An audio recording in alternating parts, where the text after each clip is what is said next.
Hi, welcome back guys. This is your friend, Lettuce Head Fanfics. Back with amazing fanfiction. This is the series of What If Deku Had Willpower Manifest Quirk. Now before starting, please give this video a like and subscribe to the channel if you want more videos like this. Now let's get into the fanfic.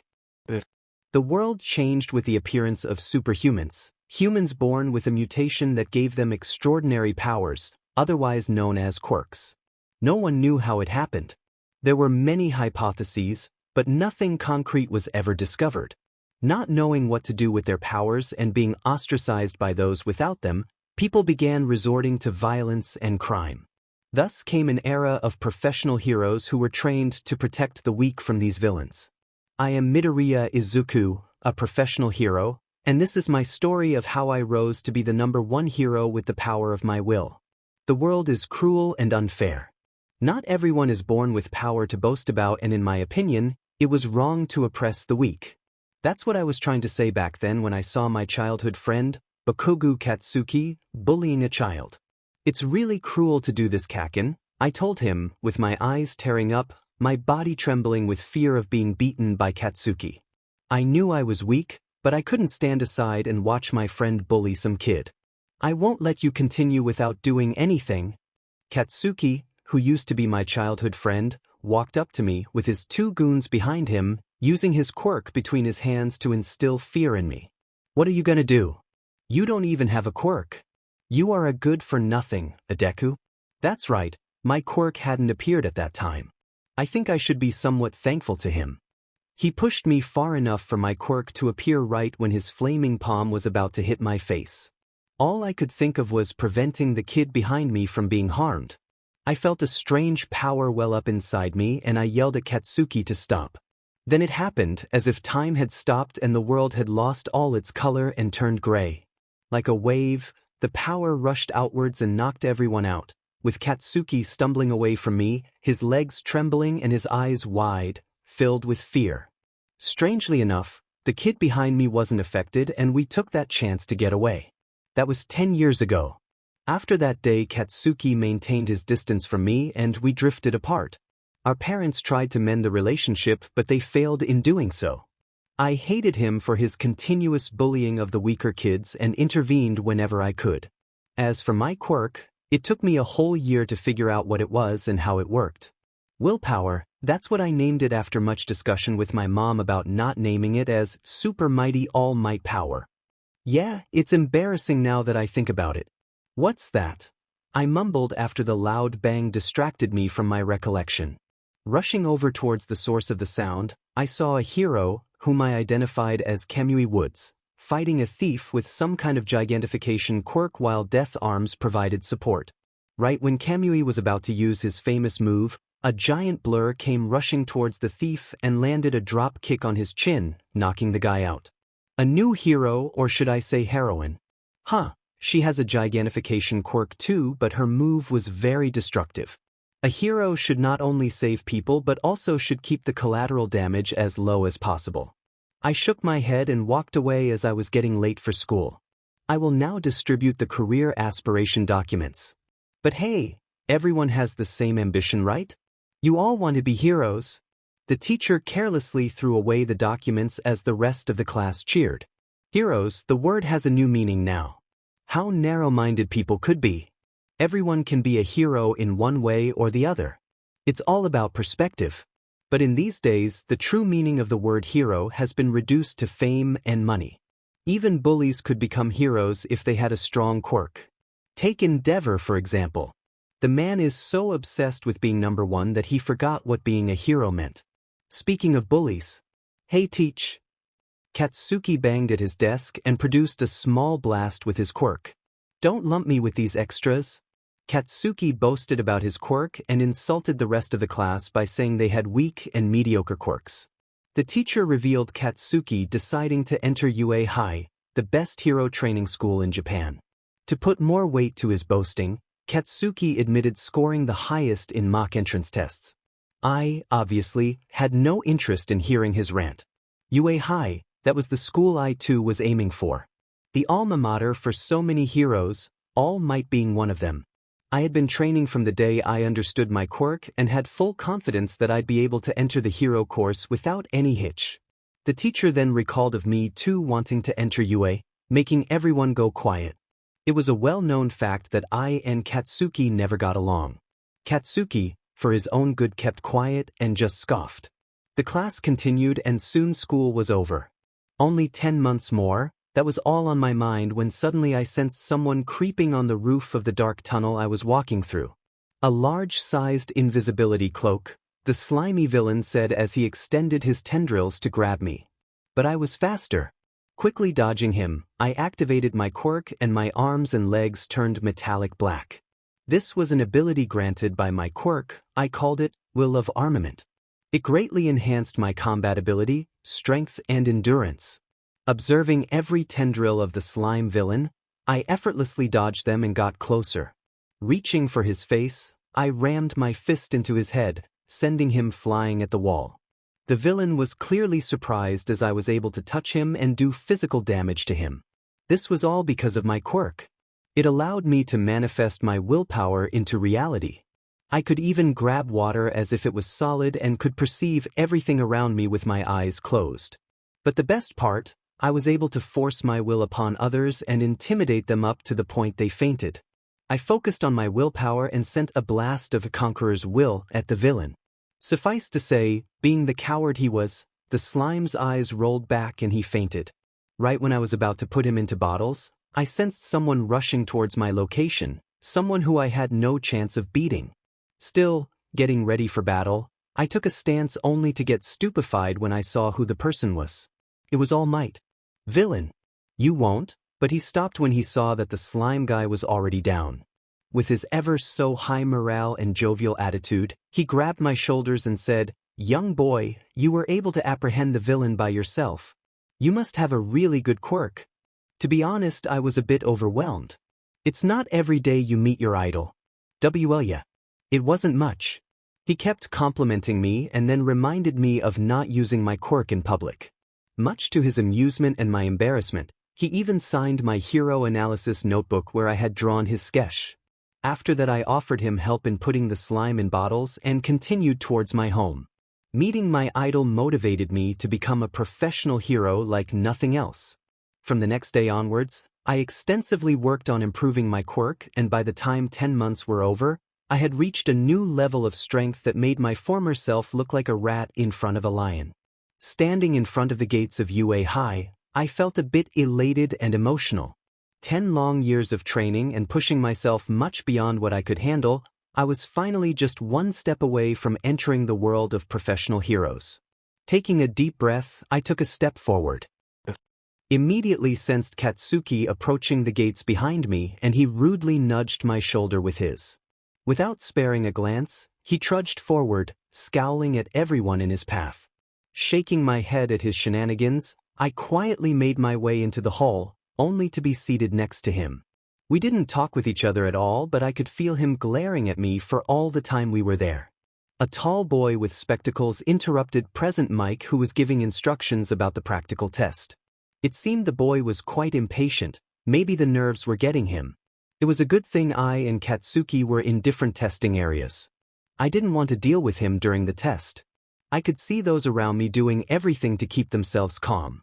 Taking a deep breath, I closed my eyes and focused on my quirk. And start. I heard Present Mike speak and immediately activated my armament ability on my legs, before running towards the simulation area. I guess the others were startled by the sudden command, given that Present Mike just told them about there being no countdowns in real battles.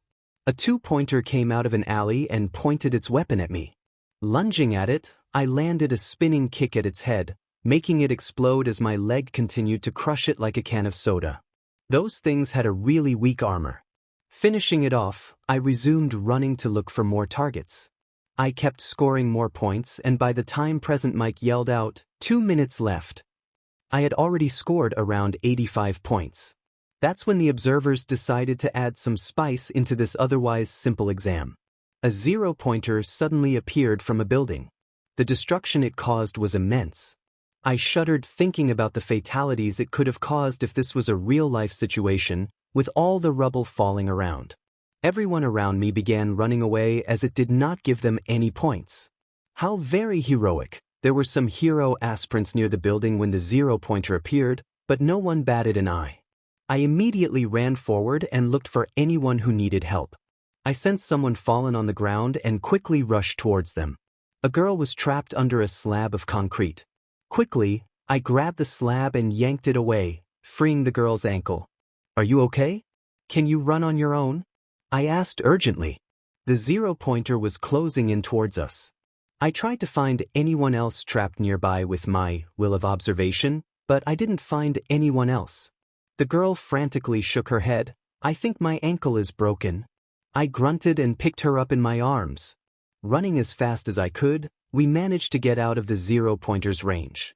That's when the proctor yelled time up. I saw a recovery girl coming towards us as she distributed gummy bears to everyone. She asked me if I was injured anywhere, to which I said no. With my armament, I was able to crush the bots like paper. As she healed the girl who I had saved, I decided to leave and tell my mother about my test. It took 7 days for the result of my entrance test to arrive. The waiting was getting on my nerves. I knew that I did well in the test, but it was still unsettling. While sitting at the table, I ate listlessly. I didn't have the mood to be energetic. Suddenly, the doorbell rang and my mom came rushing towards me. Izuku. It's here." Feeling relieved, I, along with Mom, opened the letter only for a holographic device to drop from inside.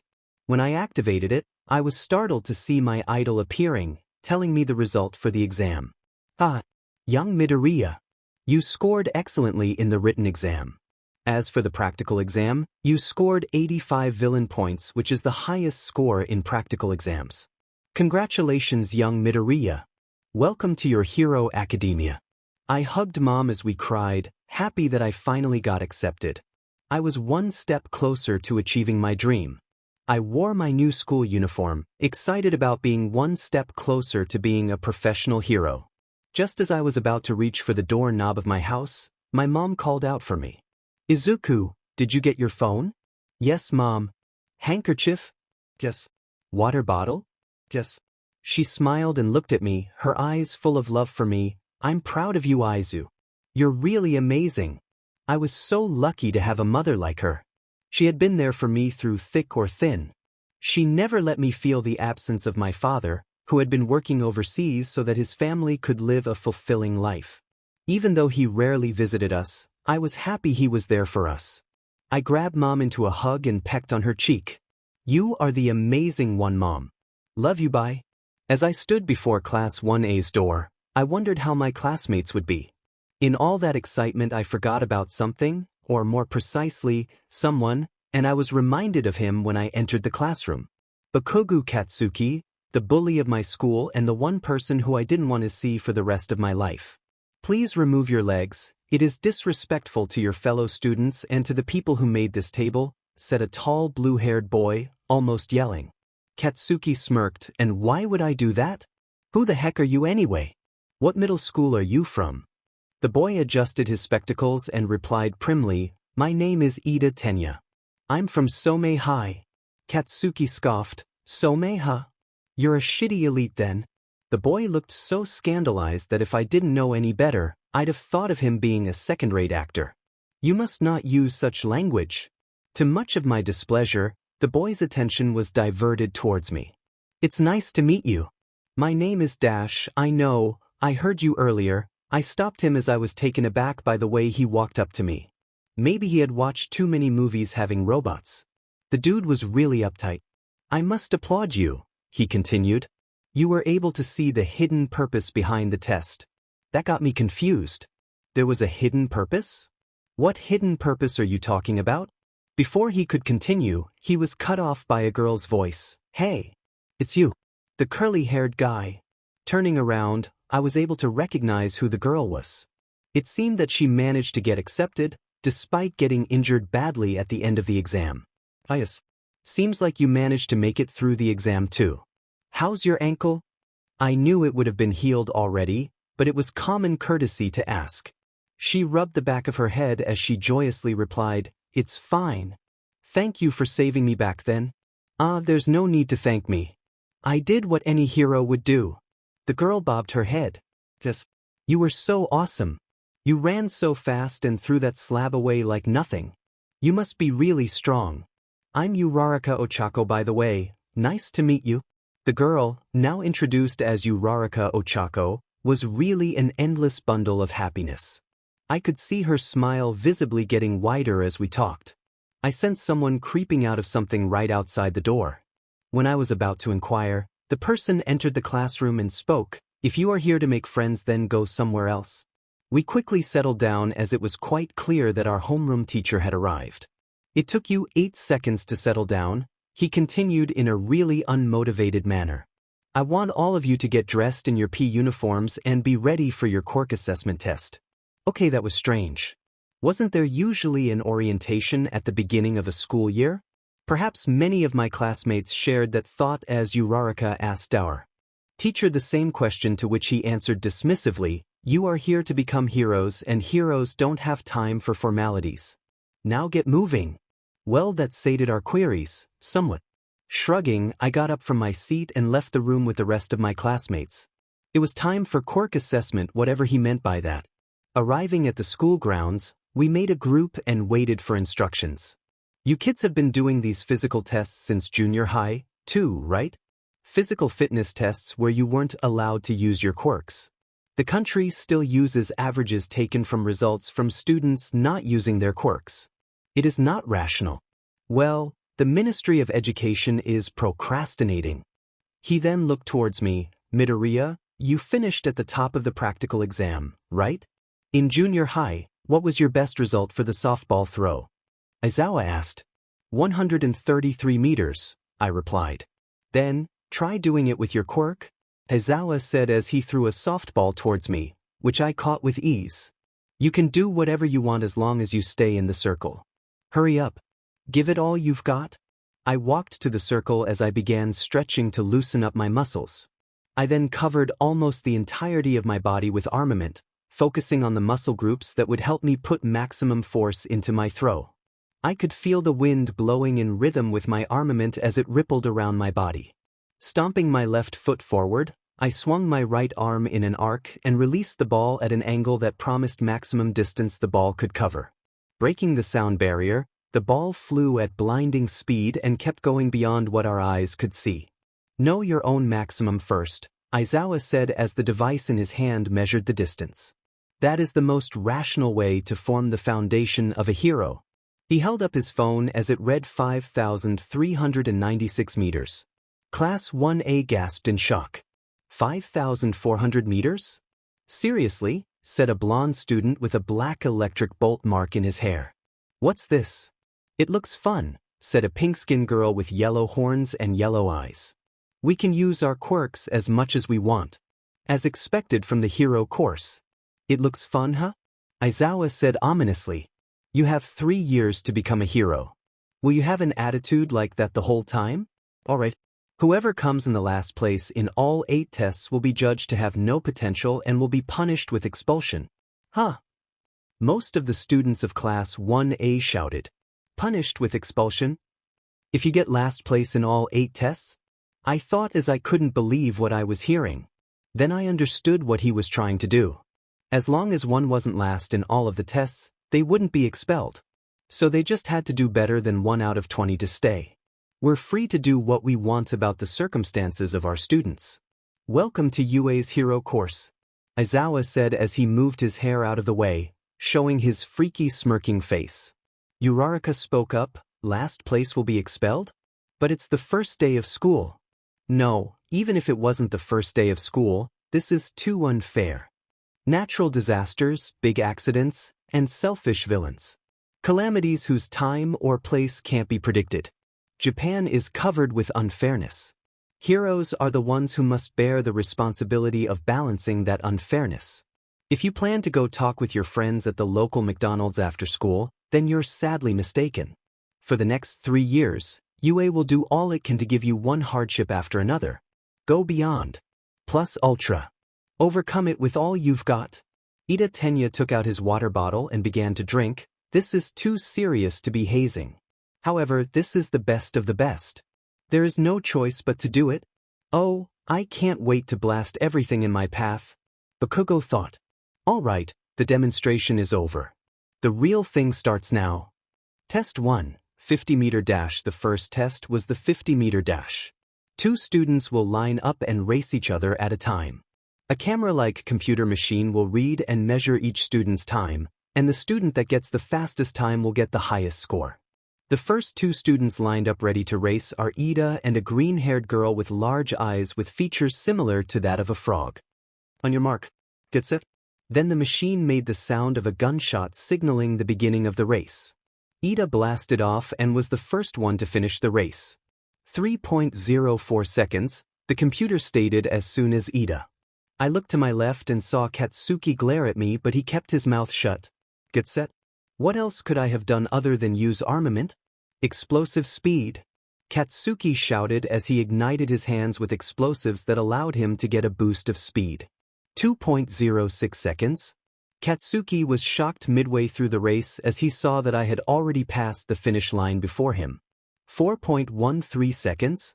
He finished the race shortly after. When I use both hands, the force disperses. He looked towards me in annoyance. He's gotten better than before. It looks like I'm going to have to bring my A game or he'll leave in the dust. There are 7 more tests. Well, I can easily make it through them. But how should I improve my armament? I need to be faster and should work to get massive bursts of strength in shorter duration, was basically what I had in my mind. Activating my quirk took 2 to 3 seconds. In a real-life battle, a villain wouldn't give me a chance to do that, so I made up my mind to train to activate my quirk without needing to concentrate on it. To make it more instinctive. Test 2, grip strength. Beep, 630 kilograms. Whoa, you got a monster high score just like Shoji. What do you 2 guys eat? Siro said to me as he and Mineta looked a bit envious. I looked over to see a student who was also about 6 feet 2 inches with tentacle arms get a score of 540 kilograms. Test 3, standing long jump. Like Katsuki and Aoyama who went before me, I was able to completely jump over the sand and land on the other side. Test 4, repeated side steps. Just like before, I used armament to perform side steps and got a decent score. The last person to go was Mineta and he got the highest score since he used his purple ball to bounce himself back and forth with little to no effort. I sweat dropped at the display as I wasn't expecting that. Test 5, ball throw. Since I already did this exercise, I wasn't required to do it again. Katsuki got a score of 705.2 meters. He grumbled and fumed for not scoring more. He might have wanted to say something to me but refrained.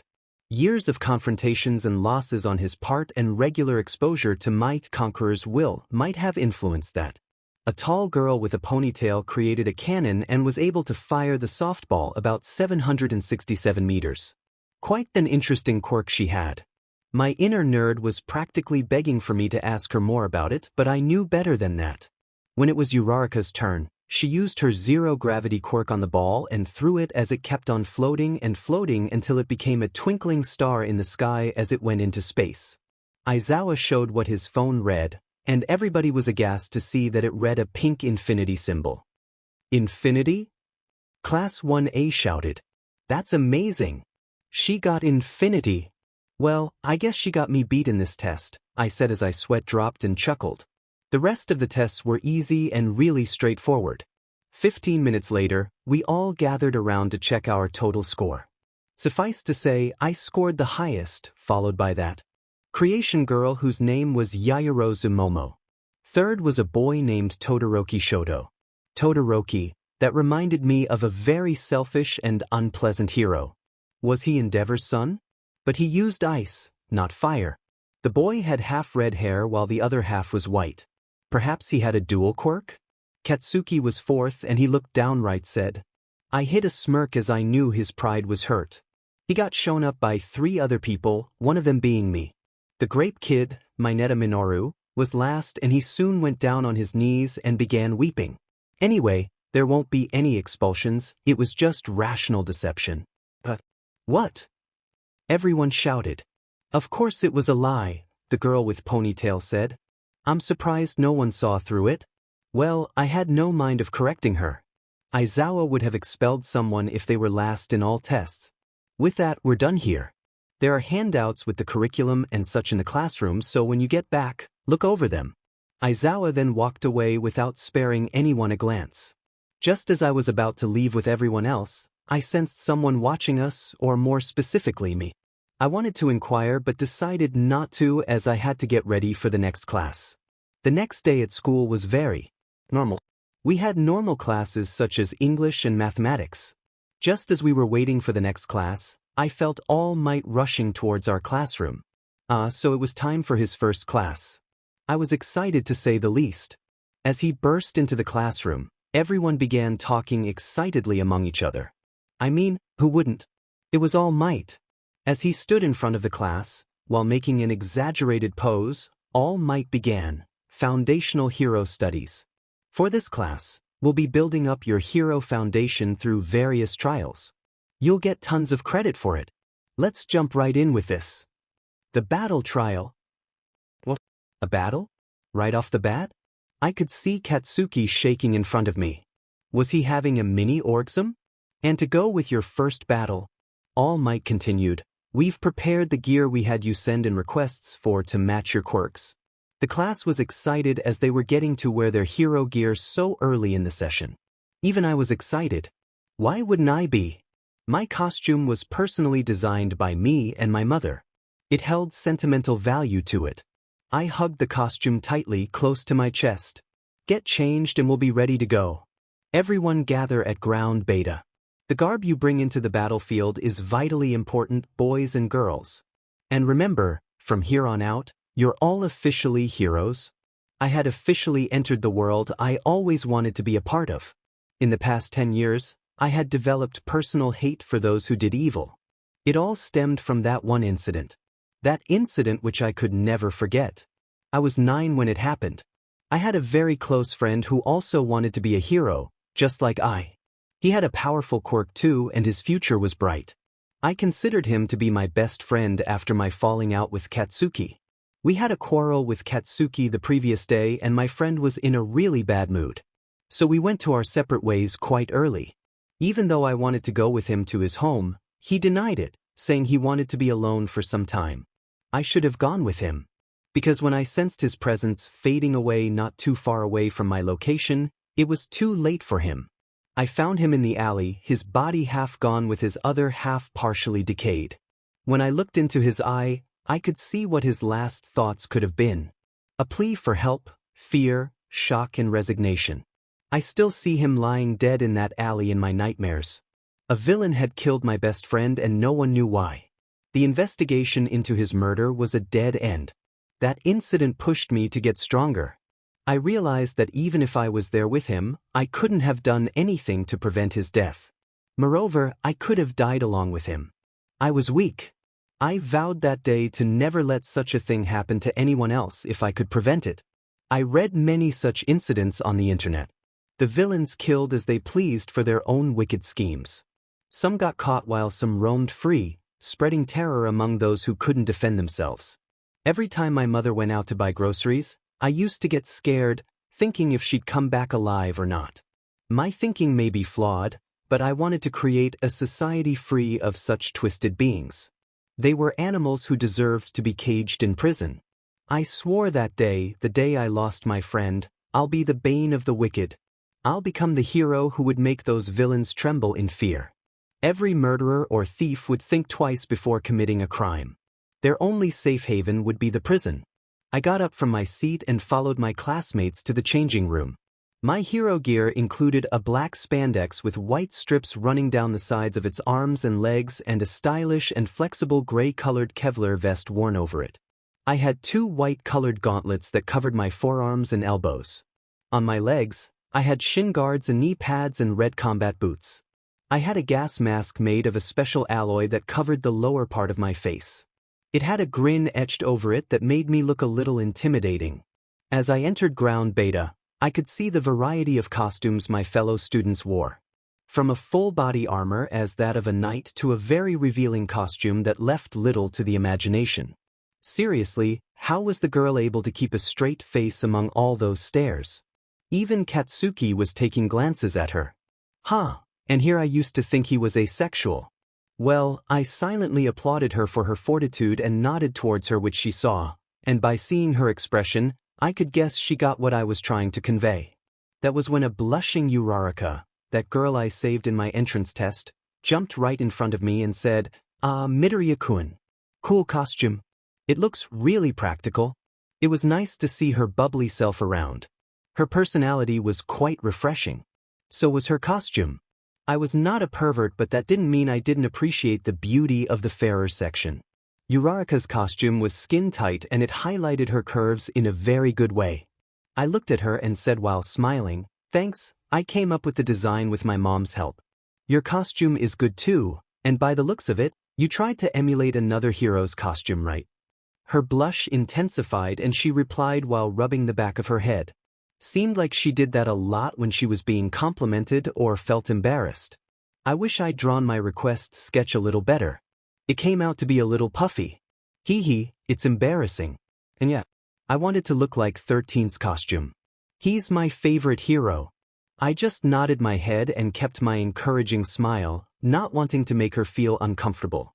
An overly formal voice came from a student wearing full body armor. "Sensei, regarding the performance ground we'll be using, is it the mock city from the entrance exam?" That was Ida Tenya. His costume looked like that of Ingenium. Perhaps he was related to the hero. Their quirks are almost similar too. You'll see, in fact take 2 steps forward and you'll be there. This will be an indoor battle trial.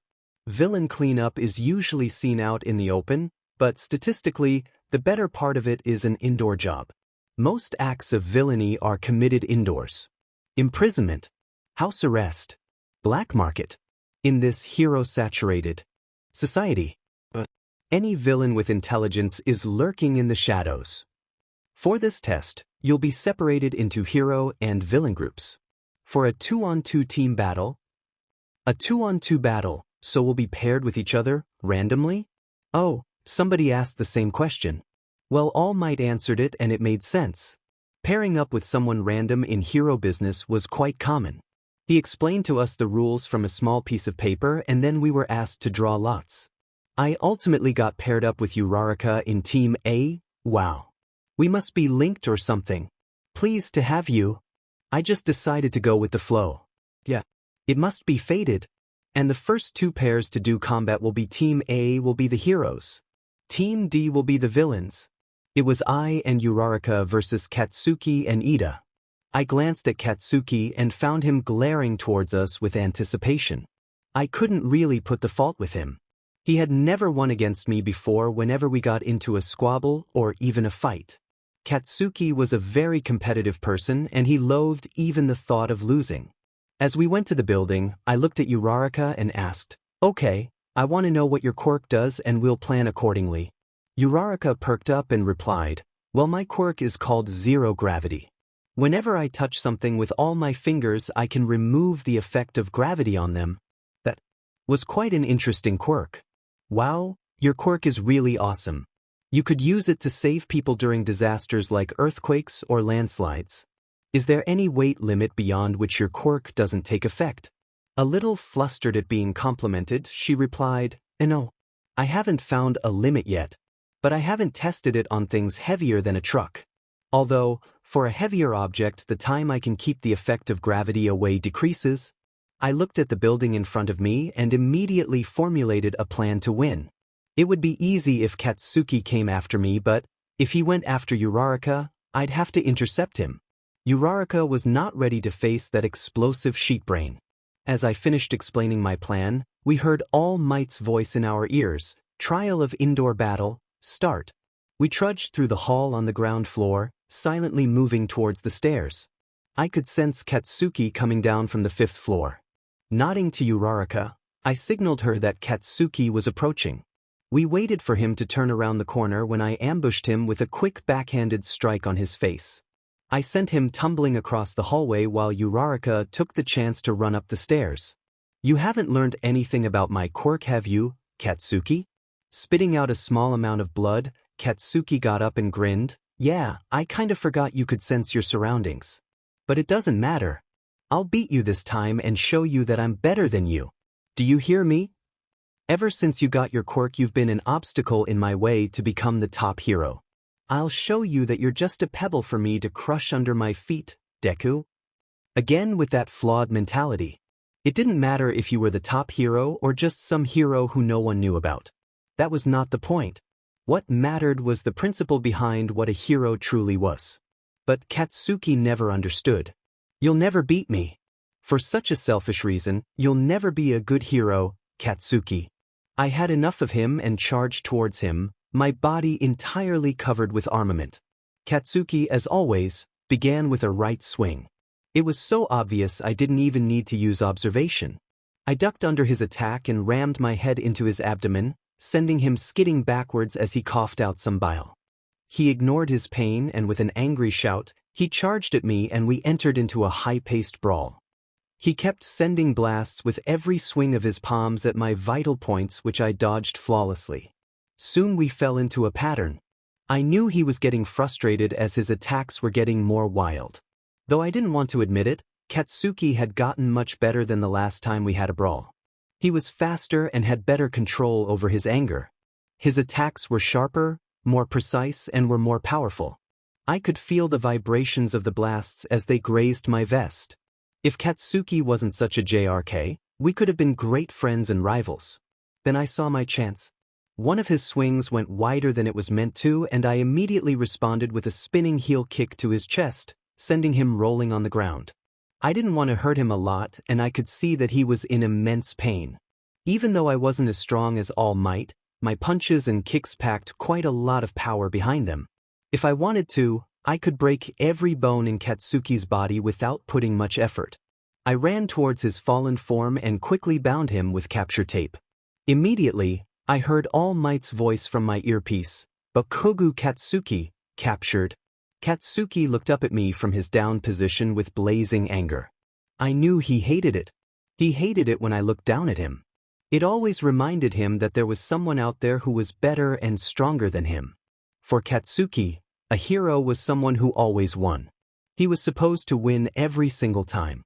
So whenever he lost, he'd think he wasn't good enough to be a hero. But that didn't matter to me. For me, winning against him had worked wonders for his character.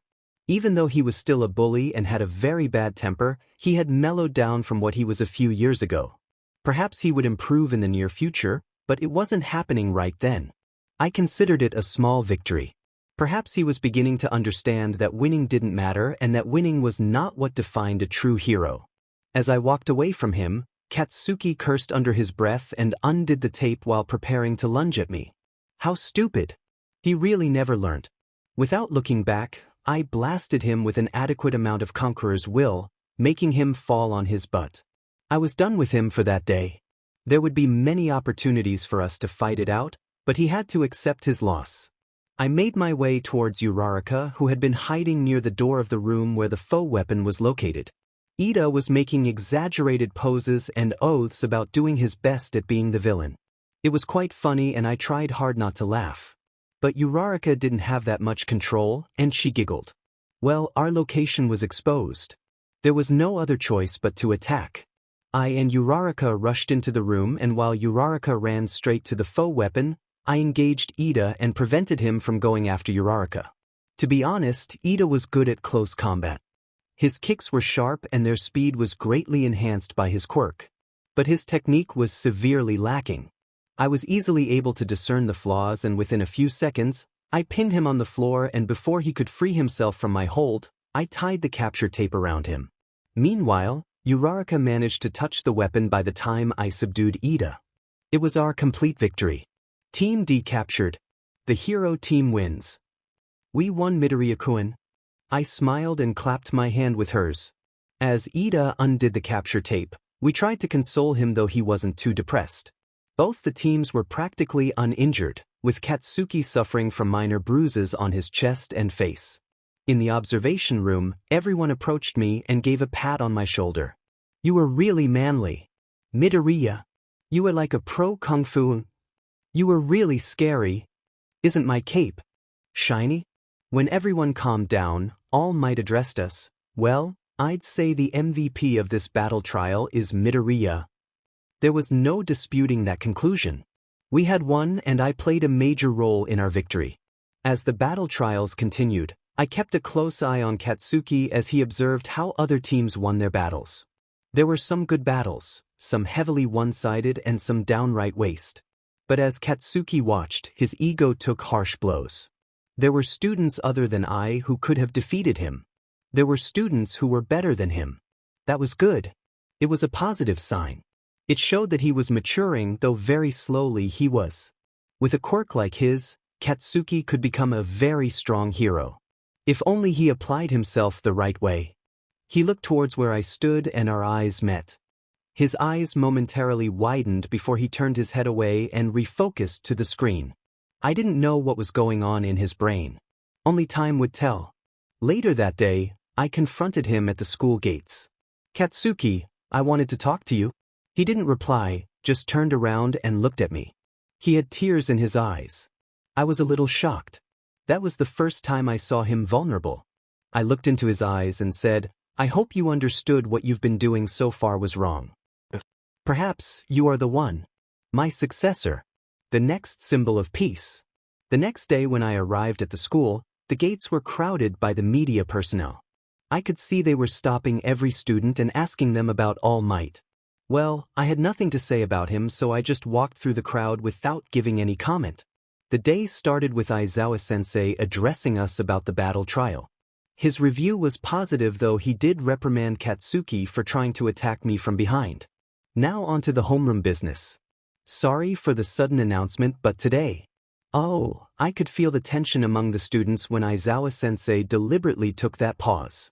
I bet he was having fun looking at our panic-stricken faces, the dry-eyed BE. You pick a class president? Such a normal school-like thing. Well, what could one expect? In a class full of hero aspirants, everyone would want a leadership role. I want to be the president. Let me do it. The position was made for me. In my administration, girls will have to show 30 centimeters of thigh. If I pick me. In a school like UA, the position meant leading the group. A position befitting a top hero in making. Leading the many is a task of heavy responsibility. Oh, who wouldn't recognize that usual uptight and formal tone? Ida continued, but ambition does not equate to ability. This sacred office demands the trust of its constituents. If this is to be a democracy, then I put forward this motion that our true leader must be chosen by election. Class 1A shouted in unison, "This is just a classroom, not Congress." Few Azui objected to Ida. But Ida, we haven't known each other long enough to build any trust. And everyone'll just vote for themselves. Ida cleared his throat and replied, "That's precisely why anyone who manages to get multiple votes will be the best suited individual for the job."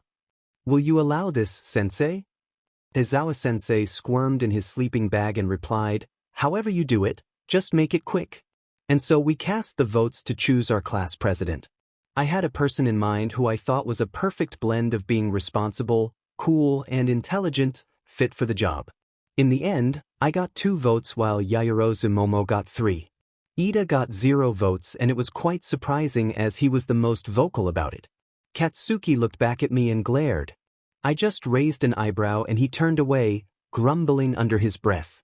I was chosen as the vice president of the class. Later that day in the cafeteria, I and some of my classmates were having our lunch as Ida explained to us about his family history. Suddenly, the warning alarm sounded and an announcement was made. Security level 3 has been broken. All students, please evacuate in an orderly fashion.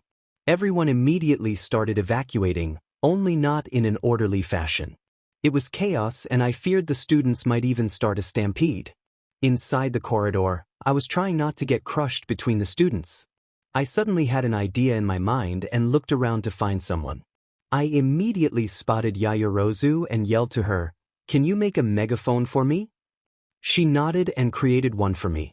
I released a blast of Conqueror's Will, enough to pacify the panicked horde of students. When everyone was quiet, I yelled into the megaphone, "Calm down. Look outside the window, it's just the media. This is UA, not a bloody fish market, so behave like a proper UA student should." Get all the injured to recovery girl and start moving in an orderly fashion as was announced. Suffice to say they listened. I could hear some embarrassing whispers among the upperclassmen. Ida was trying to reprimand me for my language, but what could I say? You learn a thing or two when you're around Katsuki, so I chose to ignore him. Instead, my focus was diverted towards the gate that was destroyed, no, more like crumbled by some quirk user. It was highly suspicious as even the media wasn't crazy enough to go to such lengths just to get an interview. Was that some kind of attack? Was a villain trying to infiltrate to harm someone? I could only make assumptions. It was 1 in the afternoon on Wednesday.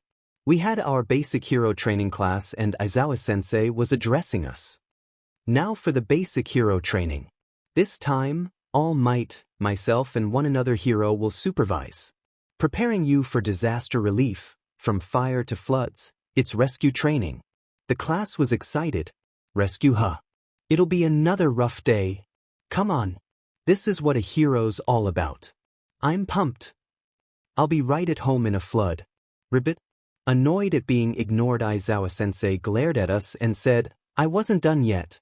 It's up to you whether or not you wear your hero costumes, as some of them are ill-suited for this sort of activity. The training site is a bit remote, so we'll be taking a bus. That's all. Get ready. A few minutes later, we boarded the bus and began talking among each other. I generally say what's on my mind, Midoriya. I looked at the person sitting beside me and asked, Oh? What is it, Azui? Call me Tsuyu. I wanted to ask what your quirk is. That got the attention of all my classmates. Shrugging helplessly, I said, my quirk is a little strange. Basically, I can use it to create armor around my body and increase my strength along with being able to sense my surroundings. There's another aspect of it which is kinda hard to explain. Kirishima joined in the conversation. Hey, that's kind of awesome.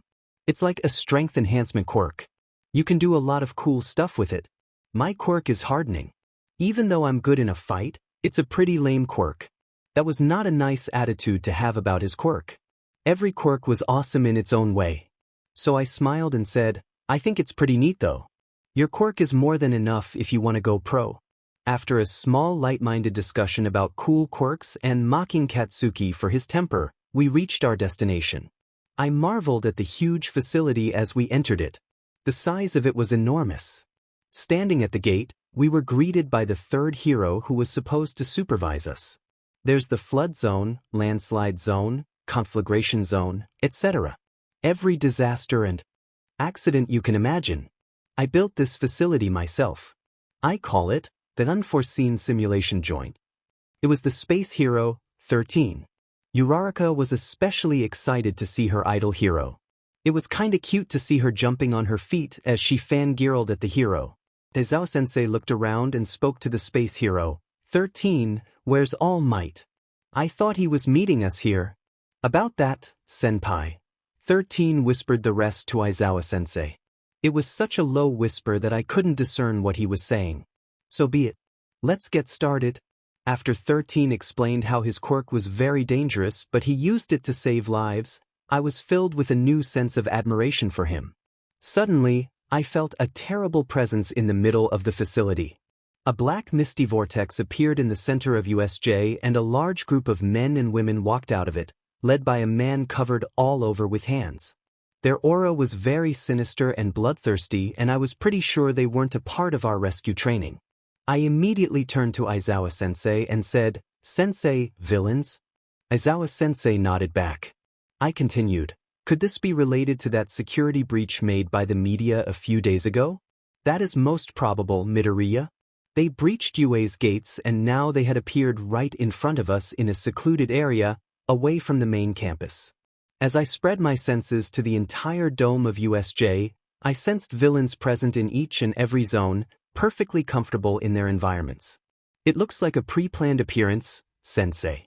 I can sense villains in every zone and they seem to be enjoying their respective surroundings. His eyes hardened. Aizawa-sensei yelled to the class, huddle up and don't move. It's the villains. The man with hands covering his body spoke in a tone filled with controlled madness. Where is he? We've come all this way and with so many playmates. All Might. The symbol of peace. Is he here? I wonder if some dead kids will bring him here? What we faced in the field was evil unleashed. Aizawa-sensei ordered us to escape to the bus with 13 while he rushed forward into the horde of those animals to buy us time. One of the villains laughed and ordered, "Ranger Squad. Let's move." Aizawa-sensei undid his capture cloth and charged at the villains. Our intel said it was just supposed to be 13 and All Might. So who the hell is this? A dead fool then. But when the villains tried to use their quirk, they failed.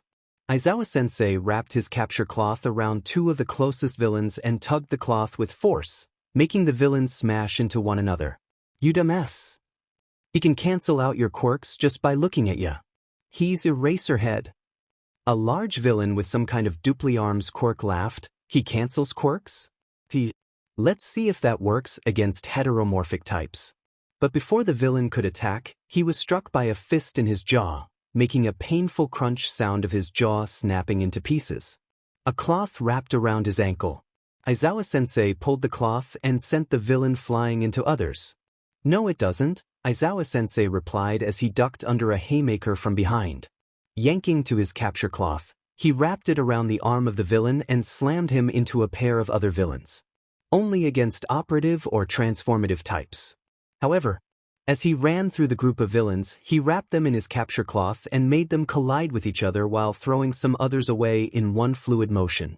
Even though he didn't have a quirk that gave him better physical abilities, Aizawa-sensei was able to hold his ground against dozens of villains using his special capture cloth, and by the looks of it, he had years of experience in using it as a weapon. Guys like you tend to shine in close quarters combat. Which is why I've got countermeasures for you.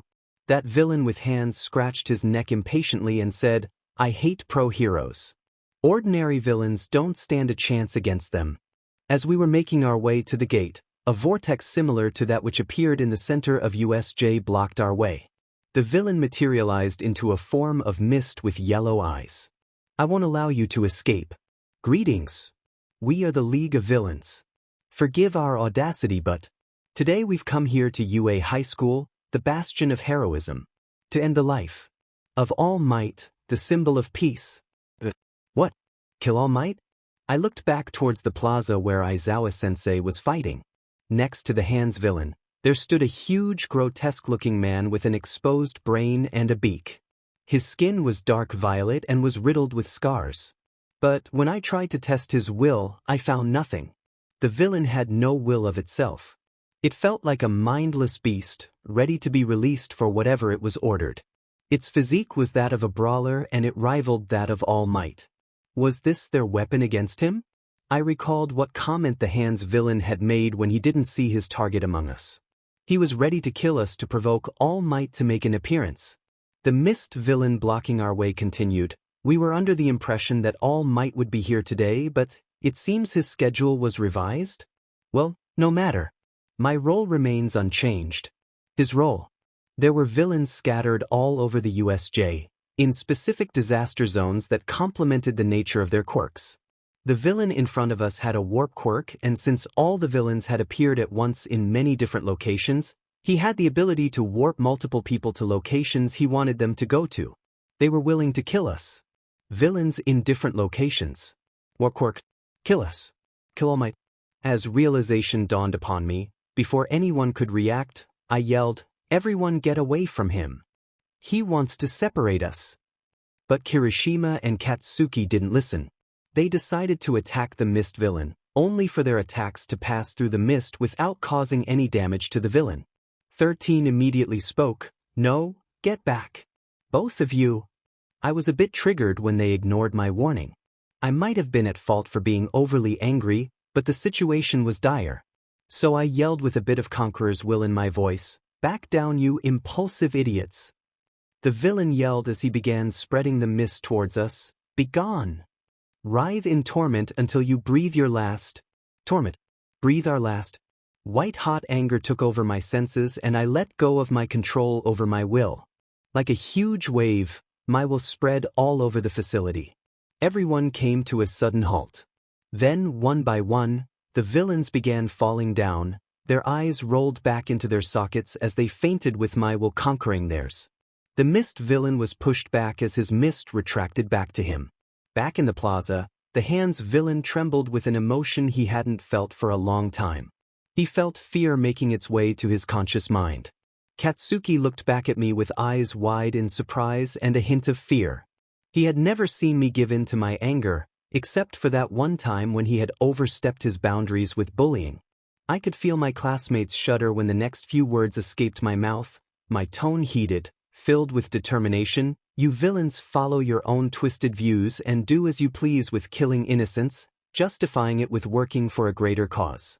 You infiltrate our school, threaten our lives, and have the gall to talk like you're in the right? Well, you aren't. And you won't succeed. Because villain, I am here. And I won't let you have your way. So bring it. My classmates roared in unison and got ready to fight. 13 moved forward and patted my shoulder. Nice speech, Midoriya. Let me take care of this one. He opened the tip of his index finger and allowed his quirk to SCK in all the mist. But he made an error in his judgment. As he was absorbing the mist, a portal appeared behind him, making his quirk attack himself. 13's back was shredded as it got torn away and disseminated by his quirk, black hole. With my body covered with armament, I rushed forward to attack the villain. The mist laughed. I thought you were an intelligent one, but I guess I was wrong. Did you already forget physical attacks don't work against me? As I was about to punch him, I smirked and replied in a frigid tone, you villains with these kinds of quirks sure do get cocky. As long as my will is stronger than yours, I can beat your butt up all the way to Sunday. His eyes were wide in shock, and a sudden sense of panic invaded his being when my fist connected with his face and I sent him flying at the wall. Before he could get up, I was upon him and stomped my armament-covered leg on his torso. The villain gasped and screamed in pain. When I heard a sudden gasp from 13, my attacks faltered for just a moment. The villain took the chance to escape through a portal. I cursed under my breath. Looking back at my classmates, I saw their shocked faces.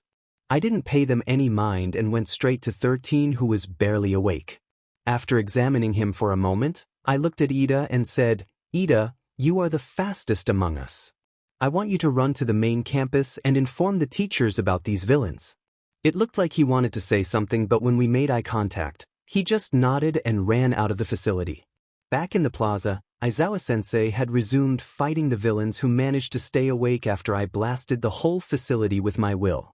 The Hands villain regained his senses, and even though he was more than a little shocked at that sudden wave that invaded his mind, he ignored it and aimed at attacking Aizawa-sensei. 23 seconds? So you're the boss? The Hands villain grabbed the capture cloth thrown at him and continued running forward. 22 seconds? 21 seconds? As Aizawa-sensei got closer, he yanked at the cloth, and as the villain was pulled towards him, he elbowed the villain's abdomen in a quick and forceful motion. The Hands villain grumbled and said, It's hard to tell when you're scamping around, but there are moments when your hair falls in front of your eyes every time you finish a move.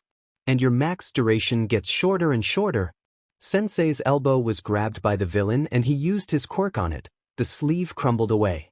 The skin over Sensei's arm too began crumbling and decaying. Don't overdo it now, Eraserhead. Aizawa-sensei spun around and clocked the Hands villain's face and freed his elbow. The other villains soon resumed attacking him and he retaliated in kind. The Hands villain continued, Your quirk, it's not good in long, group battles, huh? This is different from your usual work, huh? You specialize in quick, sneak attacks. Yet you jumped right into this fight hoping to make the kids feel safe? So cool. So cool. By the way, hero, I'm not the boss here. The huge-beaked villain rammed into Aizawa-sensei and overpowered him with sheer strength. It slammed Sensei on the floor of the plaza and snapped his injured arm, after which he slammed Sensei's head into the floor. Meet the anti-symbol of peace. The bioengineered gnome. My brain stopped thinking when I saw Aizawa-sensei bleed, his face buried into the floor as the huge villain called Nomo held him down. Sensei's arm was bent in the wrong direction, the skin around the elbow missing while the rest was flaky and falling apart. I looked at my classmates and saw similar expressions on their faces. Todoroki stepped forward and began making his way to the plaza without sparing a glance at any of us. When he was at the bottom of the stairs, he looked directly at me and spoke, "Are you coming or not?" With a determined look on my face, I nodded and said to my classmates, "Anyone who is combat ready and can inflict physical damage may come along." I immediately covered my entire body in armament and pushed the ground below me with all the strength I could muster.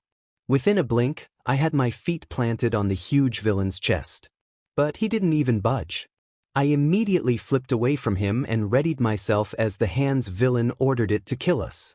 Nomu was fast and his attacks were stronger than any I've ever faced. But that wasn't the problem. He was a mindless being, which meant his attacks were completely random and thoughtless. It nullified my observation. All I could do was counter his attacks with mine as I wasn't fast enough to dodge. But I could feel the strain in my arms and legs. Even though I was fully covered with armament, I was taking damage from his hits. As I tried to kick the side of his head, he grabbed my foot and slammed me onto the floor. He jumped high into the air in an attempt to crush me with a stomp. I barely managed to get away but was thrown a few feet farther by the shockwaves.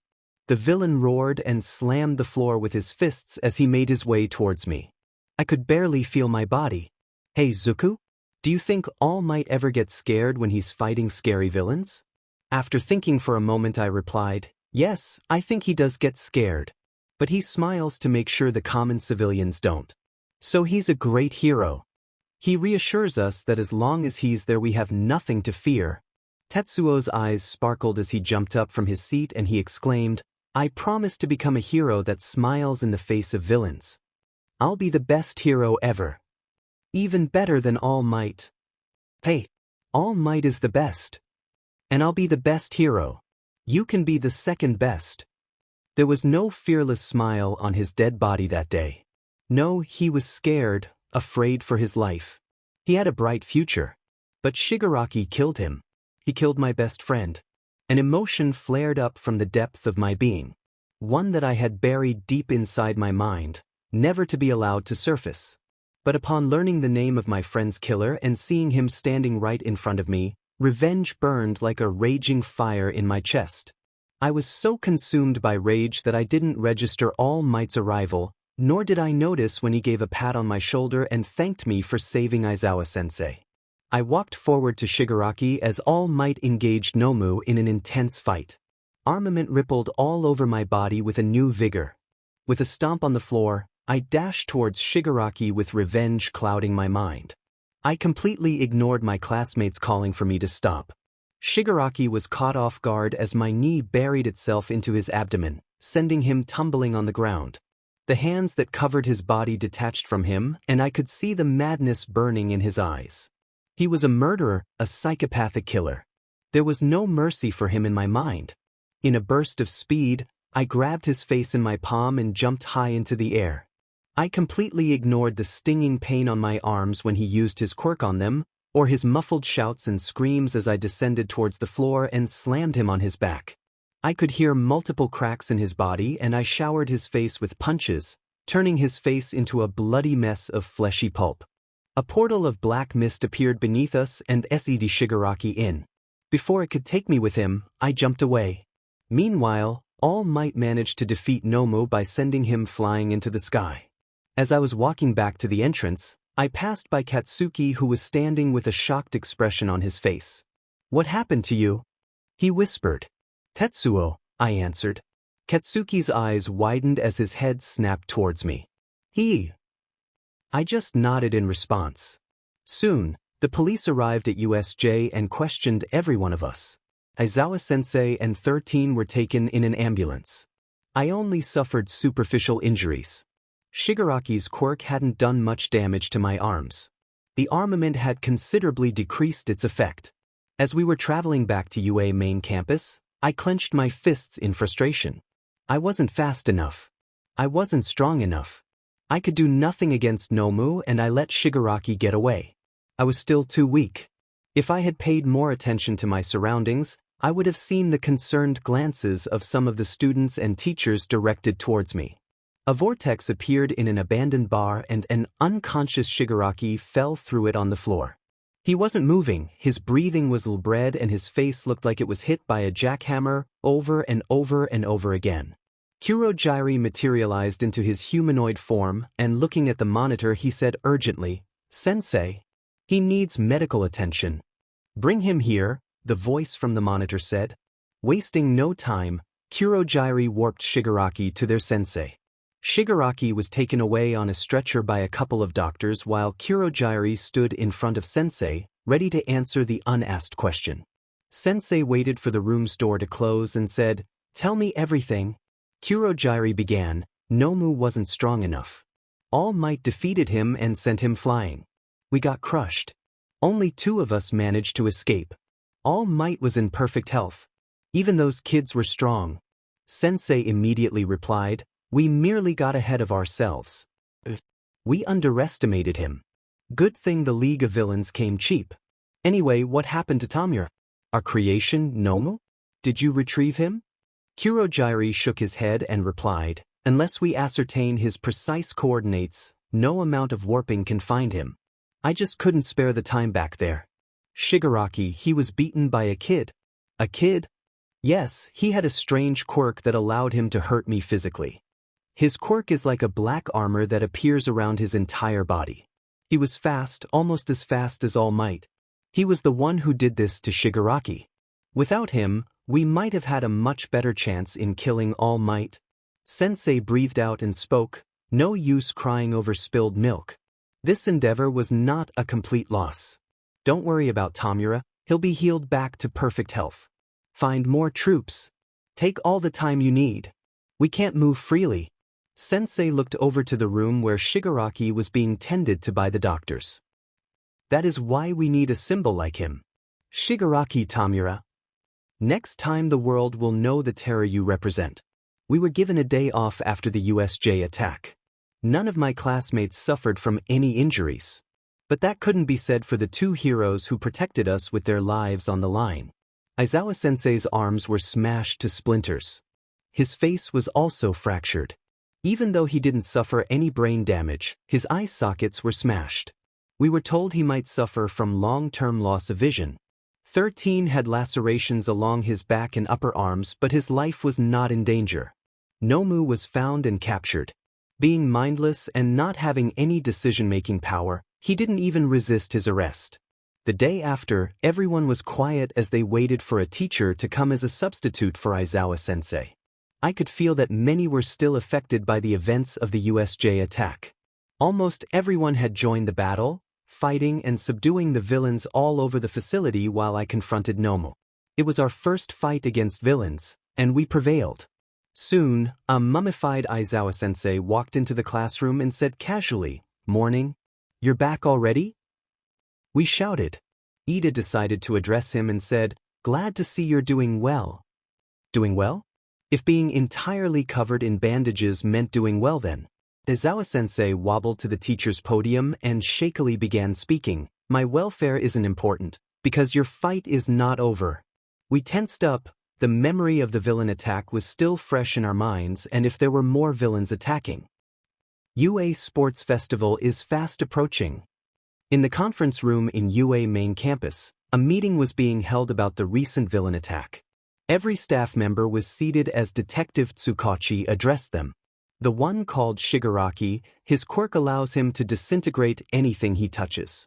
We've been through the list of men in their 20s and 30s in the quirk registry, with no luck. Nothing turned up on the Warp Gate quirk user, Kurogiri, either. Neither is registered and both are using aliases. Their quirks aren't on record, making them members of the underworld. Snipe contemplated, "So you're saying we know next to nothing? I reckon we ought to learn fast, or the leader of those vermins, Shigaraki, his wounds will heal and he'll come back."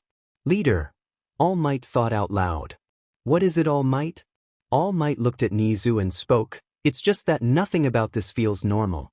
It was a very daring attack, and not just the meticulous planning." He started going on about some ridiculous ideology. And although he didn't say anything about his own quirk, he was shooting his mouth off, bragging about Nomu's quirk, how he was the anti-symbol of peace. And when things didn't go his way, he started throwing a tantrum. That was when young Midoriya attacked Shigaraki and diverted the attention of Kurogiri from me, allowing me to defeat Nomu. I guess the whole thing with the quirks was meant to provoke me. Nizu immediately replied, even so, it seems incredibly foolish in a battle against heroes to reveal one's quirks and waste the element of surprise.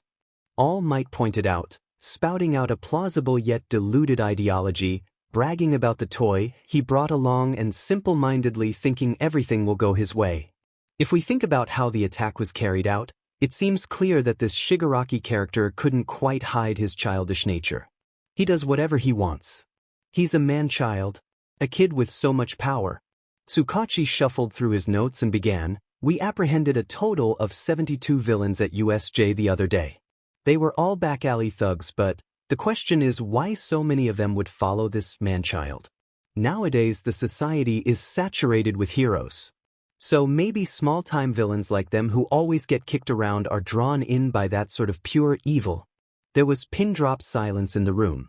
Someone capable of mobilizing so many villains to attack the most prestigious school in Japan, the thought was troubling. Tsukachi continued, "Anyway, thanks to you heroes, we can focus on our investigation. We'll expand our search and devote more effort to apprehend the perpetrators. UA Sports Festival, an yearly festival for students to show off their quirks and get chosen by hero agencies. It was a testament of their potential to be a strong hero. But given the recent villain attack, I wasn't sure if this was a good idea. Yeah, the school wanted to show that the attack hadn't affected them, and to some extent I agreed with it. But the festival also meant that everyone all over Japan would be watching us use our quirks. I for one didn't want to show too much about my powers. There was a reason why many heroes chose to stay in the shadows. The lesser the villains knew about their quirks, the better they could perform their duties in apprehending them. Heroes like All Might were the face of the hero society in Japan. They were the public symbols that instilled a sense of safety in the hearts of people. But what kind of hero did I want to be? Someone like All Might? Someone who filled people with hope? Or someone who resolved crime from the shadows, dealing with villains by using fear as a tool? Making the villains afraid of the empty streets where they once terrorized the civilians? Later that day, as we were about to return to our homes, our classroom door was crowded by other first-year students. As I walked towards the door, I heard Mineta speak. "There's no way out. What are they here for?" Katsuki casually replied as he walked towards the door, scoping our competition. "Duh, small fry. 'Cause we are the kids who survived the villain attack. Makes sense they'd want to look before sports festival. No point though. Move aside, cannon fodder." Ida shot his hand forward like a robot and exclaimed, "Can we not address people we do not know as cannon fodder?" Right then, a bored and tired voice of a boy echoed from the crowd, "It's true, we came to get a look, but you sure are modest. Are all the kids in hero course like this one? Huh?" Katsuki exclaimed in a challenging way. The boy continued, "Gotta say, I'm disappointed if this is what you're offering." Disappointed? Was he trying to provoke us? Those of us who didn't make it in the hero course are stuck in general studies and other fields. There's quite a few of us, did you know that? Depending on the results of this sports festival, they might consider us transferring to the hero course. I understand the reverse is also true for you guys. Scoping out the competition? For a general studies kid like me, this will be the perfect chance for me to knock you off the pedestal. Consider this a declaration of war. Well, if he was there to provoke us, he had succeeded. Before he could walk away, I began, and as usual, I used my will to make everyone listen. Hey wise butt. If you want to be in the hero course, you just have to show you're capable enough in the sports festival. Coming over here and mouthing us off like that, your words hold no meaning if you have no ability to back them up. Let your performance do the talking. Your disdain for us is totally uncalled for. Adding some more conqueror's will to my voice, I continued, and declaration of war? You're taking that word way too lightly. I understand this is very important to you, but still, it's just a sports festival. Stop being so bratty. Now I'd like to ask all of you to move aside. You're blocking our way." There was palpable silence among the crowd as the boy walked away without sparing us a glance. It seemed like he really did have some issues with us. Even though their competitive nature was admirable, that didn't mean I'd just take their sheet. I released some more conqueror's will and forced them to make way for us to leave. Determined to give it our all, each of us trained in our own way. The 2 weeks flew right by. I trained at the then cleaned-up Dagoba Beach. It used to be a garbage dump before a community service group began a cleanliness drive, for which I too had volunteered. I ran for hours at the beach, trying to improve my stamina and endurance. I was fast, but only in short bursts, unlike Ida, who could run for longer distances at higher speeds. I did shadow boxing against the waves as I tried to find ways to further improve my quirk. It was a particularly stormy day while I was doing shadow boxing in the waves. It was foolish of me to do so in such weather, but I couldn't pass up the opportunity of facing more violent waves. Unlike usual, my attacks were unable to cut through them. I needed more force to not be overwhelmed by the fury of the sea. Then, something happened. At first I thought I was hallucinating, but as I kept hitting the waves, I could see them getting cut through with every attack from my fists. My armament-covered fists were glowing and growing bigger, but I didn't feel any extra weight in them. As I kept attacking the waves, I observed the greenish glow getting brighter and my fists getting translucent. I could see the faint outline of my forearms and hands under the glow. The realization finally dawned upon me. It wasn't that my fists were getting bigger. No, my armament was showing itself outside my body. Unlike an armor, it was now acting like a barrier. I tested it by attacking some more waves and was ecstatic with the results. The force behind my attacks had increased exponentially as they were cutting through multiple waves at once. With an enthusiastic yell, I punched the waves with all of my strength. The waves were obliterated as my attacks split the sea apart, at least the few feet of the surface of the sea. My abilities were growing. With a newly invigorated resolve, I trained to perfect my new ability. I was ready to face anything during the sports festival. The day of the sports festival, UA gates were being flooded by media personnel and heroes from all over Japan. In our preparation room, I was taking deep breaths while the rest of my classmates were chatting with each other. I could feel it. Some were excited, some were nervous, and some were able to maintain their calm. Todoroki suddenly got up from his seat and approached me. I was curious as to what he wanted to say. Midoriya, objectively speaking, I am better than you and my quirk is more versatile. I raised an eyebrow, thinking where he was going with it. But somehow, I've seen All Might taking interest in you. I've seen him paying more attention to you. I won't pry upon it, but I will beat you. I stared at him, trying to process what he meant by All Might paying more attention to me. Did he remember me from when I stopped that Sludge villain? I decided to think about it later. You'll beat me? All Might pays more attention to me? I don't know what you're trying to achieve with this declaration of sorts, but I don't care about this competition. To me, this is just a show for people to see the up-and-coming heroes and know that they will be safe in the future. This whole competition thing? It's a distraction. Why does it even matter if you're the top hero? Being a hero, you have to save people. Your rank or fame doesn't affect that, does it? And about beating me? Dream on. I won't lose to someone who won't use half of his quirk. You never used your fire even during the villain attack. You think too highly of yourself if that's how you plan to win this stupid competition. I was really sad at that half-and-half idiot. Yeah, I may sound like Katsuki, but Todoroki really set me off with his attitude. What if because of him not using his fire quirk, someone had died during the attack? Moreover, how could he even be so arrogant to think that he could win just by using 50% of his powers? Did he really think that everyone was so weak he wouldn't have to put any effort into winning? As everyone stared at us in awe and not a little amount of shock, Present Mike made an announcement for the first-year students to come out into the stadium. It's UA Sports Festival, the time of each year when our fledgling heroes compete in a ruthless grand battle. First up, you know who I'm talking about. The miraculous rising stars who brushed off a villain attack with their steely willpower. The first years of the hero course. The crowd cheered loudly. I looked back to see Todoroki glaring daggers at me. Perhaps my words struck a nerve. I turned around and waited patiently as the rest of the first years made their way into the stadium. The R-rated hero, Midnight, was our organizer. As we were being addressed, my eyes wandered around and found themselves glued to her body and her costume. Some really nice thoughts made their presence known in my mind. I shook my head and concentrated on what was being said. And now, for the student's oath. Your representative is, from Class 1A, Midoriya Izuku.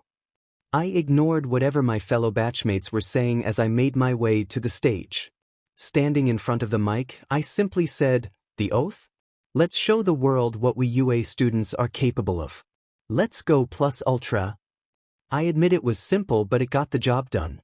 Everyone was pumped up to do their best as the spectators cheered for us. The first qualifier was an obstacle course race. Every year it was something new. But I didn't care. Whatever the challenge UA would throw at me, I was ready to plow through them. As Present Mike announced the start of the race, I activated armament and jumped over the crowd of students in front of me as they tried to exit the narrow passage.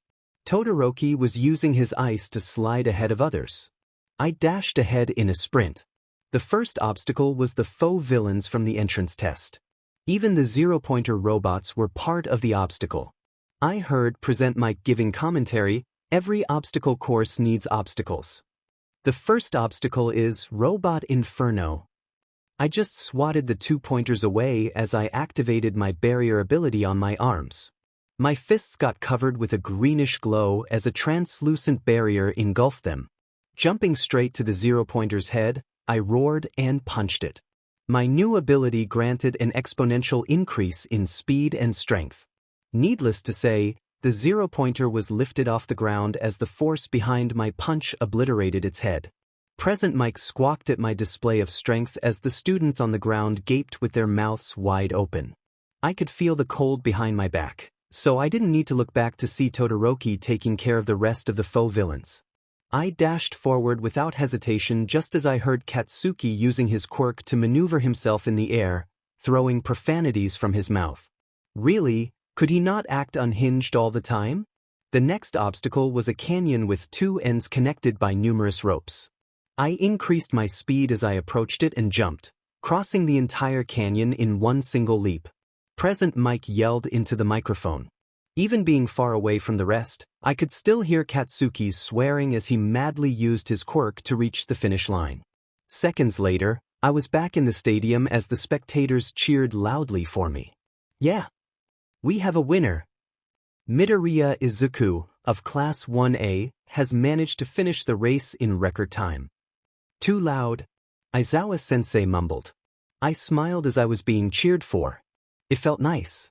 Though the moment was ruined when Todoroki entered the stadium, closely followed by Katsuki and his unhinged swearing.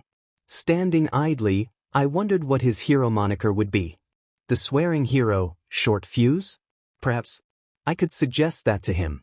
Nah, I didn't want to listen to his migraine-inducing voice any more than I already had to. Coming in first place in the obstacle course race turned out to be the worst for me, had I been a wimpy mess. 10 million. The headband given to me was worth that many points. Everyone was eyeing me as if I was the only piece of candy left in the world. But I didn't let that deter me. The second task was the cavalry battle. We were given 15 minutes to choose our teammates. Quite unsurprisingly, no one approached me. I then found Uraraka looking around, trying to find someone to team up with. Her quirk was really versatile and I had a plan for the task for which she was needed. As I got closer to her, she looked at me and understood why I was approaching her. She immediately raised her hands in defeat and said, "Sorry, Midoriya-kun, you are the strongest I've seen in this tournament and I want to prove myself against you." I looked at her for a moment and sensed the sincerity in her voice. I sighed and went away without a word.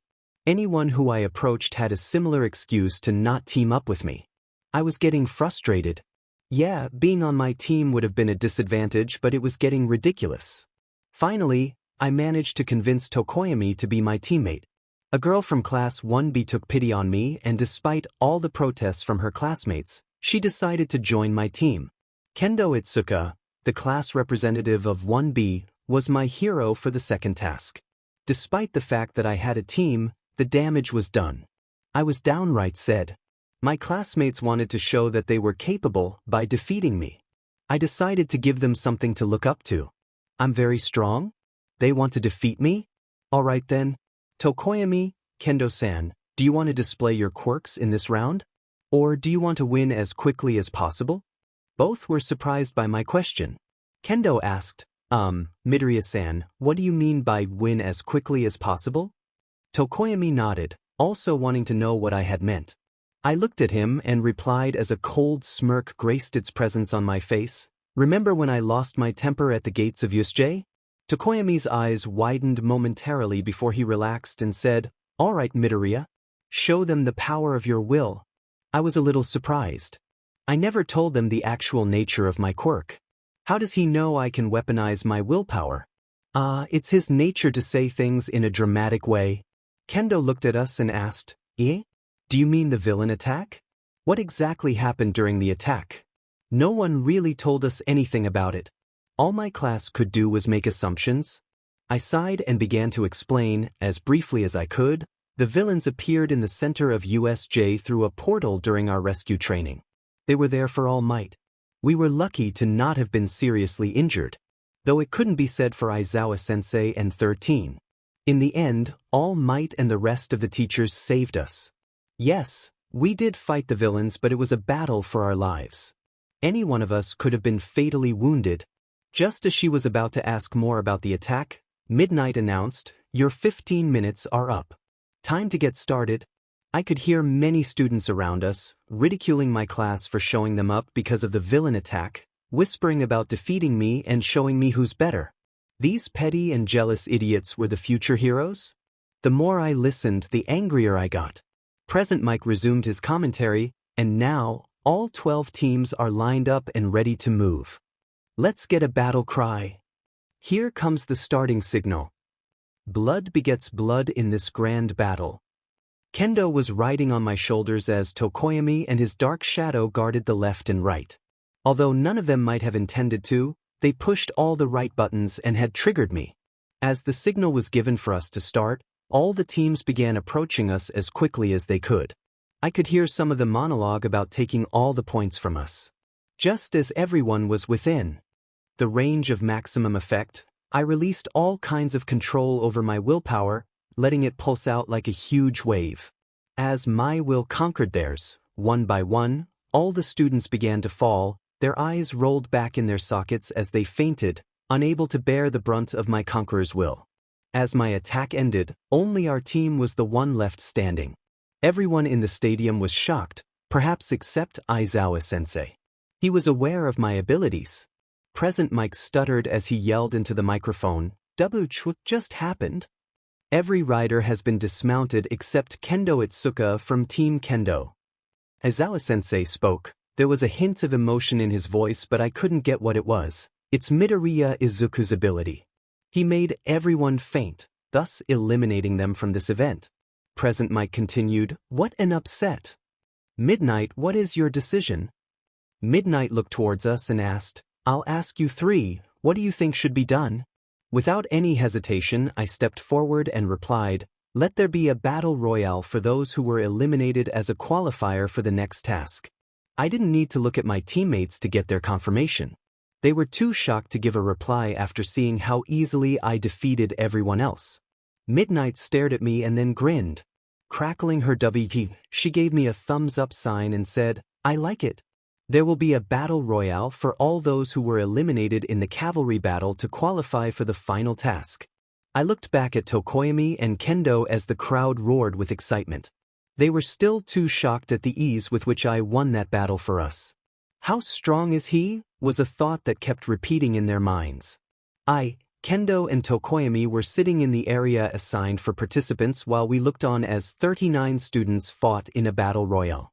When everyone had woken up after I defeated them, many of my classmates were angry. The students from other classes were absolutely livid. I was certainly amused when many of them acted like a mild version of Katsuki, if that was ever possible. When Ida asked me why I had done so, I only had one reply: "Don't blame me, you all wanted to defeat me and show how capable you all were. I just showed you what exactly you are up against." As I walked out of the preparation room, I looked at Todoroki and asked, "That wasn't even my full strength, just a gist of it. Do you still think you could defeat me with half of your powers?" I looked at everyone as they leveled their glares upon me and said, "This annual event is meant for us to show our country that we are capable of being its protectors. All you have to do is show them the full extent of your abilities. If any of you hold back while fighting me, I promise to defeat you in a humiliating way, without using my quirk at all. As the battle royale commenced, Kendo turned towards me and asked, "Why did you do it?" I raised an eyebrow in question. She blushed and elaborated, "I mean, if you hadn't defeated them all at once, then so many of the first years wouldn't have been this hostile towards you. I heard many of them cursing you. I had to try my best to pacify my classmates from making a scene." I turned back to the battle, and just as 5 participants were eliminated by Katsuki's relentless blasts, I sighed and began, "I wasn't planning to do it. Their attitude just triggered my anger. Take your class for example. They've been mouthing off everyone from my class just because of our encounter with villains. I won't say all of your classmates, but some have been very vocal about it. We survived a villain attack. Instead of being relieved that no one died, they are being jealous that we gained publicity." I took a deep breath as I saw Todoroki use his ice to push students out of the ring. Some had banded together to try and eliminate the stronger opponents, but Katsuki and Todoroki weren't fazed by any of it. I continued, "The general edition students think that we are arrogant pieces of sheets, while they are just salty that they didn't make it into the hero course. Instead of being such assholes, they should be focusing on showing the school that they have what it takes to be a hero." Only 23 students were remaining, but then there are my own classmates. None of them wanted to be on my team, saying they wanted to defeat me as I appeared to be the strongest and wanted to prove that they were better. Why does it even matter if a hero is stronger or more popular than the other? It doesn't affect their job in any way. Their attitude rubbed on me the wrong way, and I just let go of my control over my quirk. We sat in silence as we watched the last few remaining students duke it out in the ring. Only 4 more were left to be eliminated. Kendo was about to ask some more questions but was interrupted by the signal that marked the end of the battle royale. A student from 1B had blasted Aoyama out of the ring. Did he have a similar quirk as Katsuki?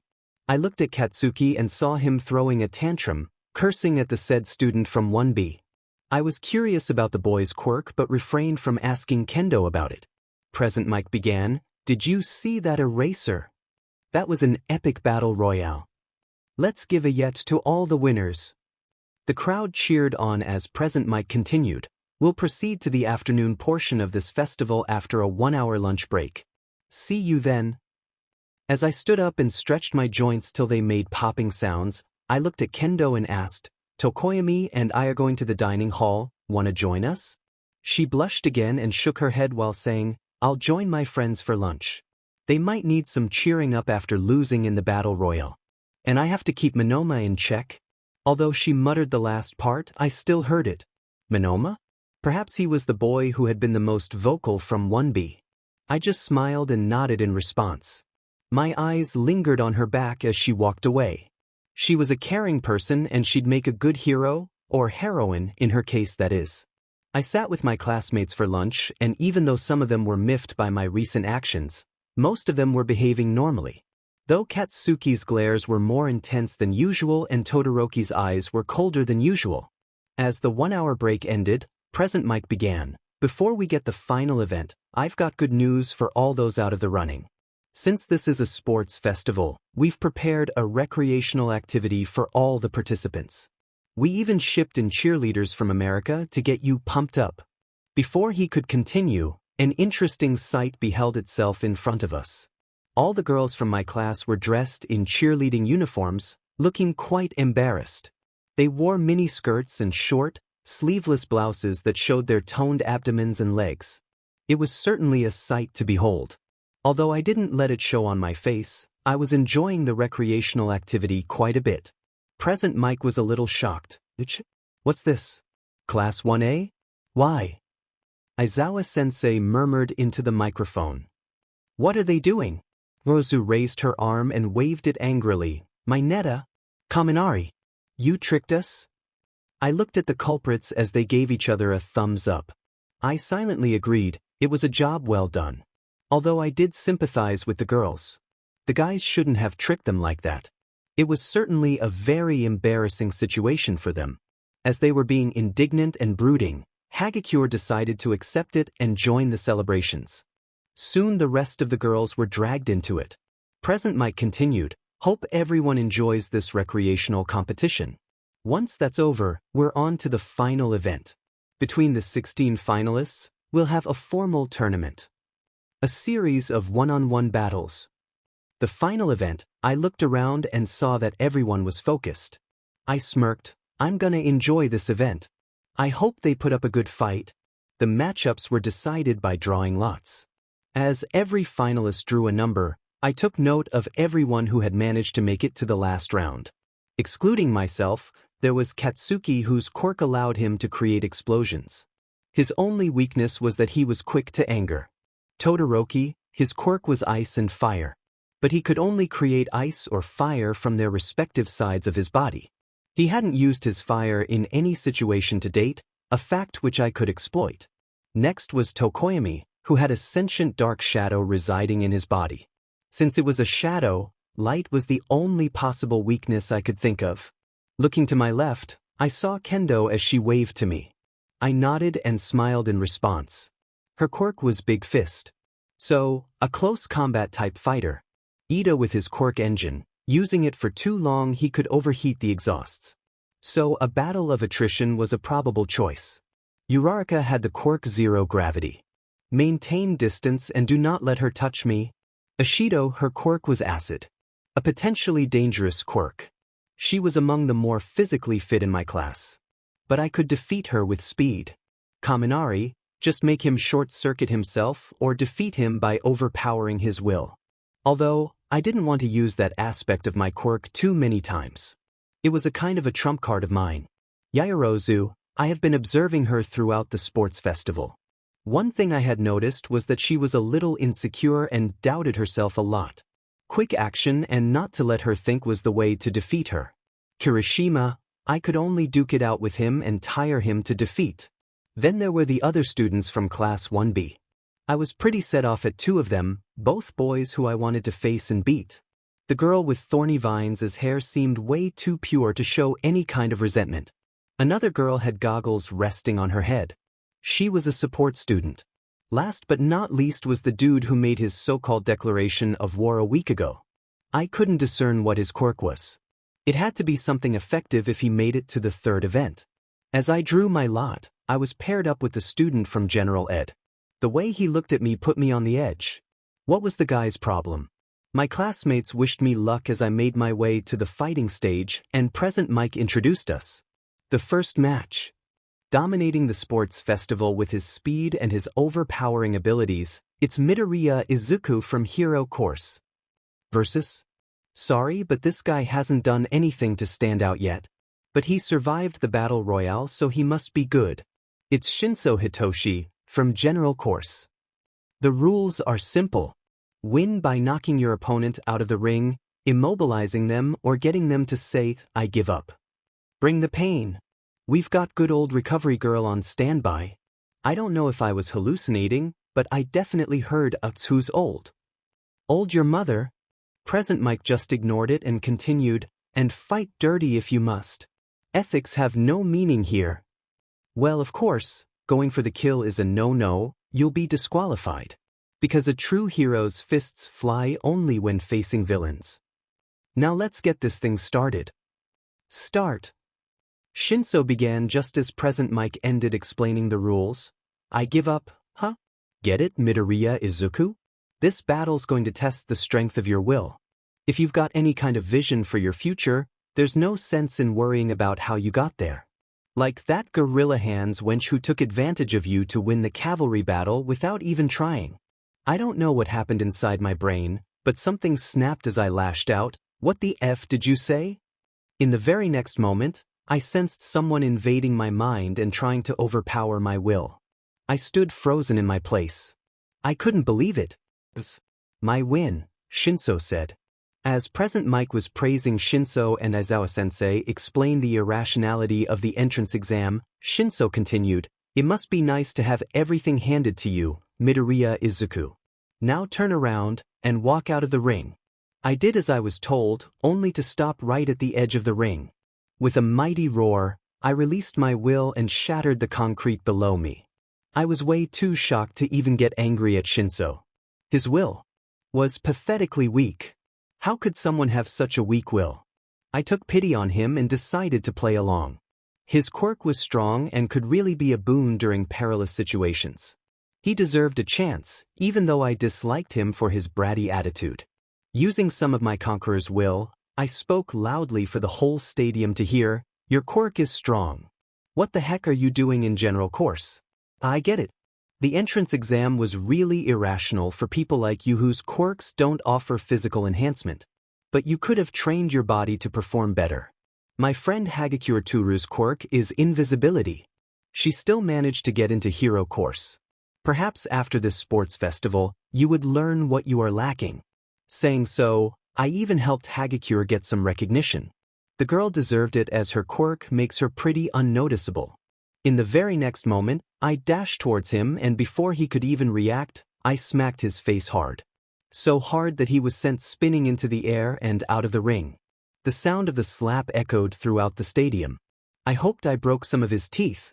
Even though I did want to help him, it didn't mean I couldn't take some of my frustration out.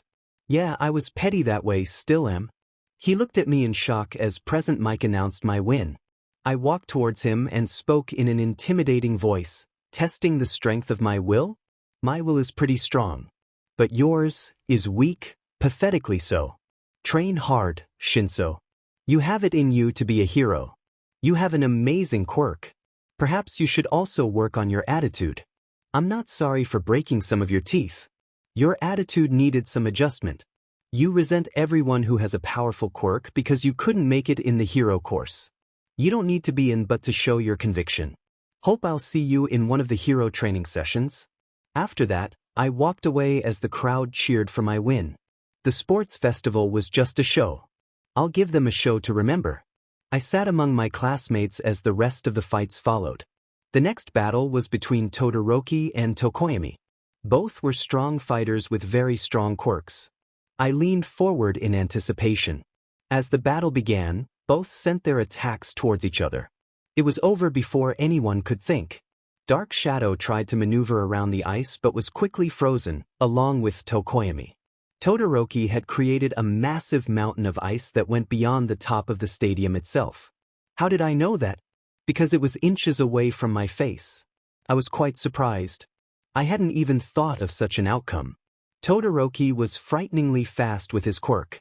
With Tokoyami being completely immobilized, Todoroki was declared the winner.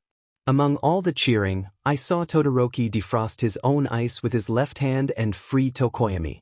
I didn't know why, but something about him was really sad. My next opponent was decided. But I was adamant on doing what I had promised. If he held back, if he didn't use his fire quirk, I would beat him without using my quirk in a very humiliating way. The next battle was between Ashido and the rude boy from Class 1B, Minoma Nito. I really wanted to face him in battle and put him in his place, but I didn't want Ashido to lose. Each and every classmate of mine was capable in their own way. Plus, the girl was so bubbly and cute. Ever seen a cute girl sad, or worse, cry? Trust me when I say it's impossible to ignore. You have to be a psycho if that doesn't melt your heart. I really wanted to know what quirk Minoma had. Luckily for me, Kendo was passing by with an energy drink in her hand and was looking in my direction. I waved to her and asked, "Hey, Kendo-san, could you tell me what Minoma's quirk is?" She was a little startled when I suddenly asked the question. But she immediately recovered, her face lit up and she smiled as she sat in the empty seat beside me, previously occupied by Ashido. Minoma's quirk? It's called Mimic. He can copy anyone's quirk with a simple touch. Although it only lasts for a few minutes. I nodded thoughtfully as Present Mike introduced Ashido and Minoma. Turning towards Kendo, I asked, "Any idea whose quirk he has mimicked?" She slowly shook her head as she replied while looking below as the signal was given for the battle to begin. He had something planned already. He's very clever, and since I was in your team for the cavalry battle, he avoided sharing his strategy with anyone. I raised an eyebrow as I said, "He seems very petty and resentful." Kendo giggled and nodded. "It's more because of what Tetsu told him after your class was crowded by other first years a week ago. Tetsu told us that you all were very arrogant and felt that you were superior to others. A boy even called them extras. So Monoma made it his goal to show your class that 1B isn't any less. I sighed as I said in an annoyed tone, must have been Katsuki. He has a very explosive personality, much like his quirk. Also, he has a little superiority complex. Katsuki heard me talking about him and snarled from his seat, "What did you say?" I looked back at him and said to Kendo, "Look at him. His face is almost always twisted into a scowl. Only a mother could love that face." Kendo spat out her drink as she laughed while holding her abdomen. Katsuki snarled again as he shouted profanities. Everyone around us just ignored him and laughed. Down in the ring, the battle had begun. Ashido secreted an acidic fluid from her specially designed shoes and slid towards Monoma at a very fast pace. Monoma just stood at his place and smirked. Right when Ashido was a few feet away, Monoma expelled searing fire from his body and attacked Ashido with it. Many of my classmates gasped in worry. My eyes immediately snapped towards Todoroki. His fists were clenched tight and his knuckles were completely white. His face had contorted into a fierce scowl, and I could see that he was doing everything he could to control the anger that burned in his chest like a raging fire. So there's a history with his fire quirk. That's why he refuses to use it. Does it have something to do with endeavor? The man has a terrible attitude, much like Katsuki. Did he abuse you, Todoroki? I turned around to see Ashido being flung out of the ring by fire. Her uniform was slightly charred at places, though it wasn't too much to make her feel exposed. Her skin had second-degree burns. She whimpered and limped away to Recovery Girl's office, sniffing and crying, unable to bear the pain. Present Mike, Aizawa-sensei, and many other people in the spectators weren't too pleased. I turned towards Kendo and saw her gritting her teeth as the energy drink bottle in her hand was being crushed in her fist. With my eyes hardened, I spoke in an icy tone, "I won't be holding back if I face him. Could you tell him that for me? I want him to know that he'll suffer. He went too far." Kendo nodded and spoke in a neutral tone, "I'll be going back to my classmates. All the best for your next battle, Midoriya-san." All of us decided to visit Ashido, except Katsuki, Todoroki, and Ida. Well, the next battle was of Ida, so he had to prepare. The other two just sat quietly, but I could tell they were seething inside. Their eyes couldn't hide their anger even if their faces somehow did. As we comforted Ashido and worried about her welfare, Ida was being toyed with by the support course girl, Hatsume. She had somehow tricked him into using support gear created by her and was using him to show her talent to various support gear companies in the spectators. It was funny in a way. Hatsume walked out of the ring when she was done with her demonstration. Ida's expression was certainly something to be captured in a camera. He looked like he was nauseous, constipated, and was kicked in the ball very hard. The next battle was between Kendo and Yaoyorozu. By that time, Ashido had been cured of her burns and had changed into a new uniform. After wishing luck to Yaoyorozu, I made sure to do the same to Kendo. Both girls were strong and Kendo was leaving no room for Yaoyorozu to think of a plan with her relentless attacks. Kendo's quirk was made for close combat and she was not letting Yaoyorozu create distance between them. With a fierce double-handed palm strike, Kendo forced Yaoyorozu out of the ring even though the latter had created a large sheet of steel to soften the blow. Kendo offered her a hand and helped her up. From the look of it, she encouraged Yaoyorozu as the girl's face had lit up with a genuine smile. The next battle ended very quickly when Chisaki Ibara, the girl from 1B, immobilized Kaminari with her vines after the dude short-circuited his brain. Kirishima's and Tetsutetsu's battle was a battle of attrition, an all-out brawl between men. In the end, it was settled by arm wrestling. The last battle between Katsuki and Uraraka was difficult to watch. Katsuki used everything to keep Uraraka away from him. He had acknowledged her as he didn't use weird names to address her. In that seemingly one-sided fight, everyone had ignored what was actually happening. When the smoke and dust settled, Uraraka released her quirk's effect on debris that had been accumulating and floating above Katsuki. But Katsuki was a tenacious prick. He blasted every last piece of debris apart. Uraraka was too exhausted to continue after her plan had failed, and she fainted. Katsuki was completely on guard till he was declared the winner. The first round of knockout battle was over. There was a short break before the next round began. The first battle was me against Todoroki. I don't care what he's suffered from being in the same house as Endeavor. I have to make him see the error in his ways. Without using his fire at all, he'd never become a good hero. As I made my way to the ring, Endeavor walked towards me in an imposing way and said, "Hey, there you are." I tried, trust me, I really tried, but I couldn't hide my disgust from him. "What did you want?" His eye twitched at my sudden hostility, but he didn't let it affect him. "I saw what you did out there. You have an amazing quirk. Defeating all 39 of your opponents with a mental attack and creating enough force to shatter the concrete just by releasing force from your body. In terms of strength, yours is comparable to All Might." I forcefully exhaled and asked, "What are you getting at?"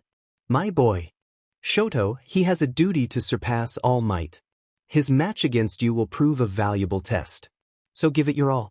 Put up a good fight against him. That's all I have to say. Sorry for my bluntness." I stood there with my feet frozen in place.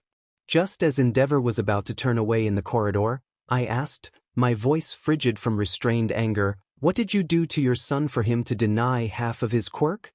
What did you do to him for him to be so messed up that he despises the fact that he inherited your fire quirk?" Endeavor looked back at me as a drop of sweat rolled down his cheek. I had released a small amount of Conqueror's will, subconsciously, but it was enough to make an impact. He cleared his throat and replied, "He's just in a rebellious phase." I immediately said, "I'm not All Might, Endeavor, and Todoroki Shoto isn't you. Do you know why you could never surpass All Might? Let me tell you why. You're an but of a man with a very toxic personality. I don't know what you did to your son, but you better correct it before it's too late for him. With the way he's denying his quirk, he'll get himself and some innocent civilian killed by a villain." I walked away without giving him a chance to say anything. I entered the ring as present mic began. Both of these competitors have performed incredibly in the sports festival so far. But there's only room for one of these greats in the ring. Midoriya versus Todoroki. Start. As expected, Todoroki used his ice quirk to do a ranged attack and try to freeze me. I quickly dodged sideways and ran towards him. "Are you still not going to use your fire quirk?" I got annoyed when I didn't get an answer. He was so stubborn. Dodging another ranged attack, I closed in towards his side in a burst of speed. Knowing he wasn't going to use fire, I ped my fist back and swung it to the left side of his face. He created ice to freeze my arm, but it wasn't durable enough to stop my fist from connecting with his jaw in such a way that it rattled his brain. I did not hold back when I punched him, thus sending him spinning in the air and to the other side of the ring. I didn't give him a chance to recover and showered him with punches and kicks so quick that he couldn't even react. Every hit was targeted to his left side, the side from which he could produce fire. After a few seconds of beatdown, I moved away just in time to evade a fierce attack by Todoroki's ice. He was breathing heavily, his face was bloody and riddled with cuts and bruises. His left arm and leg were trembling from being constantly hit by my elbows and knees, and I could see heavy bruising all along his forearm. He was in a pretty bad state. I smirked mockingly and said, "What's the matter, Todoroki? Weren't you going to defeat me? You haven't been able to put a scratch on me while your own condition right now is pretty terrible. All that when I wasn't even using my quirk. Why don't you try using the other half of your quirk? Because right now, I'm pretty bored." His voice trembled as he winced in pain. "I will never use his quirk. I'll become the top hero only with my mother's quirk. That way I would have denied him completely. He married my mother because he wanted a tool who could surpass All Might. He drove my mother to madness." He touched the scar on his left eye as he continued. "My mother spilled boiling hot water on my face, saying she couldn't bear to look at my left side. No, I refuse to use his quirk. I will deny him of everything." I glared at him and began, "I can understand the reasoning for you to despise him. But what would you do when you're stuck in a situation in which you just have to use your fire quirk? Are you willing to let someone die because of it?" Todoroki yelled, "I will not use his quirk, ever." I yelled back, "Your power is your own. Don't you want to be a hero? If you don't give your all in becoming number one, then I don't think you are serious enough to deny him everything." Use both of your quirks to become a better hero than your shitty father could ever be. Become the kind of hero your mother would have wanted you to be and could be proud of. Something flickered in his eyes when I mentioned his mother. I patiently waited for him to decide the outcome of his internal battle with his emotions. Finally, I saw a sliver of a smile appear on his face as his left side lit up, fire blazing from his face and arm. He finally used it. He finally accepted his quirk. I smiled back as I could finally use my quirk and beat him while he was doing his best. I thought you wanted to win? So why are you trying to inspire me? Which one of us isn't taking this seriously now? I want to be a hero too, Todoroki said with a wide grin.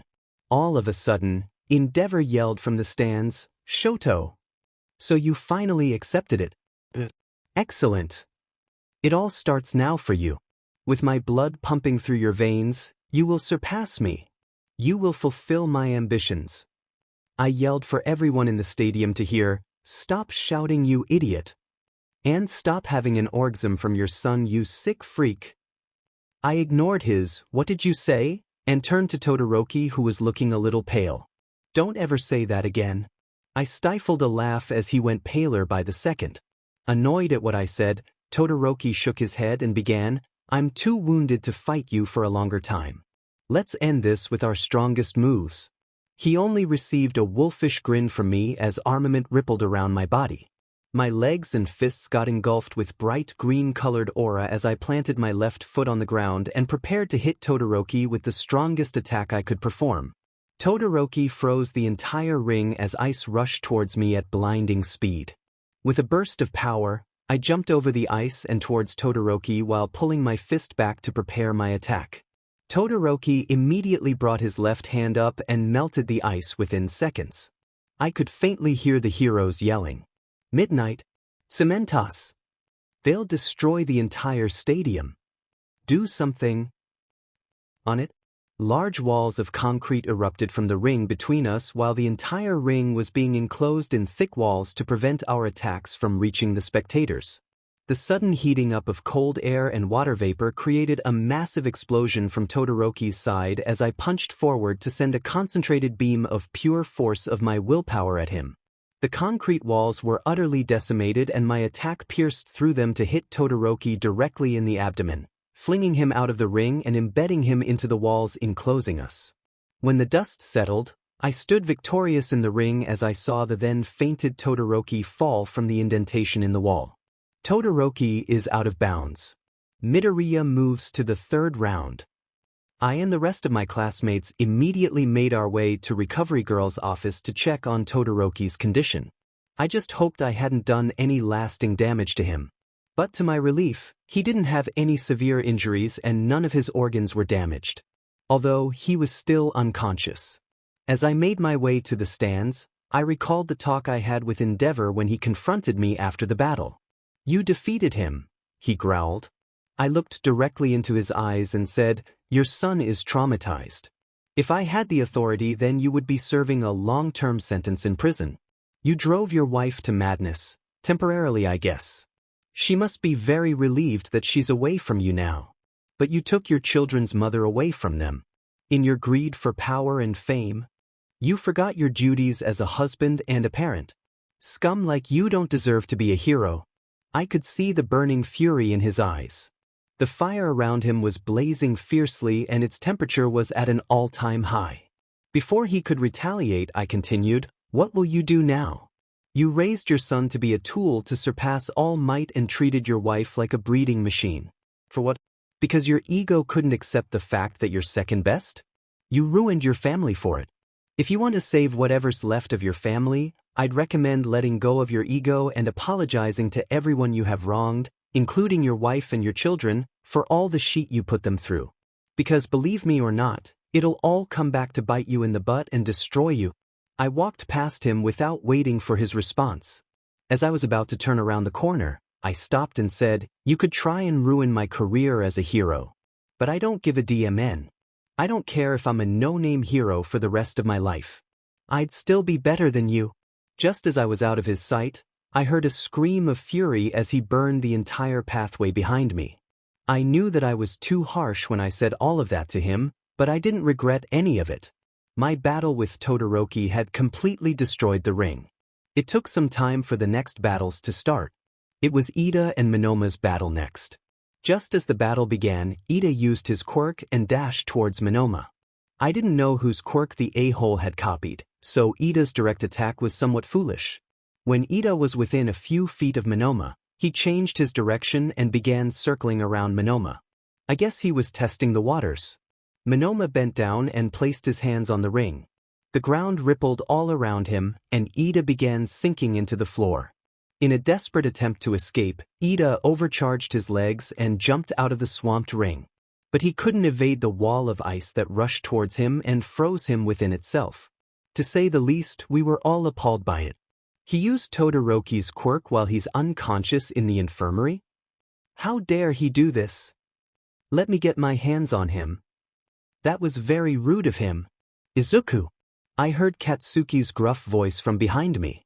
He'd never used my name to address me in 11 years. A little surprised, I turned around to look at him as he continued, "If you don't kill that scumbag in your next match, I'll kill you. Do you hear me?" I raised an eyebrow and asked, "So you do care about your classmates, huh? Even though you're the most unpleasant person I've ever encountered. I won't kill him, obviously, but that doesn't mean I can't brutalize him without crippling him." Uraraka shakily said, "Midoriya-kun, you don't sound like yourself." "I don't, huh?" I could tell the difference. Conqueror's will was leaking out of me uncontrollably. Minoma, in his attempt to show us up, had gone too far for any kind of redemption.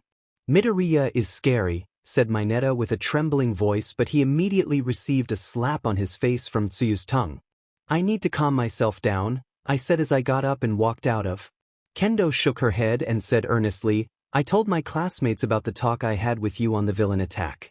Most of them were ashamed for assuming too much. Even Tetsu was embarrassed by his behavior. They hold no animosity or jealous feelings against you and your classmates." But Minoma was too adamant about his opinion. "I'm not here to ask you to spare him. I just hope you could correct him. Minoma is very serious about being a hero. He's just too stubborn once he's made an opinion about someone." I nodded and said, "I can say for my entire class that none of us holds anything against 1B. But they won't bat an eye if I put Minoma in his place." We sat in silence as we heard faint sounds of violent explosions coming from the stadium. "It seems Katsuki's and Kirishima's match has started." Kendo nodded and looked at me without blinking. There was a strange emotion flickering in her eyes that I couldn't discern. With a concerned expression, she asked, "Are you all right?" With a hollow chuckle, I replied, "I lost control of my quirk back in the stands and scared my classmates. I need to apologize to them. And I'm sorry for scaring you when you stepped into the room." She shook her head vigorously and said, "There's no need to apologize to me. I can understand you. I wasn't offended or hurt in any way." I chuckled and shook my head. The sounds of explosions had stopped and Present Mike announced Katsuki winning the match. I exhaled out, got up and said, "Well, next is your battle. All the best for it. I know you'll do great." Kendo blushed a bit as she perked up and flashed me a bright smile. "Thanks, Midoriya. Best of luck for your match with Minoma." I replied with a small smile, "No need to address me with an honorific. Just call me Midoriya." "Then you have to call me just Kendo." "Sure." I walked out of the room and went back to the stands. I had to apologize to my classmates for scaring them, while in Mineta's case, making him sheet his breathes. I watched as Kendo and her classmate, Shiozaki Ibara, fought in the ring. Kendo was very well trained in close combat as she was effortlessly dodging Shiozaki's vines. But Shiozaki wasn't a pushover either. No matter how much Kendo tried, she wasn't able to get closer to hit Shiozaki. After a long stalemate, Shiozaki finally managed to get a hold of Kendo, only for her to use her quirk to tear away Shiozaki's vines and free herself. Although, her hands were hurt because of the thorns on the vines. Ignoring the pain, Kendo ran towards Shiozaki while using her quirk to tear the vines that came at her. Finally, she managed to push Shiozaki out of the ring with a double-handed palm move. Shiozaki is out of the ring. Kendo moves to the third round. It was a good fight. Both had strong quirks and knew how to use them to their advantage. It could have ended in Shiizaki's favor, had she not hesitated when Kendo's palms were about to strike her. Anyway, I got up from my seat and began to make my way to the preparation room. The words of motivation I received from my classmates were quite colorful. It was like listening to motivating words from 19 different Katsuki at the same time. Oh, the shudders. Let's move right on to the next round. Both of these competitors have proven to be formidable, not receiving any damage in all of their battles. Midoriya Izuku vs. Minoma Nito. Start. I didn't make any move and waited for the piece of sheet to begin. We kept staring at each other for a minute or two when he opened his mouth. I had to really think hard on whose quirk should I use against you. Looking at your performance so far, you are deceptively strong for having a lean physique. Your quirk must be very strong. I wonder, what would you do when you don't have a quirk to use? I looked at him with a blank expression as his irises turned red and began glowing. His hair rose up in the air and I felt myself losing the ability to manifest willpower into existence. Present Mike yelled into the microphone, "What? Eraser? He's using your quirk?" Aizawa-sensei grumbled, "I couldn't do anything as I am bandaged from head to toe. He just asked if he could use my quirk and without waiting for my response, he touched me and copied it. You're suddenly very chatty." I blame the painkillers. Down in the ring, Minoma ran towards me and swung his fist to connect a haymaker on my jaw. It was a clever plan, had I been a sissy who was only dependent on his quirk. I immediately deflected his punch and in a very swift attack, I struck the sides of his trachea, thus impairing his ability to talk temporarily. I looked into his wide glowing eyes and spoke in a menacing voice, "I quit, that's what you have to say to forfeit the match. Now you can't even speak. I have enough time to punish you for being a scumbag today. I'll make this match very memorable for you."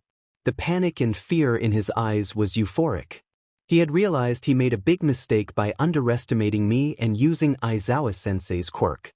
He immediately pushed me away, but I was too quick for him. I sped forward, bent my torso and drilled my fist into his abdomen like a sledgehammer. The force was enough to lift him off his feet. I could hear a collective intake of breath by the spectators as they winced because of my punch.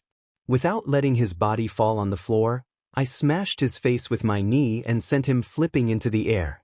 Without waiting for another moment, I grabbed his bleeding face in my palm and with an angry roar, I slammed him on the floor. Even though the son of a beach was such a hateful boy, I had to admire his tenacity. He still had the quirk activated that he had copied. With my palm still on his face, I bent down to the level of his ear and whispered, "You F-ed up today, do you know that? You took things too far." I picked him up by his collar and threw him towards the edge of the ring. Running faster than my throw, I grabbed him by his leg and threw him back towards the center. Minoma came to a tumbling stop in the center of the ring. He struggled to get up on his feet and kept trying to speak, but all that came out of his mouth was air. I raised my fist and covered it with armament. "I can use my quirk now. So, if you don't want me to beat you up with fists as hard as a sledgehammer, you better use the quirk that you so arrogantly and disrespectfully copied from my sensei." Minoma snarled and activated the quirk once again. I continued, "You had the gall to use our own quirks against us?" I ran forward and flipped into the air to deliver a kick over his head, making him fall on his face. "You dared to copy Todoroki's quirk when he was incapacitated." I grabbed him by his hair and headbutt him on the forehead, repeatedly, making cuts appear over his eyes. "You used that scumbag Endeavor's quirk and burnt Ishido's uniform. She was very lucky that she wasn't too exposed and the uniform was just singed at very few areas. The embarrassment it could have caused, being seen naked in front of so many spectators, you have no idea about it. She could have suffered from severe burns with how recklessly you used his quirk." I once again slammed him on the floor and pounded on his face mercilessly. "We were attacked by villains in USJ and instead of being concerned, you ridiculed us on every chance you got for getting famous in the media. We decimated the villains that day. And right now, I don't see a hero getting his butt beaten by me. All I see is a villain." I stopped beating him when I finished. Minoma's eyes widened with shock, fear, panic, and realization. How could I be so blinded by jealousy? I wanted to be a hero and prove to everyone that my quirk is not villainous. But today, I behaved like a villain. I soothed his nerves around his throat so that he could speak again. He began crying uncontrollably and mumbled, "I'm sorry. I'm sorry. I'm sorry." I nodded and moved away from him. With his body trembling from pain and fatigue, he sat up and wiped his tears away while saying, "Midnight Sensei, I forfeit this match." Her expression was somber and a bit relieved. I guess she heard whatever I had said while I was brutalizing Minoma. Perhaps that was the reason she hadn't stopped the match midway to prevent me from doing some permanent damage to him. He was taken away on a stretcher as Midnight announced, "Minoma forfeits the battle. Midoriya advances to the final round." I went back to the stands and said with a smile, "Ishido, Todoroki, Minoma apologizes for his conduct today. I hope you will forgive him." Todoroki smiled and nodded slightly while Ishido immediately jumped up from her seat and gave me a tight hug. "Thank you, Midori." I patted her head and laughed along with my friends as they excitedly talked about how I beat Minoma's butt. In the stands of 1B, I noticed Kendo mouthing a thank you towards me. I grinned and nodded. Suddenly, I noticed someone missing from my classmates. "Where's Ida?"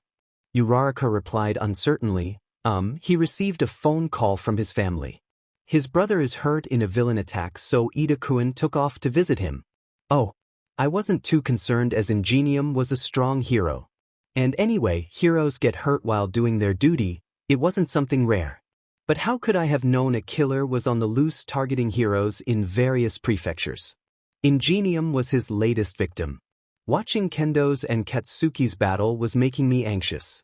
Katsuki was doing everything he could to blast Kendo away as she desperately evaded his attacks.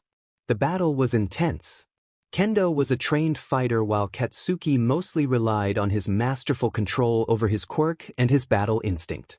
Using her big fist quirk, Kendo swung her palm towards Katsuki's side and managed to hit him. But Katsuki managed to soften the blow by creating an explosion against her palm. Kendo stumbled away as she winced in pain. Meanwhile, Katsuki managed to prevent himself from being eliminated by a ring out as he used his quirk to stop himself from going over the boundary. In a desperate attempt to win, Kendo ran towards Katsuki and attempted to hit him with a powerful palm strike. But Katsuki's instincts took over and he jumped over her head. Kendo immediately realized that she made a grave error in her judgment. She tried to turn around but was sent flying outside the ring by an explosion against her back. Kendo has been eliminated by ring out. Bakugou advances to the finals. The spectators cheered for both of them. After an enthusiastic present mic rallied the spectators, "Looks like the final is set. It's Midoriya Izuku versus Bakugou Katsuki." There was a 15-minute break before the final round began. I met Kendo as she was making her way to Recovery Girl. Her eyes were a little puffy and watery, meaning she had been crying. Of course, she was crying. She had lost in the semifinals just a few minutes ago. I exhaled and said, "Come on." She just wordlessly followed me as we made our way to Recovery Girl. Once there, Recovery Girl healed her, gave her a few gummy bears, and went away to check on Aizawa-sensei, who had not visited for his checkup. Kendo was sitting on the bed and I was standing right in front of her. "Want to talk about it?" Kendo looked up at me and took a deep breath before replying, "I really wanted to win and face you in the finals. I don't think you remember me, but we used to go to the same dojo in our childhood." I smiled and replied while ruffling her messy hair, "How could I ever forget my tomboyish sparring partner? You were the only one who could give me a challenge. Training at the dojo was really boring after you and your family moved away." Itsuka pouted and looked away as a blush crept on her cheeks. "I resent that. I could never defeat you. And stop ruffling my hair. They are already very messy, stupid Zuzu. I was so formal with you because I thought you forgot about me. Bet you were having a lot of fun seeing me act like that." I smirked as she grew indignant and huffed. "It was funny seeing you struggle so much while talking to me. You were so uptight I had to try my best not to start laughing." Itsuka growled as the blush on her cheeks grew brighter. I placed my hand on her head and gently rested my forehead against hers. Smiling and ignoring the steam coming off her face, I said, "I missed you, Kenshon. You fought brilliantly today. No matter what anyone says, I'm proud of you. From that tomboy who I believed was literally a boy for many weeks, you've grown up to be a very responsible and wonderful girl." As I moved away, I heard her mumble meekly, "I missed you too, Zuzu." Before we could talk more, her classmates barged into the room and were about to say something when they all went quiet upon seeing me standing near Itsuka. Being a more simple-minded person, Tetsu walked out of the crowd and jabbed his finger towards me. What are you doing here?" I simply shrugged and replied, "She was in my team for the cavalry battle. I just came here to ask if she was all right," as I was on my way to the preparation room. Turning towards Itsuka, I smirked mischievously and said, "Well, I'll be on my way, Kendo-san. Won't you wish me luck?" Her eye twitched a few times as she struggled to not punch me with her quirk. "Best of luck, Midoriya." With my shoulders trembling as I struggled to control my laughter, I quickly left for the preparation room. I sat down on a chair and began concentrating on the match. It would be the first time Katsuki and I would be going all out against each other. For the past 10 years, we had been at each other's necks. That final battle was the deciding fight to see who was better among us. I know it wasn't very heroic, but settling a 10-year-old rivalry, I was really looking forward to the fight. I walked out of the room and made my way to the ring. On the other side, I could see Katsuki already standing in the ring with an ugly smirk on his face. It made him look downright hideous. Seriously, dude, at least try to look a little less like a villain. Yeah. At last, we've arrived.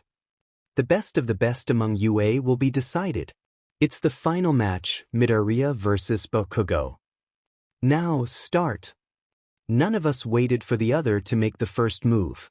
Katsuki propelled himself in my direction with his explosions as I covered my entire body with armament. As always, Katsuki began with the right swing. Stepping sideways, I effortlessly dodged it and spun around, delivering a spinning kick to his face. Even though my kick had hurt him, Katsuki immediately got up and rained explosions at me. Again, I dodged them all as I knew exactly where he was going to attack, thanks to my will of observation. Frustrated that he couldn't land any hits on me, Katsuki jumped back and brought his palms together to create an area-wide explosion, similar to the one he used to destroy Uraraka's final attack. It was too close for me to dodge and the attack threw me several feet away. Despite the smoke coming off my body, I wasn't hurt very badly. The heat was more annoying than painful. Letting go of the thought of prolonging the battle and tiring Katsuki, I decided to duke it out with him. With my fists and feet covered with bright green barriers, I countered every explosion from his palms with punches and kicks. No matter how much Katsuki tried, he couldn't surpass my speed. I was able to hit him quite a few times despite Katsuki trying his best to stop the blows with explosions. With a roar, I kicked him under his jaw and sent him flying in the air. Without wasting any time, I jumped after him and kicked him in the abdomen to send him crashing down on the ring. Katsuki was hurt very badly. It took him a few seconds to get back on his feet as he coughed blood. There wasn't much left he could try to defeat me. He created some distance between us and propelled himself up in the air. Using his quirk, he began spinning himself rapidly as he descended towards me like a blazing tornado. Not fazed by what looked like an ultimate move, I ran towards him, fully intending to end the battle. With his palm a few inches away from my face, he yelled, "Howitzer impact." It really was a devastating attack. But I had already anticipated it. Right when he was about to create an explosion from his palm, I spun around my body axis in the direction of the blow and watched as his attack missed my nose by a hair's breadth. It felt like time itself had slowed down as my intensely glowing fist was about to connect with his abdomen. I could see Katsuki's eyes growing impossibly wide when I said, "It's over." A beam of piercing green aura struck Katsuki's abdomen, sending him tumbling and skidding all across the ring. Only when his body collided with the barricade outside the ring did it come to a stop. There was a moment of silence in the stadium. I stomped my foot on the ground and roared at the top of my lungs as the crowd showered me with thunderous applause and cheers.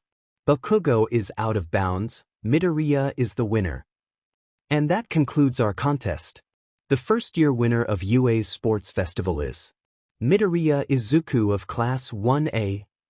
I was in a very joyful mood, or would have been if not for Mr. Second Place and his unhinged maniacal protest of not wanting to accept the fact that he was second. I tried my best to stay indifferent. This idiot. The whole country is watching this event. Then I looked at him.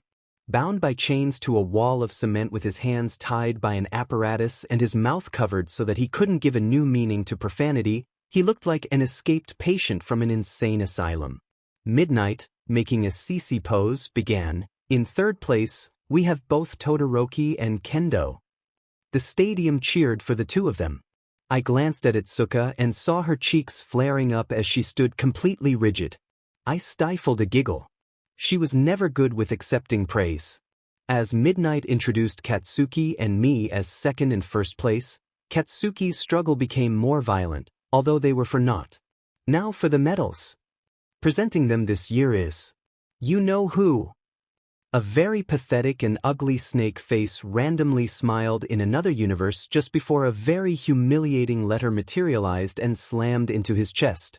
Little did he know, he was in for a very bad experience. Meanwhile, a booming voice was heard throughout the stadium, I am. But Midnight continued, he's everyone's hero. All Might. Her introduction overlapped All Might's booming voice as he jumped all the way to the center of the stadium. Here with the medals.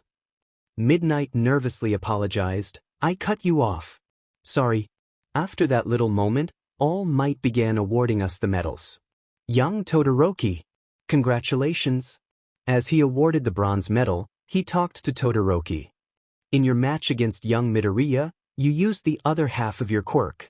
I do not know what the two of you talked about in the ring, but I hope you will be able to sort out your problems. Todoroki replied quietly, Midoriya forced me to use my quirk. But what he had said made sense. I think I've lost my way. I know you've taken interest in him and I can see why. He may be rude but he's always there to help, even if he doesn't like the person. I always wanted to be a hero like you. But it's not like I can just forget and get over things. There's still something I have to get over first. All Might gave him a hug and whispered something into his ear which I couldn't hear as Todoroki was standing farther away from me. Next, All Might gave the medal to Itsuka. Congratulations, young Kendo. Your performance was exceptional and by no means less than any of these finalists. You should be proud. Even though she mumbled her response, I could easily hear her. I wanted to prove myself to someone that I am strong by winning, or at least being one of the finalists. I wanted to tell them that I am strong enough to stand beside them. But I lost. All Might hugged her and said, do not put yourself down, young Kendo. Whoever you wanted to prove yourself to, I am very sure that they have acknowledged you and are proud of you. Here's a little advice. You are too careful when you fight and think too much before you take action. It delays you and decreases your speed. Learn to work along with your instincts. Have confidence in your skill and you'll become a great heroine. Then he moved towards Katsuki. Placing a hand over his mouth, he stopped himself from laughing when he looked at the way Katsuki was bound. This is too much. Right when All Might removed the piece of cloth covering Katsuki's mouth, the explosive teen began shouting, All Might. This doesn't mean squat. Doesn't matter what anyone says, if I don't recognize it, that medal is garbage. All Might cleared his throat and said, in a world that's constantly graded on a curve, there aren't many who can always be on the top. So accept this. As a wound even. So that you won't forget. I told you I don't want that piece of junk. Poor All Might had to force the medal in Katsuki's mouth. Next, he moved towards me and said, young Midoriya, congratulations. You are the winner of this event. And you certainly lived up to your pledge. Accept this medal with pride. After giving me the medal. By the way, how did you manage to get out of young Shinso's control? Chuckling mischievously, I replied in a whisper, I was never in the control of his quirk. I was too strong for him to overpower. But his quirk will be very useful as a hero if he trains right. So I decided to help him a bit by yelling to everyone about how wonderful his quirk is, even though I didn't like his attitude and he was very mean to me. He may be able to get accepted in the hero course. All Might was very surprised. I can't believe this. He deceived the entire country and helped someone who was not on good terms with him. Young Midoriya. Turning around, he addressed everyone. Well, these are your winners. But hold on everyone. Each and every student here has the potential to stand where these four are. The sprouts of today will grow into the heroes of tomorrow. Competition. Encouragement. Pushing each other higher and higher. In that spirit, let's have one final cheer. Everyone say it with me. 1, 2 and thanks for the hard work. Plus Ultra. All Might. Weren't we supposed to say it's Plus Ultra? Alright, it's just that they really did work so hard and we were given 2 days off in light of the sports festival. I was fairly excited to celebrate my win with my mother. By winning the sports festival, I had taken a huge leap towards becoming a hero and I wanted Mom to be a part of it. I owed it to her. Since Dad wasn't there most of the time to make an impact, Mom was the only one responsible for my upbringing.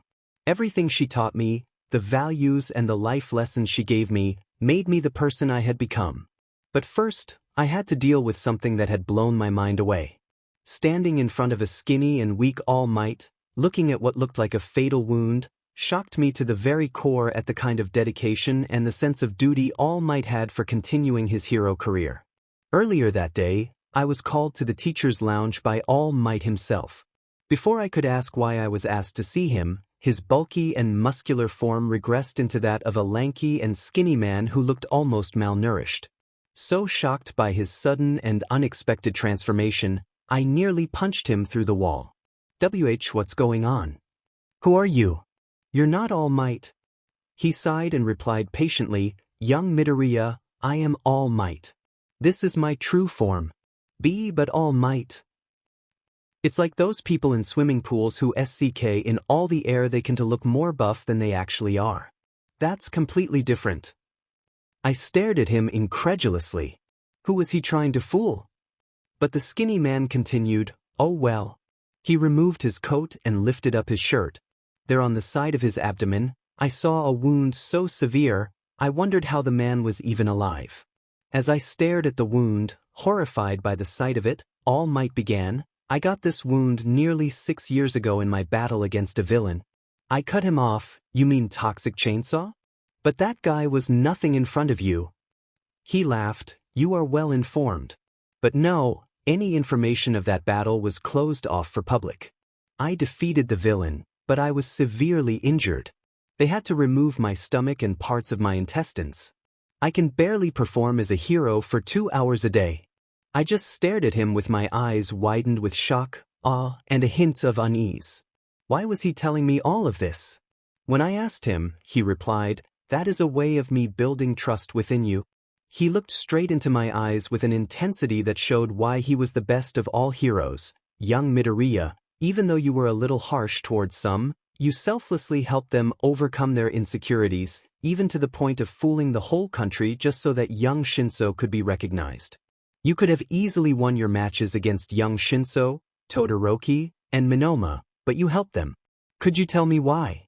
With a soft smile, I looked into his eyes and immediately replied, because it was the right thing to do. What kind of a hero would I be if I couldn't save someone right in front of me from themselves? All Might's eyes widened momentarily as he took a deep breath. Helping someone when not asked for is the essence of a true hero. Young Midoriya, I have deemed you worthy of inheriting my quirk. Inherit his quirk? All Might continued. For years the tabloids have debated about what my quirk could be.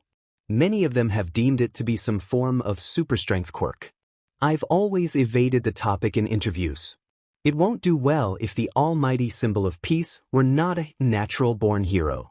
My quirk is not unlike the sacred torch from the legends that's passed from one bearer to the next. It's a quirk that can be passed over to someone deemed worthy by the bearer. It's called One for All.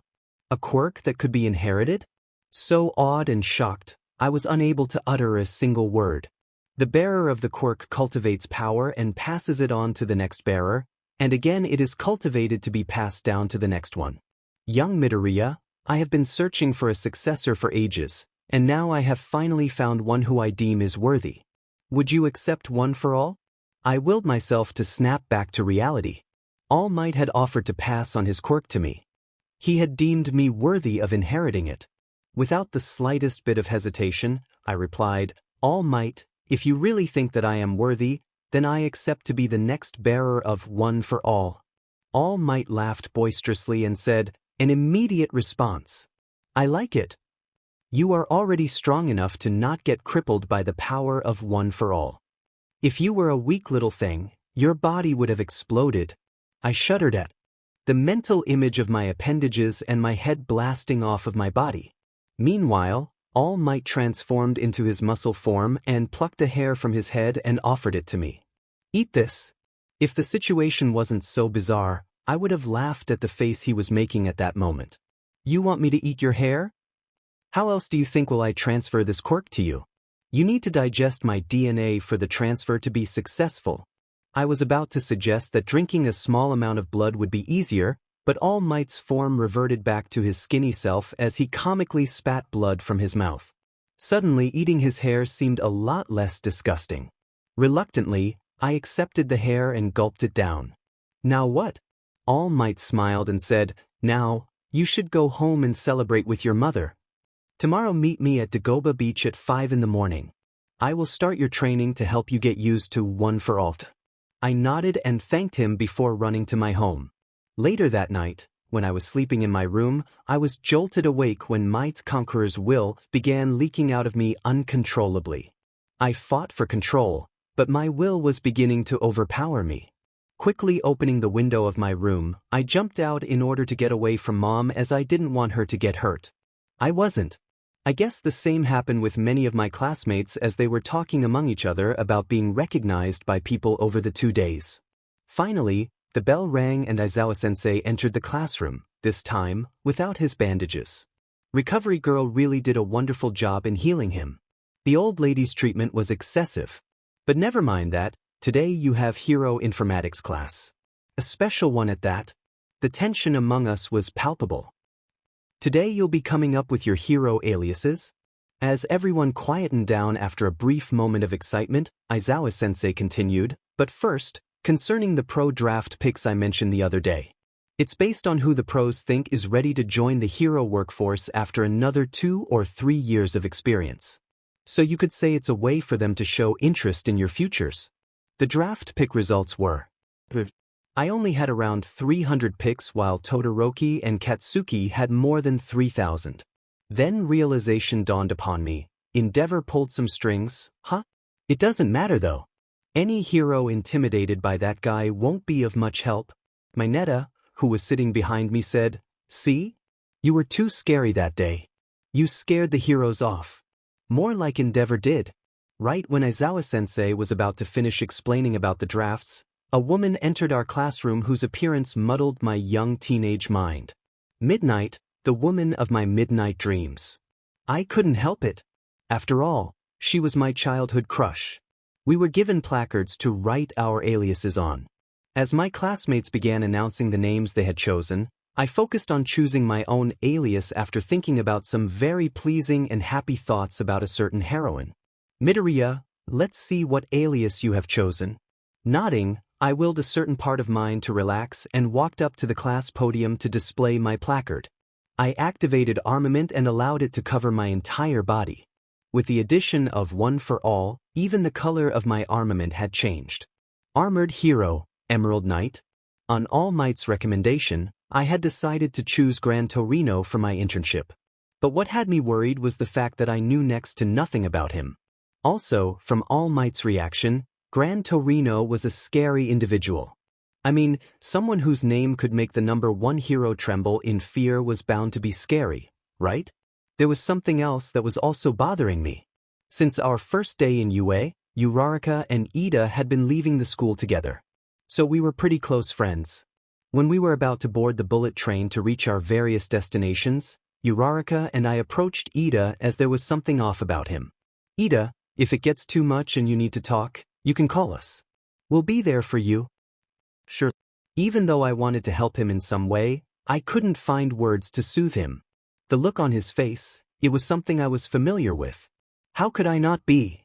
I had seen the same look on my face in the mirror when Tetsuo was killed. Ida wanted revenge for his brother. But given the number of lives the hero killer had claimed, Ida's chances of succeeding in his pursuit to avenge his brother were bleak. Before I could say anything else to him, Ida had already left. 40 minutes later, I reached my destination. I walked towards the address on the slip in my hands and opened the door of the dilapidated house, only to see an old man lying in a pool of blood. Eh? He's dead. The dead man looked up at me and said, "I'm alive." He's alive. Stop laughing at me. What kind of reaction would you expect from someone in that situation? Anyway, the old man continued, to slip and fall while carrying ketchup-covered sausage links? How clumsy of me. And who are you? Startled by his sudden question, I fumbled and replied, I am Midoriya Izuku from youth. He tried to get up by using his walking stick but dropped down with a plop. I want to eat lunch. Lunch? Who are you? He's All Might's teacher? I knew he'll be old, but this is too much. The old bag of flesh and bones perked up as he fiddled with the suitcase that had my costume in it and exclaimed, Tasha Nori. That's not my name. It's Midoriya Izuku. Right when I was about to leave and talk to All Might about it, the old man spoke in a tone which felt different than how he was behaving a few seconds earlier. Fire off an attack. Show me your one for all. I'd like to know to what degree you can control it. It was so sudden that it took me off guard. Huh? Nice costume. Put her on and come at me. Who are you again? Gah. With a frustrated sigh, I said, I'm sorry, sir, but I don't have time to deal with someone who can't even remember something as simple as my name, much less teach me to improve my control over one for all. As I was about to leave, I heard a sound of feet crashing everywhere around the room with high-speed gusts of wind blowing all over the place. I immediately used observation and was shocked to see the same old man standing in front of me with feet planted on the wall. Gran Torino did not look like a clueless old bag of bones anymore. With a challenging and unnerving snark, he said, Then I'll tell you once again. Come at me, Yui. You recently received one for all from that justice-obsessed musclehead.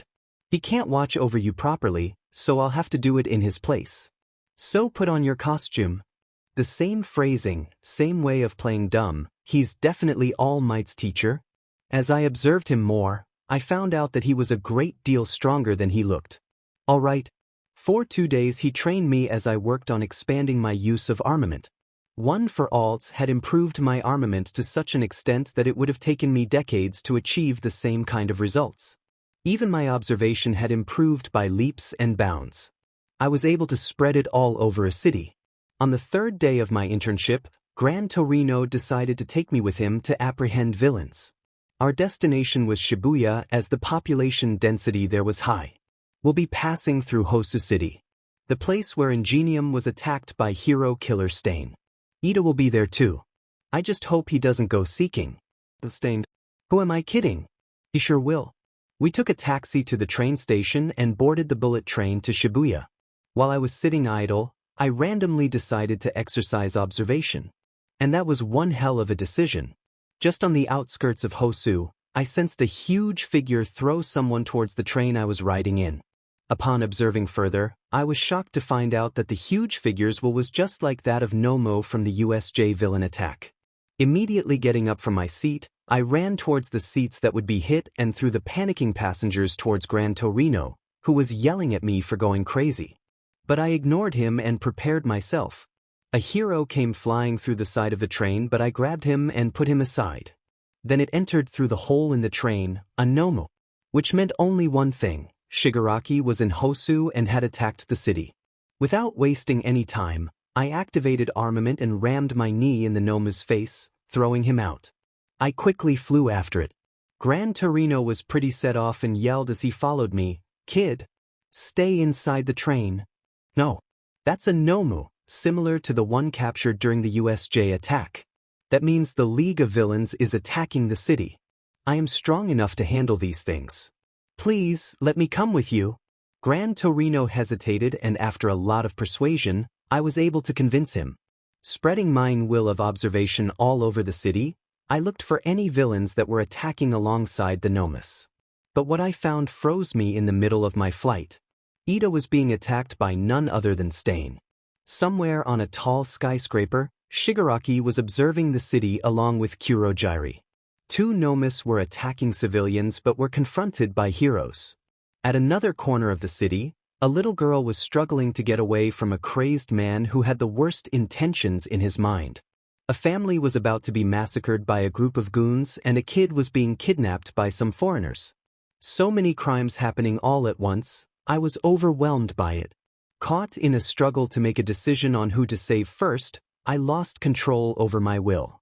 Powered with one for all, my will blasted out of my body as Conqueror's wilt bent the space around me.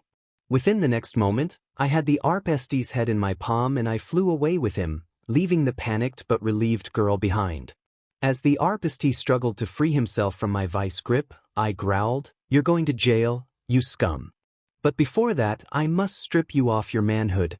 The sodomites in prison will be happy." I ripped the Arpesti's manhood off and threw him towards the police station before I jumped through space to my next destination. The bullets from the machine guns never reached the family as the goons lay dead miles away in a warehouse. The kid sat alone in the van as his kidnappers suddenly vanished, only to be found dead, their bodies floating in the sea. I landed in front of Stain as he was about to strike Ida with his katana. Before the villain could react, he found himself flying across the alley as a sharp pain erupted from his core. He gurgled blood from his mouth as the force of my punch tore a hole in the back of his costume. Shocked at my sudden appearance, Ida exclaimed, "Midoriya." He flinched as I turned towards him and looked into his eyes. I couldn't put the blame on him. If I looked at myself in the mirror, I too would have reacted in the same way. I was blinded by rage. I did my best to control the anger burning through my veins as I asked Stain, "Do you know why Shigaraki Tamura is causing havoc in this city?" Stain grunted and spat blood before getting up on his trembling legs. Crouching towards me, he asked, "Who are you?" I looked back towards Ida, who flinched again. "I'll be having words with you once this guy is apprehended." Mustering enough courage, Ida snarled, "Why do you care? This is my fight." I shook my head and replied, "You can't even move, how do you expect to defeat this maniac? And I'm your friend, stupid Ida. It's my duty to stop you from doing something you may regret. Resent me if you want to, but I'll do everything, even if I have to beat the sheet out of you, to knock some sense into your mind that's clouded by revenge." Ida gritted his teeth in frustration and anger as I continued, "Take care of your fellow victim once you're able to move." Before I could turn around towards Stain, he threw a knife at the back of my head which, surprisingly for him, was easily caught by me. "What? You expected me to drop my guard against a piece of sheet known for killing heroes? Tisk, so eager to kill. Is that all you can think of with your deranged mind? Answer my question and I may apprehend you in a less painful way." Stain snarled, "Get out of my way, kid. From your talk with your friend, I could tell you are serious about being a hero. But him? He wants revenge. He doesn't deserve to be a hero." Already angry and frustrated at the attack on the city, I didn't wait any further and grabbed his face in my palm to slam him against a wall. I was so fast that he couldn't even see me move. Growling from barely controlled rage, I asked, "One more time, why is Shigaraki here? Why are you targeting heroes? What's your motive behind this?" Stain laughed raspily and replied, "He wanted me to join his league, but our goals were different, so I declined. He just came here to drop me off." I slammed him back into the wall and punched him in the abdomen. As he was coughing and gasping for air, I said, "That hand Eftivich maniac is causing havoc in the city. Because of you, the scum of this society is taking advantage of this attack to have their way with the civilians. I just stopped a RPST before coming here. Why are you killing heroes? Give me one good reason, I may go easy on you." Stain snarled, "Because those heroes are fake. All they want is money and fame. They don't care enough to save people. They don't deserve to be called heroes. I'll kill all the fakes if I have to for cleaning this country off their filth." "An idealistic villain," I snarled back. "And who gave you the right to decide whether they deserve to be heroes or not? Who gave you the right to be the judge?" Stain finally managed to push me away and free himself. Grabbing his katana, he slashed at my abdomen, but I easily evaded it. My perch. is for the sake of a better society. This sham-filled society. And the criminals who wield their power in the name of petty mischief. I'll end it all. Stain tried to maneuver around me and go after Ida, who had begun to move again. But I was way faster and stronger than him. I grabbed his katana and shattered it like glass. Still, he managed to throw a knife at Ida, which was thankfully stopped by Todoroki's ice. Midoriya, I'll be here to provide support if you need it. I nodded to Todoroki and turned back to Stain. If you hate those so-called fake heroes, you could have tried to become a hero and clean the hero society from inside. Slamming him on the pavement, I bombarded his chest with my fists. And I bet you did try, but you failed to become a hero. You gave up when you tried to spread awareness about the corruption among heroes, but no one listened. I stopped when I started hearing cracking sounds from his chest. Stain's breathing was ragged and he was trying with all of his might to stay awake. You gave up. If you were devoted enough to your cause, you should have kept trying. There are many ways to become a hero. But you chose the easy way out. You decided to kill all the heroes you saw were unworthy.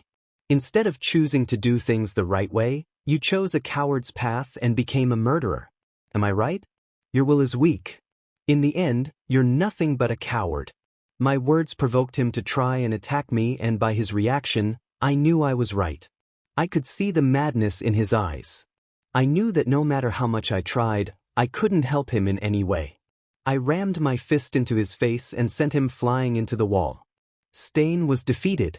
I looked back to find Todoroki and Ida helping the hero native who was originally being targeted by Stain. As we came out of the alley with Stain tied by ropes, the other heroes had arrived, along with Gran Torino. Midoriya, you brat. What happened here? I looked towards Stain and replied, we caught the hero killer. He was about to kill Ida and the pro-hero native when I stopped him and fought to subdue him. You can see it took a lot of effort. Right when the other pro-heroes were interrogating Ida and me, I sensed a Nomu closing in towards me. I immediately dodged when it tried to grab me and activated armament to attack back. But before I could, Stain freed himself and liked the blood of the Nomu that had spilled on a pro-hero's cheek.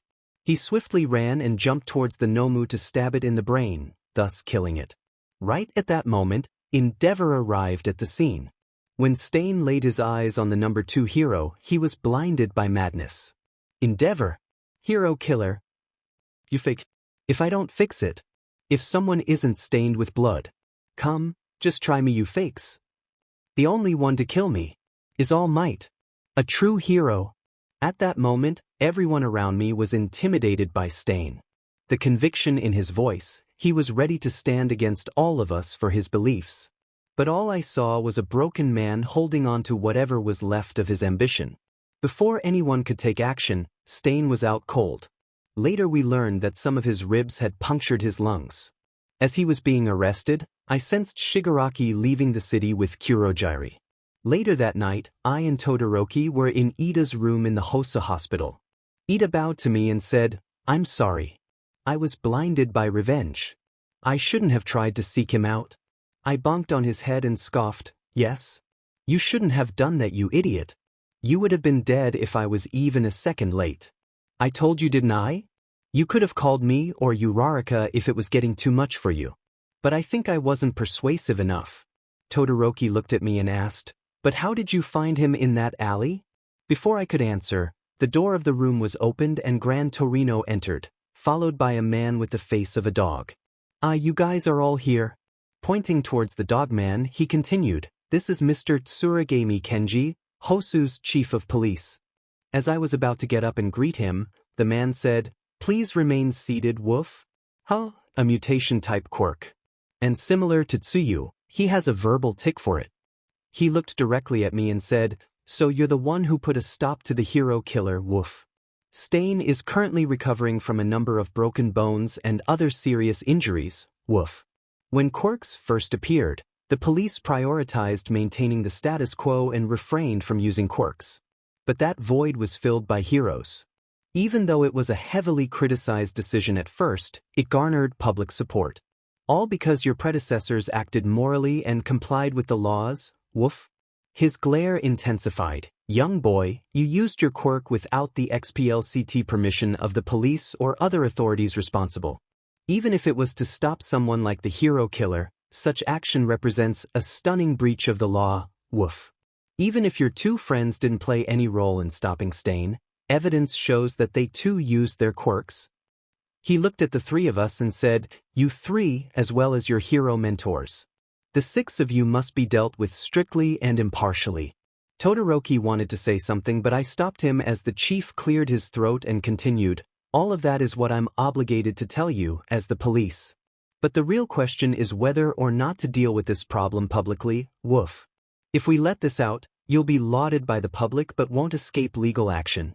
Fortunately, the number of eyewitnesses was small that night, so we can hush up the whole matter before it causes problems. But in that case, your decisive action and achievements will be hidden from the public." The police chief wanted to name Endeavor for capturing Stain and save us from being punished. Relieved, we bowed towards him and thanked him. Among all that tension, I had forgotten something I did the previous night. I had taken the lives of those criminals, even though I had not wanted to. Though no one found out that I was the one responsible, the guilt was eating me up from inside. My powers, they were growing faster than I could control them. I was very tense for the next few days. I knew that I had killed dozens of people the night Stain was apprehended, and the feeling of guilt, the feeling of being weak never went away. I was weak as I couldn't control my powers. I was weak as I couldn't control my emotions. I vowed to never let my emotions get the better of me. Heroes were not the law enforcement. Heroes weren't supposed to kill. The whole incident with Stain overshadowed the murders of those gang members, and it was just. But before I could leave, he made sure to reprimand me for going after Stain all on my own. That's all I have to say.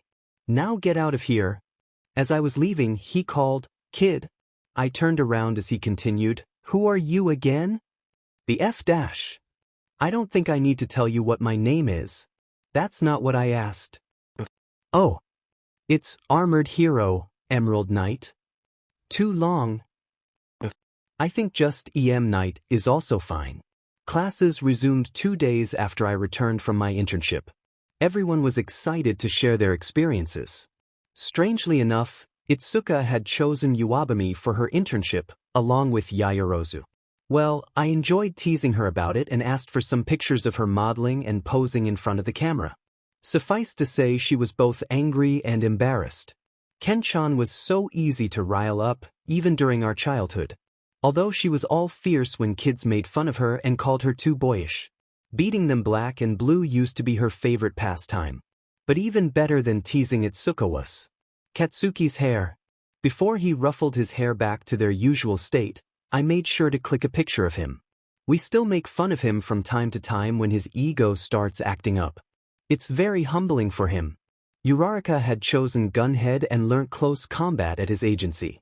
When I asked her about the internship, she replied while performing katas, "Midoriya-kun, it was very instructive. Ochako's had some kind of awakening, Karo. Such a transformation in 1 week." Mineta replied to Kaminari while looking paranoid. "Transformation is wrong, Kaminari. All women hide their demonic mature deep within them." But soon, everyone's attention turned to us as Kaminari said, "Now if you want to talk about the most transformative experience." He looked at me, Todoroki and Ida and continued. "That'd be the one you three had." "Yeah. The one with the hero killer." I was so worried. "I'm just glad you're all still alive. But Endeavor came and saved you, right? That's our number 2 hero for you." "Yeah. The number 2 hero saved us." I was kinda surprised. He didn't use the chance to ruin my career. But I guess since his son was involved. Ojiro began. "So I saw on the news that they think hero killers connected to the League of Villains? I hate to think how things could have turned out if a scary guy like him had shown up during USJ attack. That's the problem. He's not affiliated with those scumbags. The police knows that. FING Media is doing free advertisement for the League." Kaminari continued after him, "Hold on, sure, he's scary. But did you watch that video, Ojiro? You can see his tenacity, his one-track mind. Kinda cool, don't you think?" Before anyone could say anything, The classroom was flooded by my will. Cool. Do you think that murdering psychopath is cool? He killed 17 heroes, Kaminari. There's nothing cool about it. And before you say things like this, learn to look around and see who all can hear you, I said as I nodded towards Ida. Suffice to say Kaminari was sufficiently cowed. But Ida was not at all deterred. It's fine, Midoriya. Stain is a man of conviction. So if some people think he's cool, I get that. But his convictions have led him to conclude that society needs a purge. And no matter what one's motives are, that's just wrong. With a sharp and comical action of moving his forearm like a robot, he continued, so that no one else emerges and suffer my fate, I will correct my way and forge a path to become a true hero. Class is about to start. Get to your seats. Midoriya. He's taking over your job of class rep. I just smiled as I sat into my seat. Seems like I wasn't the only one who learned something from that night. I am here. And the reason for that is your basic hero training. It's been a while, young boys and girls. How's everyone? We were certainly not impressed. Not much of an entrance. I'd expect more after a break. Maybe he ran out of shticks? I had a hard time controlling my laughter when I looked at All Might's face that clearly was saying, run out? Never. My supply of shticks is inexhaustible. Clearing his throat, All Might said, as an immediate follow-up to your internships, today's activity is a playful one. A rescue training race. After he explained the rules, I was chosen to go first along with Shiro, Ashido, Ojiro, and Ida. Alright, Group 1, on your marks. Start. It took me 2 seconds to reach the finish line with my new ability to fly. For Ida and Shiro, it was a humbling experience.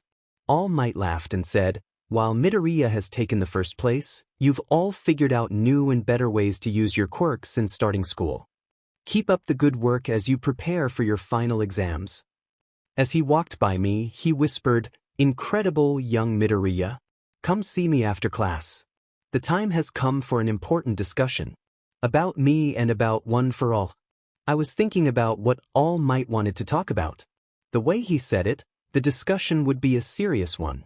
At that moment, I was changing into my school uniform in the boys' locker room.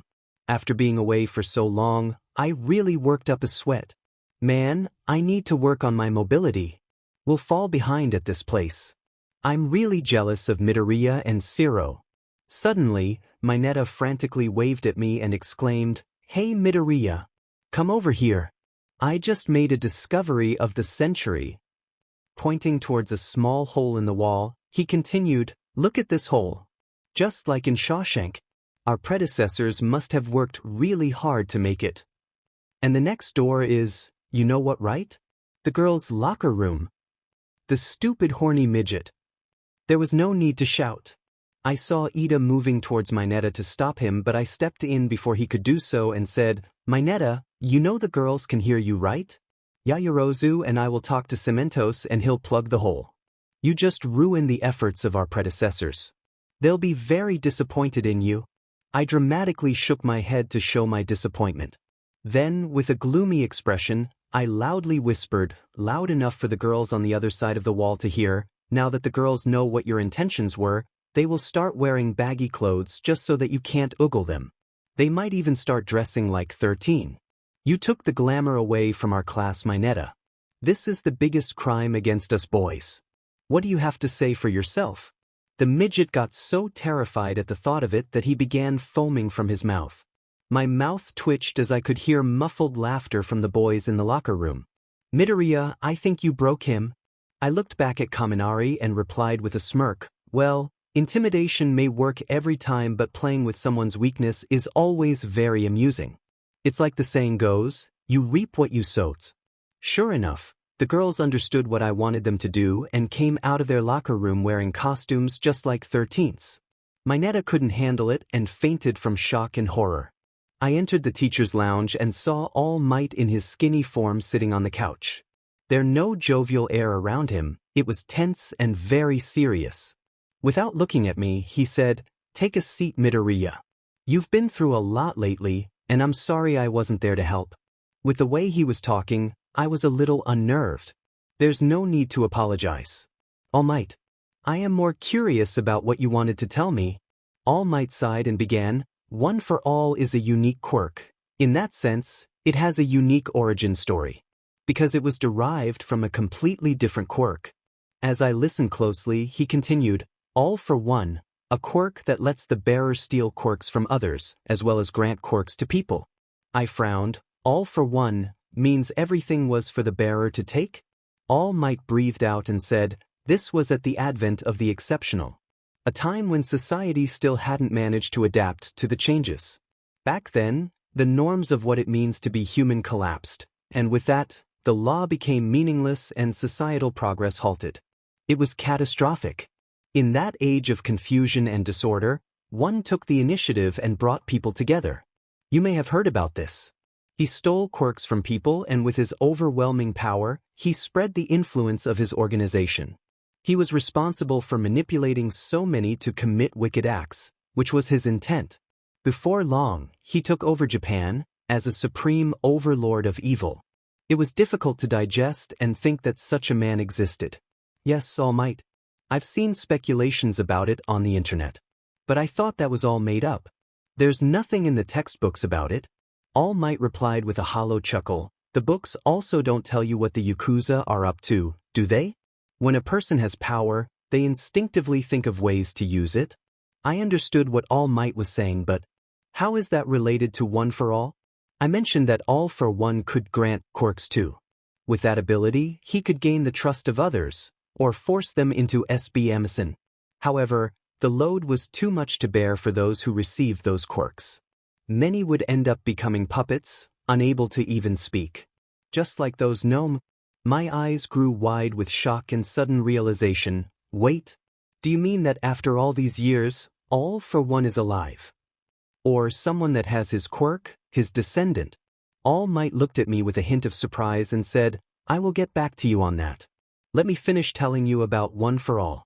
As I said, All for One forced quirks on people to make them submit. But there was one such case, where his granting of a quirk caused a mutation. All for One had a quirkless younger brother who opposed his ideals. So the elder brother gave his younger brother a power stockpiling quirk by force. But the younger brother actually did have a quirk, though it was useless as it was. The quirk allowed him to pass it on to others. I looked at All Might in surprise as he nodded. Yes, the original quirk of the younger brother and the power stockpiling quirk blended together. That's how One for All came to be. I took a few moments to digest all of it. Before All Might could continue, I concluded, so All for One was opposed by his younger brother, but the younger brother couldn't defeat All for One. To continue opposing All for One, the younger brother passed One for All to the next person so that they could continue fighting against evil. And since All for One could steal quirks, he could have stolen some regeneration quirk that allowed him to never grow old. All Might nodded. That is right, young Midoriya. It was my generation that finally brought that evil man down. Or so we thought. He survived, and now he's the brains behind the League of Villains. The sole purpose of passing down One for All was to oppose and finally defeat All for One. Which means that someday you will have to fight him. I finally understood. The will that I had felt in all the Nomus belonged to the mastermind who was pulling the strings of the League. Shigaraki was a puppet of All for One and was being used as the face of the League to draw in villains. All for One was making his move. Slowly biding his time. The USJ attack, it was just a test. He knew All Might was losing his power. It was only a matter of time before All for One made an appearance once again to fight All Might. With determination burning in my eyes, I said, I'll do my best, All Might. I'll answer One for All, and I'll be ready when the time comes. As long as you are there to guide me, I'll be ready for anything. It looked like All Might wanted to say something but refrained from doing so. In the end, he just said, thanks. The semester exams went like a whirlwind. Well, the written exams were certainly easy. It was the practical exam that showed me the difference between the strength of the strongest and my own. A few days before the practical exams, Itsuka had told us what we were supposed to do to pass the exams while she was dragging away Monoma after he was trying to antagonize us. Really, I thought after that beating I gave him he would improve. But he was lacking the jealousy he used to have, and it had been replaced by competitiveness, which was a good thing. Anyway, the exam was supposed to be like the entrance test. Beat the robots to earn points. It was really simple. But the teachers changed it. We had to fight a staff member while being paired with each other. I was excited about the challenge. Facing a hero would have been a great experience. I was secretly hoping for it to be Midnight. But then I was told that I had to face All Might. My dream was crushed. It was bad enough that I was going to face All Might, but I was also paired with Katsuki of all students. It was the worst kind of feeling to be paired with him. The only thing even worse would be to be paired with Endeavor. When I learnt Mineta and Zero would be facing Midnight, I wanted to dig a hole in the ground and bury them alive. But those murderous thoughts went away as soon as they appeared. The first exam was of Todoroki and Yaoyorozu versus Aizawa-sensei. I was right in my assessment of Yaoyorozu back during the sports festival. She had confidence issues and trusted Todoroki's plan in the beginning. But when the boy realized that they were losing time, he asked Yaoyorozu about her opinion. And boy, was it the right decision. As the other students fought against the teachers, I and Katsuki were walking through a maze of streets and trying to find All Might.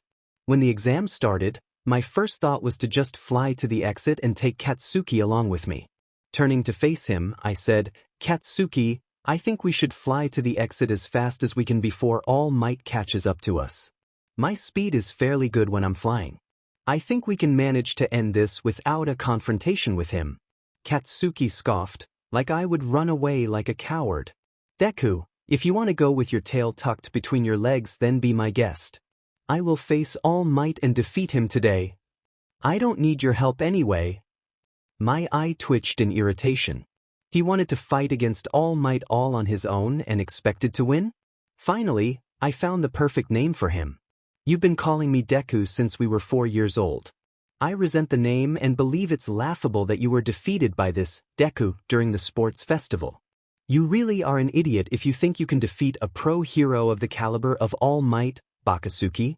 The idiot whirled around towards me, his face contorting to the ultimate ugliness as he snarled, "What did you call me?" Unfazed, I retorted, "I called you an idiot.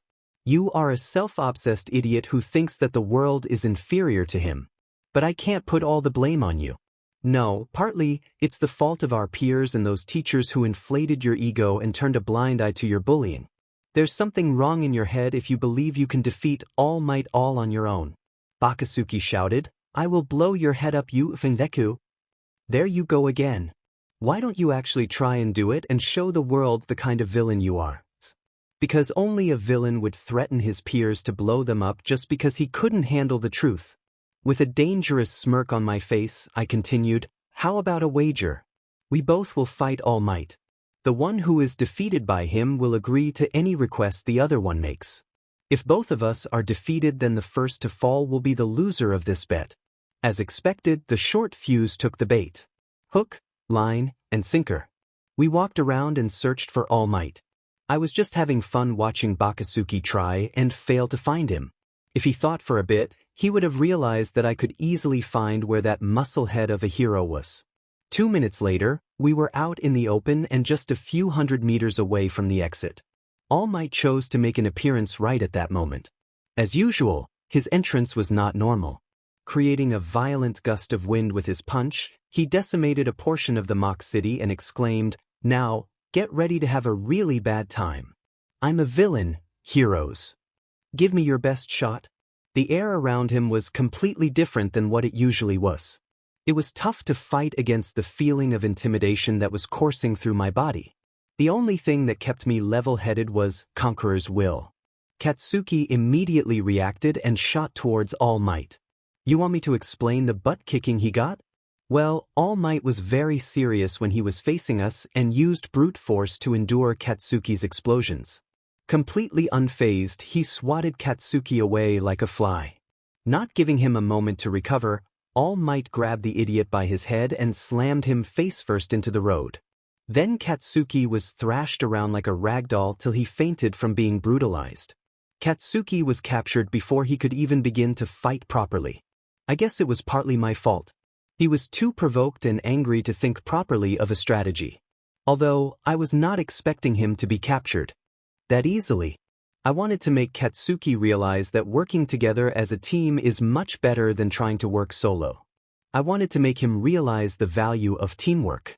All Might looked towards me while he stomped on Katsuki's back and asked, "Young Midoriya, are you gonna leave your teammate and make a break for it?" My plan was ruined. I wasted no time and flew towards All Might to confront him. With my body covered by armament, I threw a punch at All Might's jaw in an attempt to make him free Katsuki, who was lying under All Might's foot. All Might tried to grab my punch, but I easily anticipated it by using observation. I maneuvered in the air and avoided the hold. With my fist glowing with intense aura, I clocked his jaw with all of my strength. To my shock, it wasn't enough to throw him through the buildings and only pushed him a few feet away. All Might rubbed his jaw and said, "That was a good punch, young Midoriya. But it's not enough to defeat me." I smirked and replied while picking Katsuki up, "Who said anything about defeating you? I'm not an idiot to think I can achieve such a feat as I am now." Wasting no further time, I flew as fast as I could with Katsuki hanging on my shoulder like a sack of potatoes and made a beeline towards the exit, knowing fully well that All Might was closing in towards me. Just as All Might was about to hit me on my back with a New Hampshire smash, I once again dodged it by spinning away and came face to face with All Might. With a menacing smile appearing on my face in response to his surprised look, I said, "You can never catch me off guard, All Might. Now face my indomitable will." I pulled back my arm as the glowing aura intensified and expanded around it to form a gigantic fist. "I call it judgment, sucker." With a mighty roar, I brought down the fist of judgment on All Might and sent him crashing into the road. With All Might temporarily taken care of, I flew towards the exit and managed to get past it just in time for All Might to come out of the crater that was formed due to the force of his impact with the road. This is an announcement. The first team. I suddenly noticed something as I was watching the screens. I know they're calling it a test, but each matchup almost seems like a specialized assignment, right? Recovery Girl responded, "That's right." I continued, "The teams and the matchups with the teachers is obvious to understand." I pointed towards a screen and said, "Take Ectoplasm versus Tokoyami and Tsuyu. Tokoyami has a very strong quirk and his dark shadow has only one weakness. It's perfect for defense and long-ranged attacks. But if someone gets closer to him, Tokoyami will be in trouble as his physical constitution is weak. Someone like Ectoplasm who has numbers with him along with his expertise in close combat." I watched as Tsuyu managed to save Tokoyami right when Ectoplasm was about to hit him. Then there's Tsuyu. She can easily provide support and cover up. Also, she's level-headed in the most difficult situations, and that makes her great for emotional support. Tsuyu and Tokoyami fought together and managed to evade Ectoplasm's attacks as they made their way to the exit. But Ectoplasm overwhelmed them with a gigantic clone and managed to trap them. Finally, Tsuyu decided to regurgitate the HNDCFFS she had swallowed to keep them away from Ectoplasm and gave them to Tokoyami for Dark Shadow to use them and capture Ectoplasm. On the other screen, Kaminari and Ashido were struggling against Principal Nizu, who was tactically closing off all the exits while drinking tea and laughing maniacally like a supervillain. It was kinda scary to watch. Nizu was the worst matchup for straightforward people like Kaminari and Ashido. Koda and Jiro were backed into a corner as Present Mike was constantly sending sonic attacks towards them while casually standing in front of the exit gate. I remembered that Koda had a quirk that allowed him to talk to animals and somewhat influence them. But he was a very shy person and didn't talk at all. When they could do nothing and it looked like Jiro was in a lot of pain from being constantly assaulted by Present Mix attacks, Koda manned up and talked to insects, conquering his fear of the little animals. The way Present Mike was attacked by the insects made my skin crawl as I shivered. Suffice to say the voice hero was soundly defeated. But what I saw on the next screen made me want to abandon my dream to be a hero and kill someone. Specifically, Zero, who was sleeping in Midnight's lap as she caressed his hair with her soft and delicate hands while Mineta was running away, crying tears of blood as he watched Zero in her lap. Oh, it was tough to control myself. As Midnight followed Mineta and cornered him, her words and the look in her eyes turned my brain into mud as I entered a trance. I had the material for the night, and so many nights following that. I had to use my quirk and will my tiger to stay down. Anyway, Mineta managed to outsmart Midnight and walked out of the exit gate with Zero, who was still sleeping soundly. I quietly left the room and returned a few minutes later as I had some business to take care of. The rest of the students managed to pass their respective exams, except Ishido, Kaminari, Kirishima, and Sato. Katsuki was bedridden for a few hours, and so was Zero from injuries that he somehow received. No one knew how, since he didn't engage in any fight during the exam. The exam was a bittersweet ending for us. Some managed to grow while some failed to surpass their limits. Back in our classroom, the 4 who had failed were on the verge of crying, or in the case of Kirishima, manly sweat from his eyes. Aizawa-sensei slammed the door open and ordered us to take our seats. That's the bell. Back to your seats. Standing in front of the class, he said, "Morning. About your exam, sadly we had some failures, so you all will be going to the summer camp." The entire class exclaimed, "W's." The school played us. It was rational deception. You all passed the written exam but Ishido, Kirishima, Kaminari, Sato, and Zero failed the practical. Zero, who was sitting beside me, sighed. Perhaps he estimated the outcome as he did nothing during the practical. Failure is still failure, rational deception or not. You 5 will receive additional supplement lessons. And to be honest, they'll be far worse than summer school. I felt pity for the 5. Who am I kidding? I was enjoying the looks on their faces. Aizawa-sensei was a SDST. After the class, Hagakure asked, "Since we are free tomorrow, how about we go to the mall shopping for anything we need for the summer camp?" Most of the students agreed. When they asked me, I simply replied, "I'm sorry. As much as I want to come with you guys, I have to visit an old friend, and so does Katsuki." Well, they bought it and we left for our homes. The next day, I met Katsuki outside his house and we rode the subway to our destination. We walked all the way to our destination. No one uttered a word. Even though Katsuki wanted to ask, he didn't, seeing that at that time, I had a very serious look on my face. When we reached where Kaneda was residing, Katsuki looked around in confusion.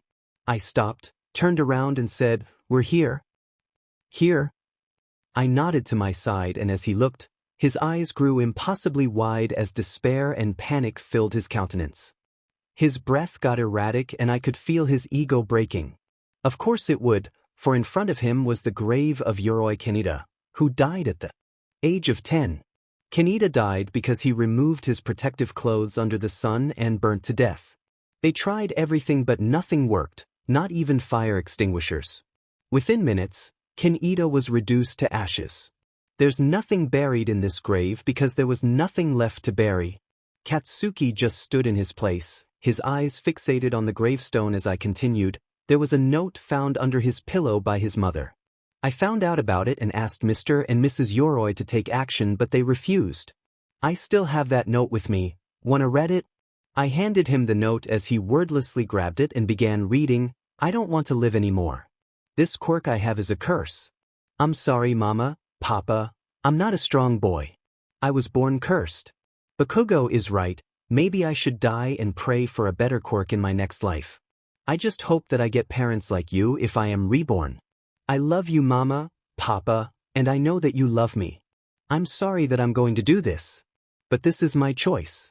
Kaneda, the letter dropped from his hands as he fell on his knees, his eyes still fixated on the gravestone. "Look at the graves on either side of Kaneda's. I told you that you'll be meeting him and his parents. His parents couldn't bear the loss of their only child and killed themselves. Mrs. Yoroi was found dead as she bled out from cuts on her wrists, and Mr. Yoroi hung himself to the ceiling fan. I felt no pity for Katsuki at that moment as he trembled and cried his eyes out. With a look of extreme hatred, I continued, "You killed them, Katsuki. You destroyed their family. You drove them to commit suicide because you couldn't live with the fact that he was getting better marks than you in school. I could have informed the police and destroyed your future. But Mrs. Yoroi stopped me. She made me promise her to help you to become a good hero because she feared the kind of villain you could become. I thought you would improve as you age, but no, you've gotten worse. I hope this is the last time I have to tell you to let go of your overinflated ego, because if you don't, There will be many such families you're gonna ruin in the future. Katsuki stayed seated on the ground and kept crying and repeatedly apologizing, but it was way too late for the Yoroi family. At the very least, Katsuki had a better chance of improving after learning about his biggest mistake. While we were returning to our homes, I spoke. As I said yesterday, that was only half of your punishment. He looked at me in panic as I continued. For the whole summer camp, you won't be referring to anyone by the word extra and will use their proper names to address them. You won't swear at all and will wholeheartedly cooperate with your fellow students without being rude to them at all. If you don't, I'll personally inform your mother about all of your pornographic collection, all the magazines and the videos you have hidden away. Good day. With that, I walked away as Katsuki sputtered in panic. His mom knowing about his collection was the worst thing that could happen to him, even worse than not becoming a hero. Well, it's bad. I had my way with him and showed him the truth of the consequences of his actions. It all depended on how he interpreted it in the future. The location of our summer camp was changed because of security reasons. With the USJ attack and the League of Villains attack in Hosu City, there was a high chance that they'd try and attack us during the summer camp. The day finally arrived when we were going to leave for the camp. Katsuki had been very subdued since the day I took him to see Kaneda's grave. He was still sorting his mind while coming to terms with the fact that his actions had such consequences. I was chatting and joking around with the guys when Class 1B arrived. My eyes immediately drifted towards Itsuka. She was appealing as ever. She looked at me and smiled. It felt brighter than the smiles she'd give to her friends from her class. I looked around and noticed that something had changed. The world seemed to be more colorful than before. The chirping of the birds was louder and more pleasant. The morning summer breeze was more refreshing. I looked at her again and she waved at me with a faint blush flaring up on her pale cheeks. Was she always this enchanting? The answer instantaneously came to me. Yes, she was always appealing. Unlike those dumbass beta main characters from shonen mangas who were too stupid to comprehend the certain spectrum of emotions, I was sure of what I was feeling. Those budding emotions that gave BRH to a new kind of warmth in my chest were enough to tell me. Midnight may have been my first crush, but what I was feeling for Itsuka was different. It was certainly much purer than the simple physical attraction I had towards Midnight. Teenage was a very interesting time in one's life. I had done extensive research on the internet about it. I couldn't help it. My hormones were acting up. Way to go, Izuku. You fell for your childhood friend. We boarded the bus and drove to the location of our summer camp. I was happy that we were going to share the same camping grounds with Class 1B. I wanted to spend a lot of time with Itsuka and explore the spectrum of emotions that was fairly new to me. An hour later, we stopped by a cliff to take a break from traveling. But it didn't look like a resting stop. Even Class B's bus wasn't there. Tezawa-sensei spoke up to clear our confusion. Of course we stopped here for a reason. From around the corner, we heard someone say, "Hey, Eraser. Sorry, haven't seen you in a while. Rock on with those sparkling gazes. Stingingly cute and cat-like. We're the wild Pee-pee cats." Two fully grown, well-endowed and athletic women wearing mini-skirts and short, sleeveless tank tops that revealed their toned yet creamy soft abdomens? Yeah, I agreed with Mineta's comment that he made during our first battle trial. Hero course was awesome. Did I have a thing for older women? I blamed the internet. Aizawa-sensei quickly interjected when he saw our confused faces. These are the pro heroes who'll be helping us this time. The Pussycats. My nerd self immediately flared up to life, a 4-member hero team that worked under the same hero agency. They're a veteran team that specializes in mountain rescue operations. They've been in it for 12 years now. My stupid nerd persona was a character flaw that would sometimes emerge from the pits of my mind when I used to get too excited upon seeing heroes. It was very embarrassing. Itsuka would always tease me for it. The blonde heroine, Pixie Bob, heard me and quickly said, "But still 18 at heart." She was about to shove her gloved hand over my mouth, but I instinctively dodged. Mandalay started. "This whole area is our territory," she said while pointing towards the valley below us, all the while ignoring Pixie Bob comically fussing and trying to grab my face as I effortlessly dodged her hand with an expressionless face. Mandalay continued. Your lodging is at the foot of the hill over there. We looked at the hill she was pointing at. It was quite far away. I suddenly got a bad feeling. Yue was known to give surprise exercises and knowing that sadistic Aizawa. In a cold voice, Mandalay said, It's 9:30 a.m. now. I'm thinking. Around noon should be fine. Crud. No way. Kiddies who don't make it there by 12:30 p.m. won't get any lunch. While the rest of my classmates began running away, I could feel the ground rising from below and I flew up into the air to avoid any kind of eruption. Sorry kids, the training's already begun. True to my instincts, Pixie Bob used her quirk to throw everyone off the mountain and into the valley. I landed in the valley and helped Uraraka up, who had taken a pretty bad fall. Ignoring the sudden intense blush on her face, I heard Mandalay shouting down at us, This is our private territory. You're free to use your quirks. You've got 3 hours to reach our territory on foot. I used Will of Observation and spread it all over the valley. I could feel Pixie Bob's will all over the place, even below the ground. A monstrous being made of earth emerged from the trees. Koda tried to talk to it but he failed, which meant that it was Pixie Bob's quirk at work. Without wasting any time, Will of Armament rippled around my body as One for All turned its color to emerald green. I jumped at the earth monster and punched it in the face, making it crumble and break apart. As we were facing the beasts that were ambushing us from all directions, I shouted to everyone, Guys! These beasts are everywhere in the forest. We won't make it in time if we face them individually. Let's team up in groups of 4. They all agreed to my suggestion, even Katsuki, and we made 5 teams of 4 according to the compatibility of our quirks and skills. Fighting those earth monsters was a challenge, and I didn't hold back while facing them. Extending my will out of my hands, I created constructs of green aura and struck multiple beasts all at once. I even got a chance to extend my arsenal of moves. The training exercise was proving to be very fruitful. As we got closer to the campsite, the number of the beasts attacking us increased. I still had an ace up my sleeve. The beasts were controlled by Pixie Bob's will. It was easy to think of a way to defeat them all at once. With only a few minutes left in our time limit, I felt that enough was enough and shot out a pulse of Conqueror's wills in all directions. The beasts stopped momentarily and began crumbling all at once. Seeing our chance, we ran straight to the campsite and made it just in time for the clock to read 12. Pixie Bob looked at us in fascination. I thought you'll take a lot more time to complete the exercise. Seems like we greatly underestimated you. Aizawa-sensei stared at me for a moment and turned around while saying, I told you that 3 hours was too easy for them. You should have listened to me. I was happy. We were getting stronger.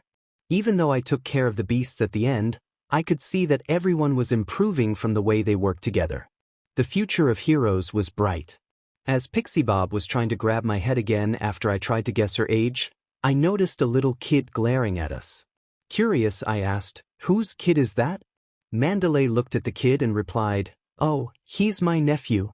She waved at him and said, Koda, come over and say hello. You'll be spending a week with these guys after all. I approached him with a smile and offered a handshake. Hi. I'm Midoriya Izuku, from UA High School's hero course. Koda looked at me and then he suddenly stepped forward to punch me. Rude kid? Little did the prick expect. Koda pulled his fist back with tears in his eyes as he held his injured hand. I smirked and said, Nice try, kid. Unluckily for you, I have Ball of Steel. But Ida would have none of it. He immediately shouted, Hey, nephew. Why did you punch Midoriya? Then his head snapped towards me and said, Stop showing off by using your quirk to harden your junk. Everyone. I did not mean it in that way. Get your minds out of the gutter.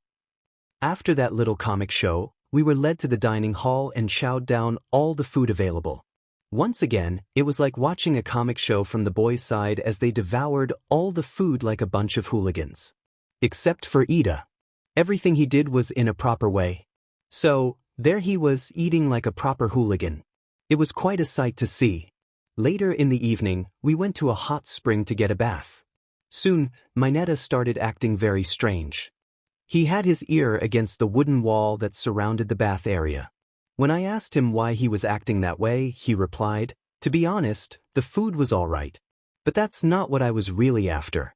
Should be right around here."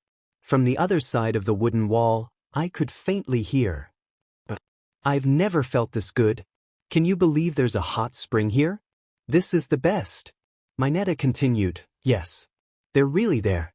Guess they don't have girls and boys baths at different times nowadays. An accident, we might have a little accident today." We all tensed up and I could hear some of the boys gulp a nervous blob of saliva. Ida immediately jumped out of the spring and shouted at the drooling Mineta, "Stop right there, Mineta. What you're suggesting will bring shame to both us and our female classmates." "So strict," Mineta said. Then, Mineta detached two of his ball from his head and sped up the wooden wall like his but was on fire. Drool and sweat overflowing from his face, he looked like a psycho pervert. I was ready to fly up and punt him on his head, not bothering if I caused some brain damage to his mind, but I sensed someone on the wall and knew that I wasn't needed. Right when Mineta was about to reach the top, Kota, Mandalay's nephew, said as he pushed Mineta down, "A hero, really? Learn to be a good person first." Mineta fell down cursing the kid. His towel came undone and so, his naked but was aimed directly at Ida's gaping face. I would have laughed if not for the kid to turn around and faint from his brain being overflooded with blood causing him to fall. Wasting no time, I flew up to catch him, preventing his fall to even begin. I lifted my head up in relief, only for my eyes to bug out as they settled on something I would never forget. I saw brown hair cut into a bob. Eyes widened in shock. A frighteningly red face caused from realization that I was looking at the said person. Two pale, soft and wet mounds being pushed together by tense and pale forearms. The pink tips on those mounds from which water droplets trickled down, slowly, teasing and tickling the curves that met with a flat abdomen. It was so heavenly. My eyes rolled back into their sockets as I fell down with Kota still in my hold. For the first time, someone had managed to knock me out. But I had no regrets. I woke up in the infirmary, still in my towel. Looking at my side, I saw Mandalay sitting beside the still unconscious Kota. She perked up as she noticed that I was. Mandalay looked a bit solemn and changed the wet cloth on Kota's forehead while saying, "Right? Naturally, there are quite a few people in our society who don't think much of heroes. He'd probably look up to heroes too if he was raised normally." "Normally?" I asked. Pixie Bob, who most probably heard our conversation, entered the room and answered instead of Mandalay. Mandalay's cousins were Kota's parents. They were heroes who died in the line of duty. 2 years ago, they died protecting civilians from a villain. There's no better way for heroes to die in the line of duty, an honorable death. Oh, but a child his age who just started learning about the world couldn't understand that because his parents were his entire world. To him, it was like they'd left him all alone. But society kept praising them, saying that what they did was brave and noble. Mandalay lovingly stroked Kota's hair as she patted the wet cloth on his forehead while Pixie Bob continued, "I don't think Kota likes us too much either. But with no other relatives to rely on, he cooperates. To him, heroes are stupid people he can't understand." Then Pixie Bob looked at me and momentarily stared. She turned her head away and coughed in her hand while saying, "Why don't you go and put some clothes on?" I just nodded and left. I kept hearing different perspectives on what others thought about heroes. But I had nothing to say in reply. We were wakened up at 5:30 in the morning to begin our training. Well, I was a morning person so I didn't have any problem with it. But most of my classmates, their stupid faces with half-asleep eyes, were a funny sight to see. "Morning, kids." Aizawa-sensei began. "Today, the real training camp begins. Ideally, you all will emerge stronger, strong enough to get your provisional licenses. More specifically, there's a growing hostile force out there. Through this, you'll be prepared to face it. So stay sharp and work hard." He tossed a ball at me and said, "To start with, Midoriya, throw this. Last time, right after school started, your record was 5,396 meters. How much have you grown since then?" I raised an eyebrow and looked at him questioningly. Seeing him nod, I just shrugged and covered my entire body with armament along with activating 70% of One for All. I had improved a lot since the day I started studying in the hero course. My armament was strong enough to work with 70% power of one for all. But if I pushed it to the absolute limits, I was sure that I could manage around 77%. Going into the clearing, I looked at everyone and spoke, "Get far away from here. I don't want to hurt anyone." Looking at Aizawa-sensei, I continued, "You too, sensei?" As they immediately complied, sensing the tone of my voice, I raised my left leg and stomped it hard against the ground. The wind was sent outward like a shockwave as I decimated the ground under my feet. Winding my arm back, I swung it in an arc and threw the ball with all of my strength, not holding back at all. The shockwaves released were strong enough to change the very landscape. The trees swayed violently due to the high-speed winds, even managing to uproot some nearby trees. My classmates struggled very hard to not be blown away. The ball easily broke the sound barrier, traveling at more than 6 times the speed of sound, and disappeared on the horizon with no signs of decrease in its ascent. The device in Aizawa-sensei's hand beeped rapidly while my classmates looked at me with awe. With eyes wide and eyebrows raised in no less amount of amazement, Aizawa-sensei said, "Well, you have grown way too much.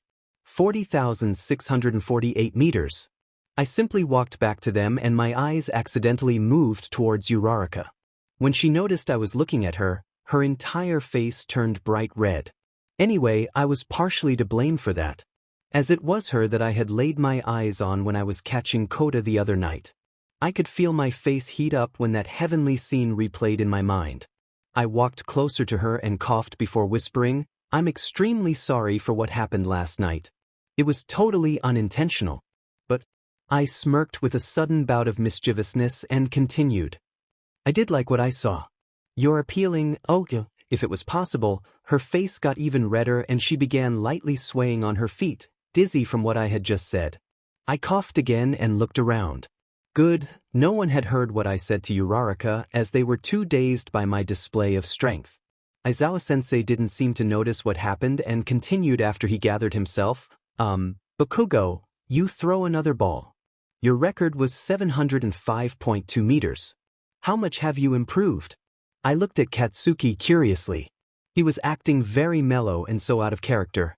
He took a deep breath and focused hard. With a swift swing of his arm, he blasted the ball away, only this time, there were no angry sayings or death threats said to the poor ball. Once again, Aizawa-sensei and the rest of my classmates were surprised. Looking at the device in his hand, Sensei said, 730.7 meters. There is an improvement but not by much. He smirked menacingly and said, "Yes, you have been through a lot in these past 3 months. Undoubtedly, you've all grown. But it's only your techniques and minds that have matured. Well, and your bodies, a bit. But as you've seen, other than Midoriya, your quirks haven't kept up with the pace. Starting today, you'll improve on your quirks. This will be so harsh you'll wish you were dead. So do your best to stay alive." And thus began the hellish training session. Unlike my classmates who were using their quirks continuously to improve them, I was doing my own training after the teachers and PP cats came to the conclusion that my quirk was at a good enough level. I already had an arsenal of moves and my strength was nothing to scoff at. What I needed was training without the use of my quirk. Continuous usage of willpower and one for alts had done something amazing to my body. My natural strength had reached beyond what a human without strength-enhancing quirk could ever achieve. I was doing my katas, mainly using my legs while fighting an imaginary opponent. So focused in my training, I barely noticed Class 1B joining us for training. While they were being overwhelmed by the bizarre member of PP Cats, Tiger, who was the only man in the group of female heroes, I was trying to improve my kicks. My attacks were powerful, no doubt about it. But there was something lacking. As I continued kicking, I felt my legs burn from fatigue. But I persevered and forced myself to continue. Faster. I picked up the pace of my kicking. From a second person's perspective, all anyone could see were blurs of my legs. Sharper. The air around me began moving with the flow of my kicks. Harder. Faster. Sharper. With fatigue and breathlessness clouding me, I could barely feel the air being whipped away by my kicks. Right when I was about to stop, I saw that on a tree in front of me, numerous but small gashes had appeared from the sharp air currents generated by my kicks. Breathing heavily as my legs gave way from fatigue, I looked at the gashes and thought, well, I can work with this. Dinner time at night was amazing. We had to prepare our own food and we all worked together for it. The food wasn't all that great, but given the situation, it was like some 5-star gourmet grub. Even Yaoyorozu was eating with passion. Yamomo, you're relentless. Quite elegantly, she spoke while blowing at her spoon filled with curry rice. My quirk allows me to break fat at an atomic level and create many kinds of things. The more I eat, the more I create. Then, like a kid, Shiro bluntly said, kinda like poop. Well, that ruined the girls' dinner. Jiro made sure to thrash Shiro for it. In the boisterous atmosphere, I heard a faint voice saying, Quirks, what a waste of time. My head snapped towards the source. It was Koda. He immediately left the scene. Knowing he hadn't had dinner, I grabbed a plate of curry rice and followed him. Soon, I walked up a cliff and found him sitting at its edge, brooding. I brought food for you. Feel free to dig in. Koda shot up on his feet and shouted menacingly, You. How did you know I was here? I spoke with a neutral tone. I followed you here. You just didn't notice. I figured you would be starving since you didn't have dinner. He calmed down a bit, but the hostility remained in his voice. I'm fine. I don't need any. What part of him? Not to be around with you scrubs, did you not understand? This is my secret base. You're not welcome here. I raised an eyebrow at his language. Quite a dirty mouth you've got there, kid. Koda continued, getting all excited over improving your quirks. It's pathetic, really. You really want to go that far to show off your corny but powers? I narrowed my eyes at him and tilted my head while asking, Your parents, they were the water-type quirk users, water heroes, right? As if getting ready to attack, Koda took a stance and shouted. Mandalay opened her big mouth. Huh? I scratched my cheek and replied, no. I'm a bit of a nerd. So I know a lot about heroes. I know the story about how your parents saved so many civilians from that villain. With utter hate, Koda said, Screw you. Calling yourselves heroes and villains, killing each other, like idiots. Bragging about your quirks, that's why you end up like that, FING idiots? My heart went cold. How could the kid diss on his parents' sacrifice like that? They died doing what they had wanted to do. No one forced them to be heroes. It was their choice to go down fighting. A noble way to go. But the kid, he was spitting on it. I had a friend who wanted to be a hero, but he was killed by someone when I was 9 years old. I vowed that day to bring every scumbag villain to justice. When quirks appeared, people resorted to crime and violence. With the police vowing against using quirks in their line of work, how do you expect anyone to keep people safe? Heroes are necessary for our society. With you rejecting quirks so harshly, you're not only hurting yourself, but are also spitting on your parents' sacrifice and their legacy. It seemed like the kid couldn't handle the truth and lashed out, F off. Get your butt out of here before I make you. I sighed and said before walking away, I'll leave the curry here. Next time you swear, I'll punt you hard, not caring at all that you are Mandalay's nephew. Stupid kid. On our third day of the training camp, Aizawa-sensei was busy ripping into the 5 who had failed their practical tests while the rest of us continued our training. As he finished reprimanding Uraraka and Aoyama for barely passing, Pixie Bob excitedly said, Naya, allow me to change the topic. Let's talk about tonight's plans. We're doing an inter-class test of courage. After training so hard, you get to play hard. See? Carrot and stick. We all had various reactions. Great. More terrifying activities. A bacchanal in the darkness? Really? I'm rather interested in the inter-class aspect of this. Aizawa-sensei jolted us out. With that said, train your hearts out. Yes, sir. Later that night, after we ate our self-cooked dinner, all the remedial bunch were dragged away kicking and screaming by Aizawa-sensei. Everyone from 1B was already in position. Pixie Bob began explaining the rules. So, there we have it. 1B will be first up at scaring people. Students from 1A will leave in pairs of 2 every 3 minutes. In the middle of the route, there'll be a card with your name written on it. Bring it back with you as proof? There was no visible reaction from us. I sure did hear a bacchanal in the darkness from my beaked classmate who had a flair of dramatics. Pixie Bob continued, the scaring group is not allowed to directly touch anyone. But scaring tactics using any and all available quirks is permitted. The winner will be the class that not only makes the most of their creativity but also makes the most people PSS their breathes with fright. And so, we drew lots to decide who paired with whom. Since we were 15, one of us was bound to stay behind. Coincidentally, it was me. As everyone from 1A, except me, took their turns to go for the seemingly simple game, a sudden sense of foreboding invaded my mind.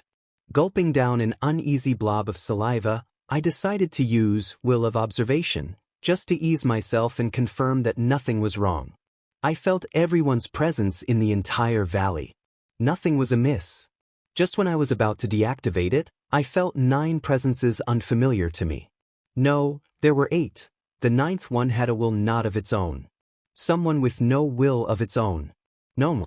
I was about to alert the PP cats when 2 of them jumped out of the forest and ambushed Pixie Bob. I wasted no time and tackled her away from a blow to her head. My action alerted the rest who were still there and hadn't left for the scaring game. The one with a big clothed weapon spoke, Tisk, Dmed Brat.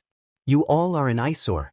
As everyone registered what was happening, Mineta began shaking in his boots and exclaimed, why?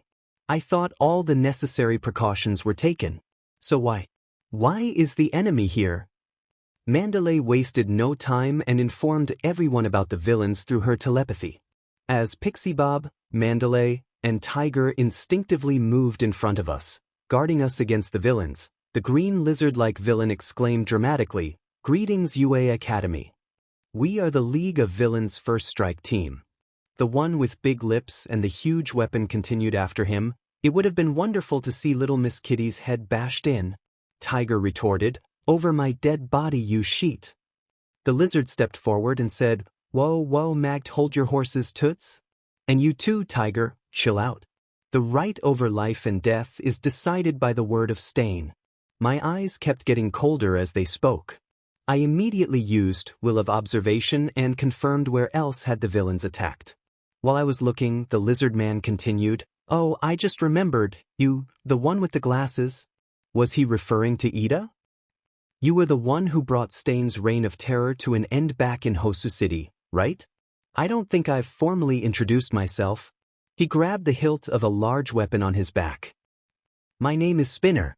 Swinging the weapon forward, the cloth around it was undone, revealing a mess of knives, machetes, daggers, and katanas tied together in a haphazard way by chains and belts. The one who carries on Stain's dream. The dude was trying to act all cool until I heard Tiger say, Tell that to someone who gives a sheet. Or, that's what I wanted to do. But my powers were acting up again and I was fighting hard for control. Anger, it was trying to dominate me. I didn't want to go berserk as I did in Hosu City and kill someone. I could barely hear Mandalay telling us to avoid fighting and rounding up all students to safety. Then, on a lone cliff, I felt a presence near Koda. Its intent was utterly malicious. I growled towards her, Mandalay, Koda's in trouble. Her face immediately lost color. Panic-stricken, she talked to Koda and asked him to get back to the camp. But I could feel the malicious presence closing in on him. There was no time. I put a hand on Mandalay's shoulder and said, Let me go and bring him here. I'm fast and I can fly. Ida can round up all the students in my place. Mandalay sighed and calmed herself before nodding. I nodded back and without giving a second glance to the villains in front of us, I shot up in the air. My throat rumbled with barely controlled emotions as I sped towards Koda. A few seconds later, I saw a huge cloaked figure tower towards Koda. The little kid was scared out of his wits. He ran away from the figure, but the tall man jumped and blocked Koda's path. The cloak came off and I saw a muscled blonde man taking a powerful swing at Koda. Desperation filled me as I flew faster towards them. Again it happened. At one moment, I was dreading if I would be able to reach Koda in time, and in the next, I stood right in front of him. My instincts kicked in and I immediately pushed my arms forward towards the man. A bundle of green-colored shields shimmered between his fist and me. The man's fist collided with the shields but only managed to break the first few. In the meantime, I managed to take Kota away on the other side of the cliff. The little kid was shivering from fright and kept mumbling about his mom and dad. When I took another look at the villain, it all suddenly clicked. The villain was none other than Muscular, the one who had killed Kota's parents. I looked down at Kota and said, "Kota, I want you to run all the way to the camp while I'll stay here and stop him. Mandalay is there, she'll keep you safe. Do you understand?" But Kota was too shaken to respond. Muscular was towards us with swagger and said, "You'll stop me while he runs away, you say?" Ha! As expected, the feel of a true hero candidate. Ready to parade the face of justice anywhere, anytime. As I was guarding Kota behind me, the villain continued, "You're the one called Midoriya, aren't you? What perfect timing. I had been ordered to start things off by killing your sorry butt." Muscle fibers began sprouting out of his body. I guess that's where his alias came from. The boss really hates your guts for scarring his face during the USJ attack. Then, in a mad rush of craziness, he shouted, "I'll kill you, right after I take my time torturing you, that is. Let me see you bleed." It didn't even take a moment for armament to ripple around my body, covering me from head to toe, making me look like a man carved from jade. His fist descended to the left side of my face and I wrapped my arms around my head to endure the blow. Muscular was strong. His punch made my arms tingle with dull pain as I was thrown towards the rocky mountainside of the cliff, slightly embedding me into it. "Ah, whoops," the mad villain said as he dashed towards me. "I almost forgot. If you know, then tell me, where is that Bakugou kid? After all, I've got a job to finish." He punched me again and threw me to the other side of the cliff. "They are after Katsuki? Why?" "You can just say, 'I don't know.' Is that okay with you?" "Well then." While I was still in the air, Muscular slammed his leg into my gut and sent me crashing down. He was strong and his attacks hurt a lot. But I had his attention. That's all that mattered, keeping him away from Kota. As I struggled to get back on my feet, Muscular gawked at me and asked in annoyance, "Huh? Why aren't you bleeding?" "I want to have some fun and watch you bleed." "What did you say earlier? That you'll stop me?" "Get up and try it then." I coughed and tried to catch my breath. If he wanted a fight, then a fight he will get. Roaring with determination, I jumped towards him and grabbing the sides of his face, I rammed my knee into his ugly mug. His head snapped back a spit. I internally panicked. "No. The F are you trying, you stupid kid?" Muscular recalled for a moment and said, "Seriously? Their kid? This must be fate. Waterhose, those two took an eye from me." Kota shouted, "It's all your fault. It's because of people like you that things always turn out like this." Muscular sneered, "Little snot-nosed brats like you are always looking to pass the blame on someone. That's no good. For example, I'm not holding a grudge for my eye. I simply wanted to kill. And those two wanted to stop me. Our desires intersected and what happened was the result of that. The fault lies with those who try to act even though they're incapable of doing anything effective. That pretty much sums up your pathetic mom and dad." "Enough." I jumped at Muscular and snarled, "The fault is yours. It's not a matter of what you can or can't do. For heroes, risking our lives and walking the walk is our job." I mustered all of my strength and punched forward. One for all, 55%, Muscular was sent crashing into the mountainside. This time, I was certain that he was dealt with. But, just to be sure, I checked him with observation. He was still awake. All the force behind my punch was absorbed by his muscles. Muscular stood up and looked at me with insane glee, starting off with a jab, "Huh? Not half bad, Midoriya." White-hot anger erupted in the form of wild conqueror's will, and the very ground began shaking. Limitations. One for all, 75%, like a shroud, lightning rippled all over my armament-covered body. Playtime's over. You're stronger than I thought. So, now it's time for my serious face. I breathed out and said to Kota, "Stay back, kid. Not too far from me or he'll come after you. Just 7 to 8 steps away. When I stop him, Run and don't look back. Kota was shocked and asked, wait, you're really not gonna take him head-on, are you? It's useless. Your attacks didn't have much effect on him last time. And now, he's getting stronger. Muscular removed the artificial eye from its socket and pocketed it in his trousers. Almost the entirety of his body was covered by layers upon layers of muscle fibers. Making a mad dash towards us, he said, again, you think you can stop me? Muscular tackled me with all of his strength. It felt like I was trying to stop a speeding truck. Straining my muscles, I held him back and shouted, it's okay. There's no way he's getting past me. So run away, Kota. You little sheet. This is so much fun. Shut the F up. Kota was too shocked to run away. He fell down on his butt and asked, his voice trembling with emotion, why? Why would you go this far, when you don't know a thing about me? Why? I mustered up my strength and roared, because heroes are the ones who give a din. With a mighty push, Muscular was sent stumbling back. Tempest kick. I focused my strength into my leg and swung it into a downward arc. The air transformed into a scythe and cut Muscular's muscle fibers apart. His head was exposed. I wasted no time and focused my power into my fist. This is my judgment for all your crimes, Muscular. You'll never hurt anyone ever again. Like an ethereal power, a gigantic fist crashed on the top of Muscular's head. My willpower seeped into his skull, targeting the motor area of his brain and destroyed the neurons. Because I'm taking your power away from you.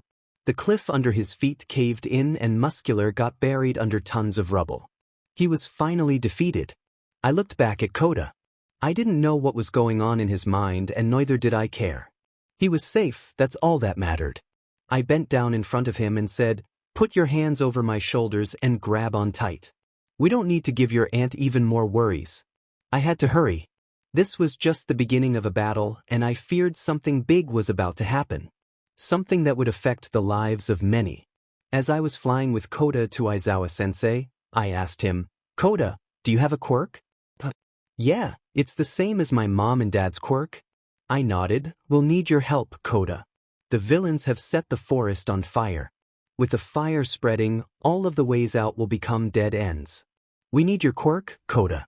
I may have saved you, but we need you to save all of us. Soon I saw Aizawa-sensei speeding through the forest. I landed near him and said, Sensei, there's a lot I have to tell you. But first, I need to talk to Mandalay. Take care of Kota for me. He has a water quirk. You have to protect him. Aizawa-sensei narrowed his eyes and asked, how did you get a bruise on your face? I was a little startled. Maybe I got it when I was hit by that villain. How was he able to hit you anyway? I rubbed the back of my head as I quickly explained, well, the villain was very strong. If I dodged his attacks, the mere shockwaves of his punches would have thrown Kota off the cliff. I had to tank his attacks and reduce the strength of my armor ability to absorb the blows. Fine, a rational decision. I looked up in the sky and nodded to Sensei, I'll be off. Wait, Midoriya. Also, tell her this. I zoomed through the air and went back to Mandalay. They were still fighting the villains. Spinner, the lizard man exclaimed as he swung his third-grade version of Samahata sword at Mandalay, you're a stubborn one, you phony. Hurry up and get purged already. I flew towards him and smashed through his stupid sword while saying, you're the one who needs to F off, you wannabe Stains Beach. I swiftly turned around and kicked him in the gut, sending him flying towards the other villain. Turning towards Mandalay, I said, Kota's fine, Mandalay. I have a message from Aizawa-sensei. Use your telepathy to tell everyone. As I spoke, Mandalay relayed the message to everyone. Students of Class A and B, I Professional Hero Eraserhead, hereby authorize you all for combat. When I was about to leave, I asked to relay one more message. Mandalay, relay this to everyone too. The villains, or at least one of them, are after Katsuki. They are here for him. Please use your telepathy again. When the tall villain with big lips heard me, he immediately jumped towards me saying, this won't do. This kid needs to die. I scoffed at the villain and swatted him towards Spinner like a little fly. Peace off. There was no time to deal with those grunts. I flew high up in the sky and spread my observation throughout the forest. Katsuki, Todoroki and a guy from 1B were facing a villain. Itsuka and Tetsu were walking towards a villain who was the one behind the poison gas. Uraraka and Tsuyu were also fighting a villain. Shoji was fleeing from Tokoyami whose quirk had gone berserk. The Nomu was aimlessly wandering around as Yayorozu and a guy from 1B were hiding from it.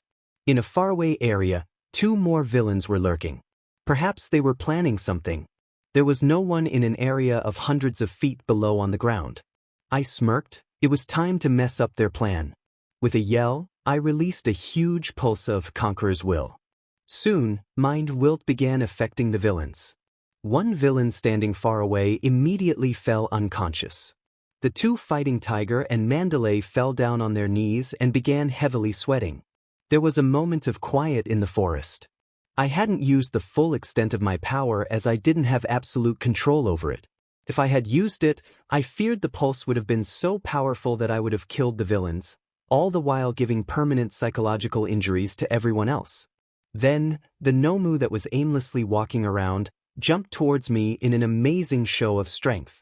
So it was looking for me. Our fists collided with a bang high up in the air as my entire body was glowing with a bright green aura. Those Nomus were an incredible creation. If only they weren't created from humans, but instead by robotics, they could have been a boon against evil. But they had a glaring weakness. All Nomus were devoid of their wills. They had no consciousness of their own. They just followed their innate battle instincts and did what their minds were programmed to do. Which meant that they never dodged any attacks thrown at them. As my punch canceled out his attack, I maneuvered in the air and smashed my knee into its gut, sending it flying higher in the air. I instantly followed behind, and as it reached the highest point, I made a club with my fists and with a mighty roar, I smashed its face, sending it crashing towards the ground thousands of feet below. But I wasn't done. As the Nomu was zooming towards the ground, the green aura around my body flared up like a wildfire and I rammed my body into its gut like a battering ram and crashed into the ground with a thunderous bang. The Nomu was shrieking in pain.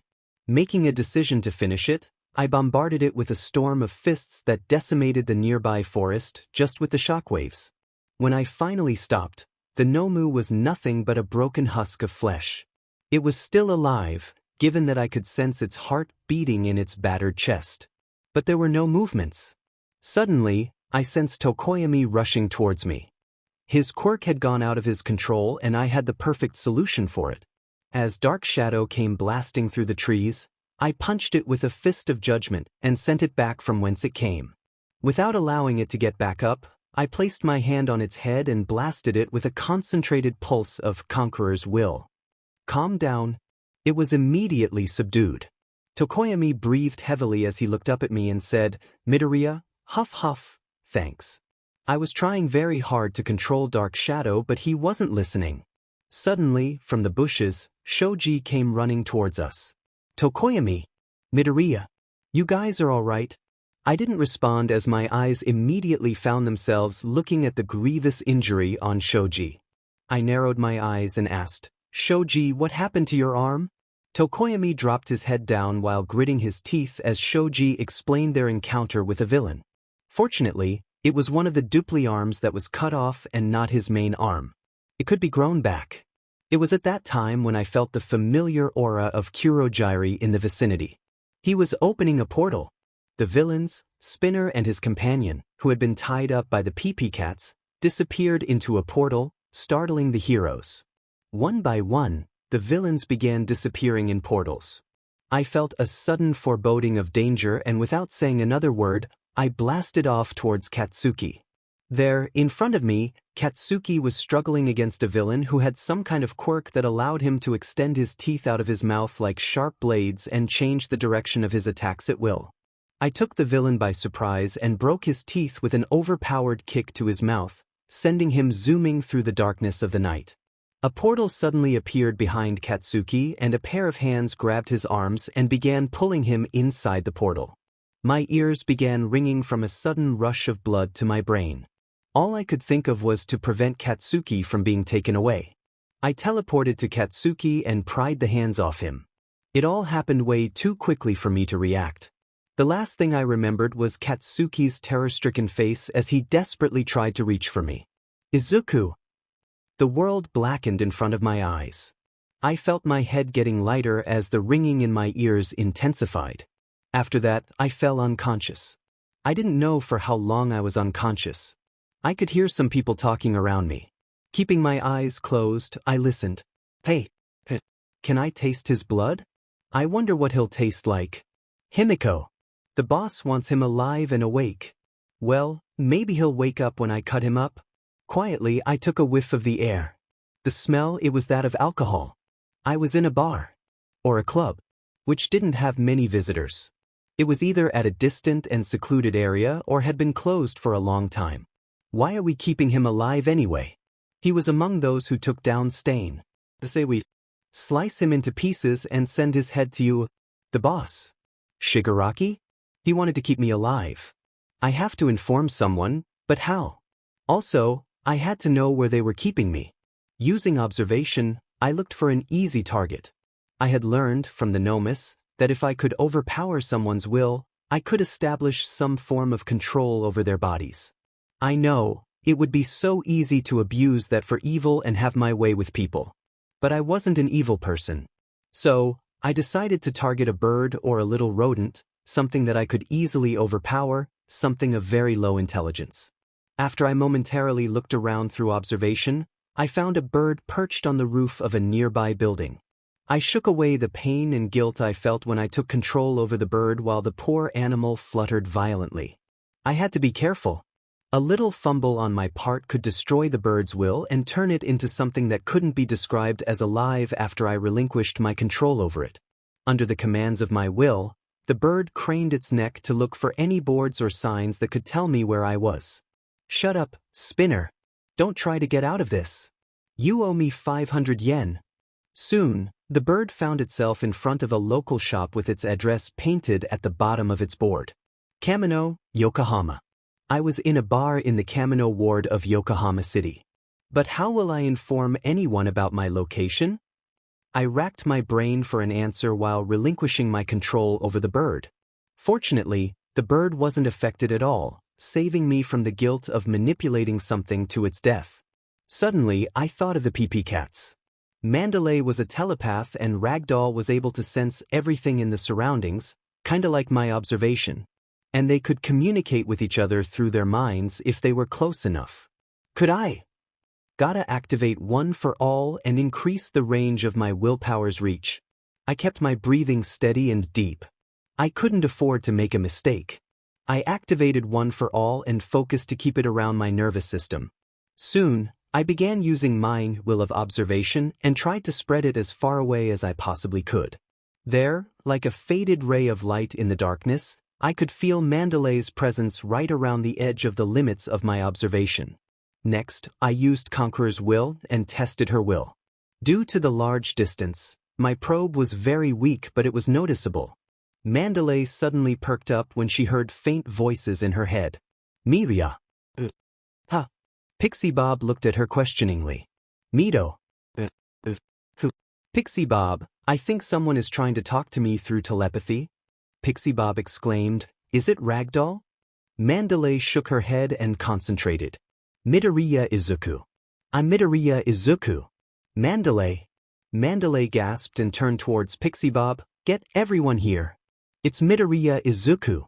He's trying to contact me through telepathy. Go, hurry. Midoriya, Mandalay here.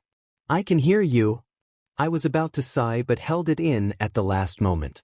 The villains were still there. I couldn't alert them that I was awake. Mandalay, they are keeping me in a foreclosed bar in the Kamino ward of Yokohama. I think this is their hideout. The villains are all here and talking among each other. I could perceive her sigh as she replied, All right, we'll be there as soon as we can. We'll save you, Midoriya. After hesitating for a moment, she continued, Is Ragdoll there with you? My mind went blank for a moment. Ragdoll was taken? Snapping back to my senses, I looked for her throughout Kamino. What I found froze the blood in my veins. Metaphorically. Mandalay, Ragdoll isn't here. She is being kept somewhere else in Kamino. The place is full of nomes. I think they are trying to convert her into one. You need to hurry. I felt Mandalay gasp in horror as she quickly broke the connection. All I could do was wait. 'Cause some mayhem. Pixie Bob barged in the meeting that was being held among the heroes of UA. They had just gotten information about the hideout of the villains from Detective Tsukachi Naomasa. Someone had identified the villain Dabi entering an abandoned building that used to be a bar in Kamino Ward. Without waiting for someone to ask, she exclaimed, Midoriya Izuku had made a telepathic connection with Mandalay. The heroes quickly followed her out. Mandalay was running towards them with a terrified expression. Midoriya is being kept in a foreclosed bar in Kamino Ward. He told me Ragdoll is kept somewhere with a lot of nomes. They are trying to make Ragdoll a Nomo. We have to save them. The heroes immediately began mobilizing. Meanwhile, Yaoyorozu informed the heroes about the tracker she and Aways from Class B had planted on the incapacitated Nomu I had left behind. The villains had managed to take the Nomu away with them. As the heroes gathered around to conduct the raid, my foolish classmates were devising their own rescue operation for me. It still warms my heart when I recall what they had done to rescue me. Back in the hideout, I stirred awake and groaned. A girlish squeal stung into my ears. He's awake. Can I make him bleed now? I glanced around the bar and probed their presences. All villains who had participated in the attack were present, with the addition of Kurojairi and Shigaraki. They were watching a press conference on the TV where the UA staff was answering the media's questions. Shigaraki turned towards me and said, Midoriya Izuku, we wanted to capture Bakugou Katsuki. But you thwarted our plans. A small inconvenience? I kept staring at him impassively. Shigaraki spread his arms wide and continued with flair. Look over there. He gestured at the TV. Why are heroes being criticized? Their response was just a little too slow. Is it because it's their job to protect the kids? Everybody makes a mistake or two. Like your parents made you? Heroes are under some pretty strict standards, huh? Why is he even telling me all this? Spinner, who was standing against the wall, said, the moment that protecting people began to merit some compensation, heroes were not heroes anymore. That's Stain's teaching. What an idiot. Go ride his D then. Stain's beach. Shigaraki continued, the queerness of converting human life into money and selfish pursuits, citizens who criticize the losers who instead should be cheered on, our battle is one of those questions. What is a hero? What is justice? Is this society really just? We want people to think about these things. I tried. Trust me, I really tried to, but I couldn't hold back and laughed hysterically. Oh man, you guys are truly a bunch of idiots. What is this, some intellectual debate on what a hero is supposed to be? It felt like the villains were creating an army. But all that could wait. The man in front of me was being addressed as Sensei by Shigaraki. I narrowed my eyes and decided to test his will, and when I did, a lot of things suddenly made sense. The man's will was the same as that controlled all the Nomu I had encountered. Every single one of them was controlled by him. I pushed on, there was something else. Something horrifying. The man had numerous fragments of wills of other people. Midoriya Izuku, you really did a number on Tamura during our incursion in USJ. He had stolen those fragments from people, subdued them and shackled them to himself. Stolen fragments of wills. Shigaraki sensei. Control nomes who had multiple quirks. When I finally realized who the man was, my breath stagnated as. My thought process halted. He was the mastermind behind the League of Villains. The nemesis of every One for All user. All for One. I immediately activated my quirk, ready to fight even though I knew I was nowhere near his strength. His will was indomitable. It felt like an impenetrable shield with the strongest chains ever holding the fragments to it. Among the fragments, I could feel a fragment from Ragdoll.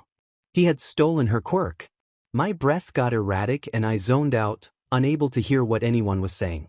Such was the extent of the effect his aura was having on me. I felt suffocated. Suddenly, All Might came blasting towards us and tackled All for One, decimating the ground below him. But surprisingly, All for One held his ground. No, he didn't even budge. I'm going to make you give everything back, All for one. You're going to kill me again, All Might? The smile on All Might's face that always reassured everyone was absent. It didn't take him even a moment for All for One to deduce that All Might had become weak. As I observed, All for One drained the power from some fragments chained to his will and created a devastating wind attack, sending All Might flying through dozens of buildings. He then told Shigaraki and the other villains to escape and take me with them. Using another stolen quirk, All for One forcefully activated Kurogiri's quirk as All Might came back to stop All for One. I finally snapped back to my senses. Among all the chaos, I sensed that Katsuki and some other classmates of mine were hiding behind a wall. If All for One saw them, he will attack them to further provoke All Might. The villains. I can't let them escape. Furthermore, All Might isn't fighting with his entire strength. He's holding back because I'm here. I need to do something. I chuckled lightly, attracting everyone's attention to me. Escape? Not while I'm here. I didn't hold back and blasted my surroundings with the entire strength of mine Conqueror's will, making sure the attack was aimed only at the villains. My attack was by no means weak. It cracked the very ground beneath me, shattered the glass of numerous buildings and sent a lot of rubble flying outwards. All the villains who were awake fell down like bowling pins. But it didn't even chip the impenetrable shield that was All for One's will. The boss of the villains looked around and said to me, "I felt that. Your quirk is strong. Come over here." Suddenly, his fingers transformed into cords and he attacked me with the intent of grabbing me and pulling me towards him. But All Might stopped his attack. "You won't harm him in my presence." All Might grabbed the cords and held them tightly. Taking advantage of it, I dashed towards All for One and punched at his face with a fist of judgment. But All for One stopped it with little effort. "Your strength is comparable to All Might, but it's not good enough, Midoriya Izuku." I gritted my teeth and pushed on, not intending to give up. All for One whipped his other arm and threw All Might away before retracting the cords back. "You wouldn't mind if I take your quirk, would you?" I responded with a snarl as he brought his hand closer. But before he could begin taking my quirk, many things happened at the same time. The wall behind which Katsuki and others were hiding was blown away and a massive pillar of ice emerged from behind it. Kirishima, Ida and Katsuki sped on the ice pillar and flew into the air over us. Meanwhile, my quirk reacted to the distress I was feeling and teleported me behind All for One as his hand was inches away from taking my quirk away. It worked to my benefit as it surprised the villain. I could hear Katsuki shout "Izuku!" That was my only chance to escape. It was All Might's fight, one that he had to put an end to. I had no right to interfere. But before I did, I snarled at All for One, "Here's a parting F you rotten old fossil of a sea." Moving my finger in a horizontal arc towards his back, I created a streak of green aura which shattered into countless shards. Then, the pieces hailed at All for One's back with no chance for the villain to dodge. The shards of aura pierced through his torso and riddled him with holes as I flew towards my friends and grabbed Katsuki's hand. I had gravely wounded All for One. All I could do was have faith in the hero everyone admired. I looked back at All Might and conveyed my thoughts with a simple gesture. And from the smirk on his face, I knew he understood. "I've evened the odds for you. You better win, All Might." All Might's battle with All for One showed me what the top hero was truly capable of. But All for One was not one to be scoffed at. He knew exactly how to use the quirks he had stolen. The battle of the two behemoths was causing the nature itself to bend to their wills. Whipping violent currents of air with nothing but their fists, the two attacked one another like titans of the myth. The entire country and perhaps millions in the entire world watched with bated breaths as All Might fought against the odds. With my heart pounding with uncertainty and a little bit of fear, I watched as All Might's weakened form was revealed to the world. He was already at his limit, yet All for One stood tall despite the injuries he received from my somewhat of a sneak attack. But All Might did not yield. He pushed his body beyond its limits and dashed towards his adversary using the last embers of the quirk his emissary had bestowed upon him. Sacrificing his good arm, All Might put his entire being into his other arm that had been shattered, and with a last farewell to his quirk, All Might smashed his fist into All for One's face. That day marked the end of an era because on that day, the symbol of peace, the greatest hero of his generation, All Might, retired from being a professional hero. All for One was defeated and lay unconscious at All Might's feet as the man raised his broken and bleeding fist up in victory. Then, he dropped his arm down and pointed towards the camera held by the reporters and said, "You're next." For the world, those words were a warning to every uncertain villain. His stance was that of an unbreakable pillar. Yet, to me, they held an entirely different meaning. My time has come to an end. That moment has forever been etched to my memory. The country may have lost its symbol of peace, but to me, he would always remain All Might because it wasn't his quirk that made him the man I idolized, it was his principles, his conviction that he upheld. Till the very day he died. All for One was taken to Tartarus, the prison for criminals on a death row. Meanwhile, the country was in a state of chaos. Even though the mastermind was caught, Shigaraki still managed to escape while the people lost their symbol of peace. All Might's weakened form was revealed to the world. The symbol of peace that will never fall was no more. Neither to the civilians and nor to the villains. While Katsuki and the rest went back to their homes, I was taken by the police for questioning. Standard protocol. I told them everything that had transpired as Mom sat beside me, barely holding her tears back. I returned to our apartment with Mom in a police car. Neither of us talked, too occupied by our thoughts and emotions. Just as I entered through the door, Mom grabbed me into a crushing hug and wept. She was so scared. I could feel her body tremble as she reassured herself that her baby was all right, kissing me all over my face over and over again. I stood quietly and accepted her display of motherly affection. I knew she was still putting up a strong front for me. I knew that she'd cry herself to sleep, yet I was helpless, unable to think of any words that could soothe her. All I could do was hug her back. I blamed myself for my incompetence and selfishness.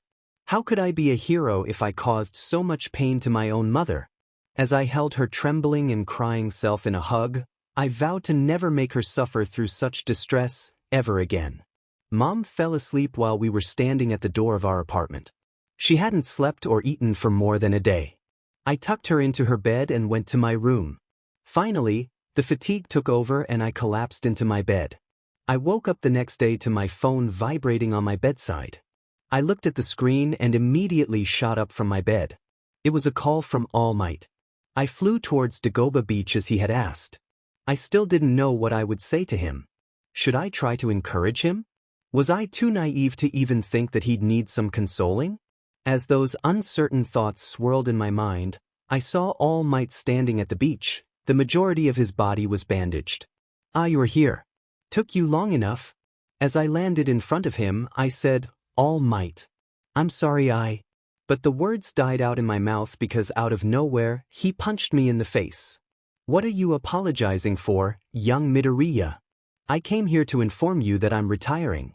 My body is no longer in a state to fight anymore." He then transformed for a brief moment and punched in the air, only to deflate and comically spit blood. He stopped and continued, "The last embers of One for All have gone out. On top of that, I'm not able to maintain my muscle form anymore. And not only you were able to get out of harm's way without being hurt, you also helped me by giving All for One some very bad injuries." He crouched down and held me in a one-armed hug. "I'm incredibly proud of you. And I'm happy that I chose you as my successor. From here on out, I'm entirely devoting myself to your development. Despite my condition, we'll do our best, okay?" I couldn't hold back anymore and cried. Even though I knew, it was at that moment I realized. The weak lingering pain in my cheek told me but one thing: it was the end of the age of All Might. I spent most of my time at home meditating during the break we were given to recover from the villain attack and the subsequent events. I had tested the will of a man who had tempered his own for hundreds of years. I had a clear vision in my mind of the target I had to surpass. I was able to sate the worries of my friends. But deep down, I knew the incident changed them in one way or the other. Even though All for One was defeated and arrested, his protege, Shigaraki, was still at large, and so was his League of Villains. I was feeling an uneasy need for urgency. The more he was allowed to remain free, the more troublesome he got. After the attack at the summer camp, UA decided to have all the students live at the campus itself for our own safety. One by one, the teachers visited all the students for permission from our parents to allow us to move into dorms. I was a little nervous as All Might himself was coming to talk to Mom, and I was afraid that after all that had happened, she won't allow me to relocate to UA. Mom was incredibly warm towards All Might when he knocked on our door.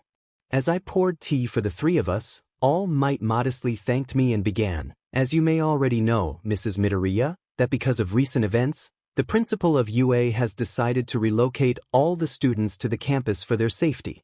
I am here to ask for your consent in allowing young Midoriya to move into UA dorms." Mom patiently took a sip of her tea and breathed out before replying, "Since the day my Izuku joined your school, he has been under constant threat. First, the attack at USJ. Izu faced something terrible and had to fight against an absolute monstrosity until you arrived to handle it. Then the hero killer stain. Izu had to take the matter in his own hands and save his friend because the heroes were incompetent."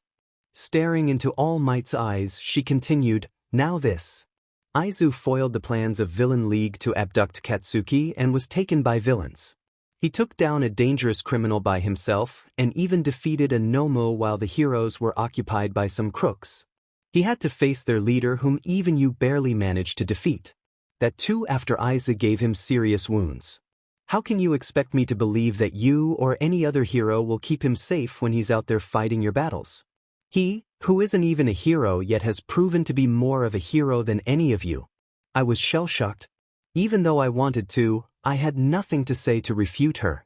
Mom continued, "I cannot stop Izu from pursuing this profession, but as a mother, I worry that one day he may not return.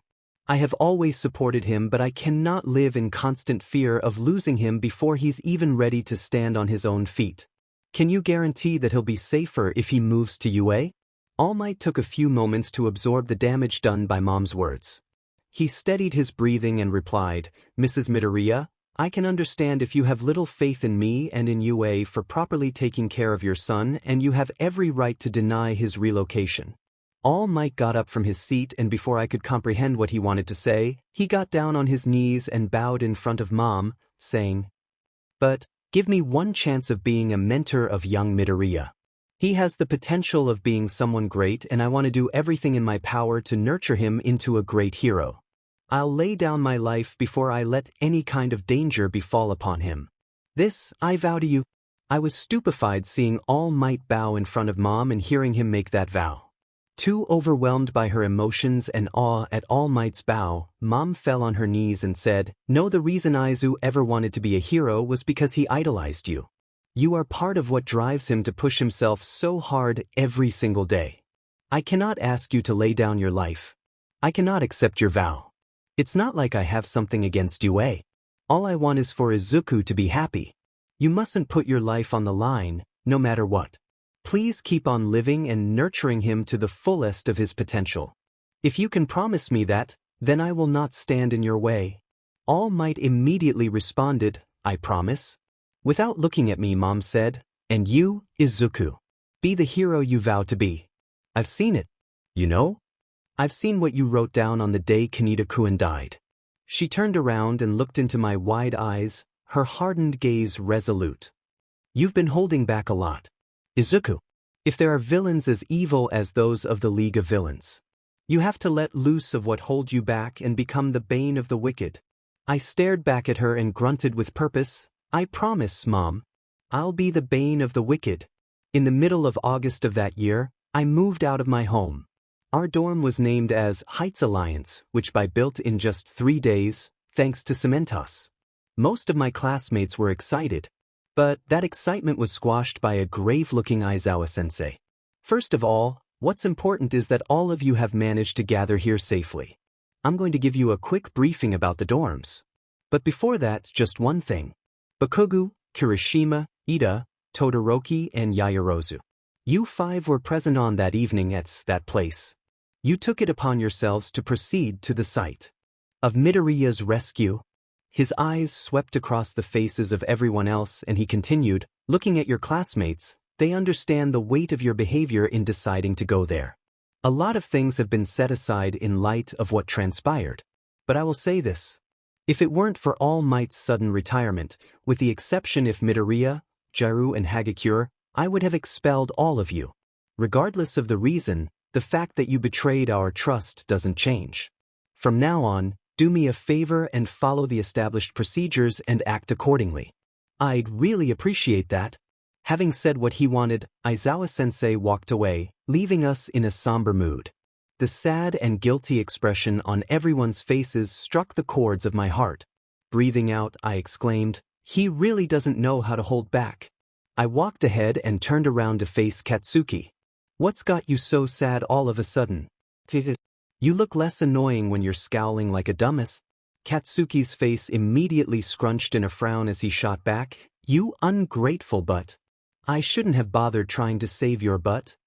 Demon right. I could have handled the situation myself.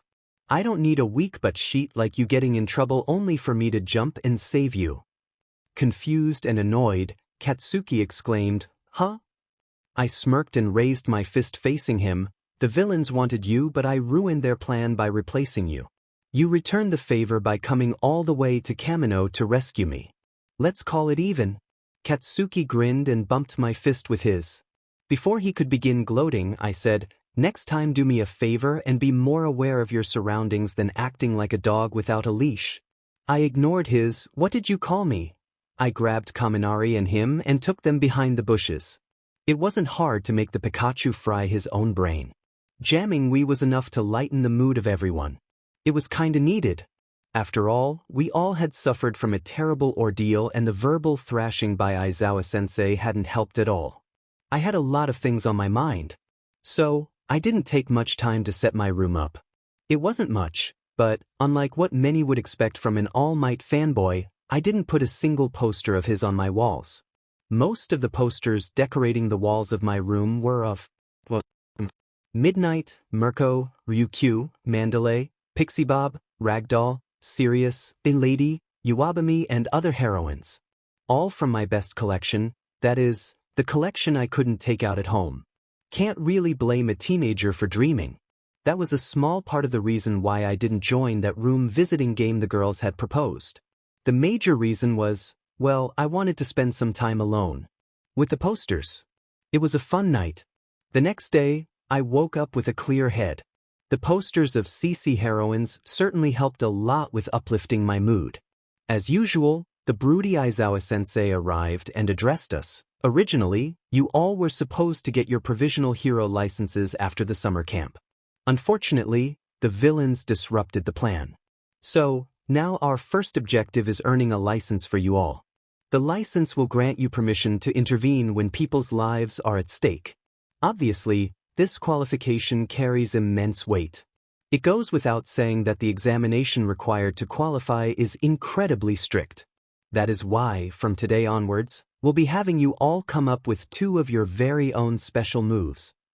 I was very much excited about the training. Creating my own special moves, it may sound cringy, but it did help with building up the enthusiasm for us to come up with new ways of using our quirks. Since our summer camp was abruptly brought to an end, we were given 10 days to train at the boot camp to further develop our quirks and work on creating special moves, which, apparently, was the objective of the summer camp. Soon, everyone began working with a clone of ectoplasm.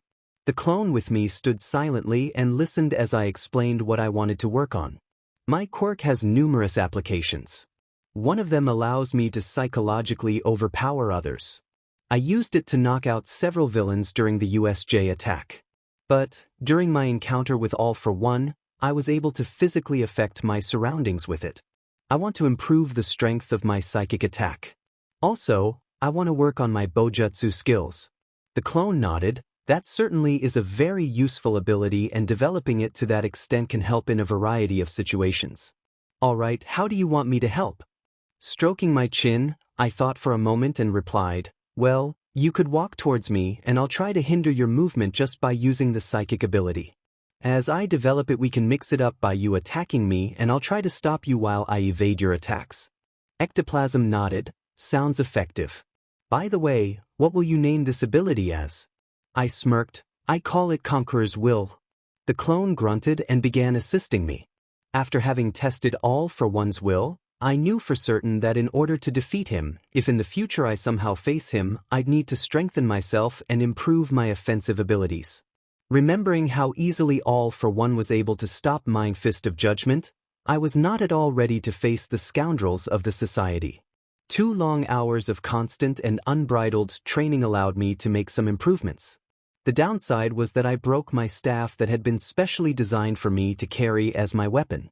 Aizawa-sensei had recommended me to go and see Power Loader in his lab and ask for his help. I was about to knock on the door when Ochako called out from behind and distracted me.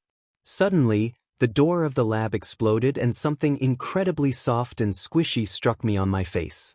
When the dust cleared, I found my face to be enveloped between 2 large heavenly objects that smelled of sweat, oil, and ladies' deodorant. Life was good. The girl who was generous enough for my inner pervert to have a little more joy in his life turned out to be none other than Hatsum Mei. Yeah, the same one who used Ida to show off her creations at the sports festival. Ochako, to whom I was eternally grateful for some blissful memories, was pouting and looked annoyed. The reason, well, Hatsum was still lying on top of me and we hadn't moved for over a minute. I was barely able to breathe, but it was worth it. Hatsum immediately bombarded me with her obsession with her babies, as she called them when I told her about the reason I was visiting the lab. A bow staff was extremely easy to get, but I wanted something more. Since I had very little time to wait for the set equipment to be built, I settled for a bow staff made of a flexible yet strong metal that could handle my strength to some extent. It was collapsible so it didn't hinder my maneuvers. I decided to keep it attached to my belt and it could be drawn by a sensor on my wrist. I didn't even have to grab it. Just wave my wrist at it and voila! A bow staff ready to smack some douches. I excused myself and Ochako followed, leaving poor Ida at Hatsum's mercy. For the next few days, we trained our quirks and improved in many ways. Katsuki, for example, thought of an attack that decreased the blast radius of his explosions and gave them a more piercing effect. A small incident occurred as he was practicing that move. A heavy piece of stone broke off and fell on All Might. Or it might have fallen but was stopped by yours truly as I was blasting away Ectoplasm's clones with Conqueror's Will. It was like I could produce an invisible force field that decimated everything it touched. Much to my and the teacher's relief, I had exceptional control on my abilities, or at full power, I could have crushed my friends into a paste. As we continued our training, the doors of TDL were banged open by the homeroom teacher of Class 1B, more commonly known as Vlad King. "That's it for you, Class A," he growled. "We have plans to make use of the TDL from today afternoon." "Eraser, you best get out," Aizawa-sensei retorted in his bland voice. "We've still got about 10 minutes left. You've got a little trouble telling time, huh?" My eye began twitching when Class B barged in the TDL. One hand, despite my perversion for all that's human and female, I was slowly sinking into the quicksand of love for Itsuka, their class representative and the unofficial big sis of the class. On the other hand, the entire class knew dimmin' well how to get on my nerves. Monoma, despite the brutal but whipping I gave him in the sports festival, hadn't changed much in his ways and was back to his ways of trying to goad us into an argument. Itsuka immediately found me and we began talking about random stuff. The hazy blush on her cheeks that was absent around everyone else told me that she was interested. And I was absolutely certain that she saw the same thing on my face.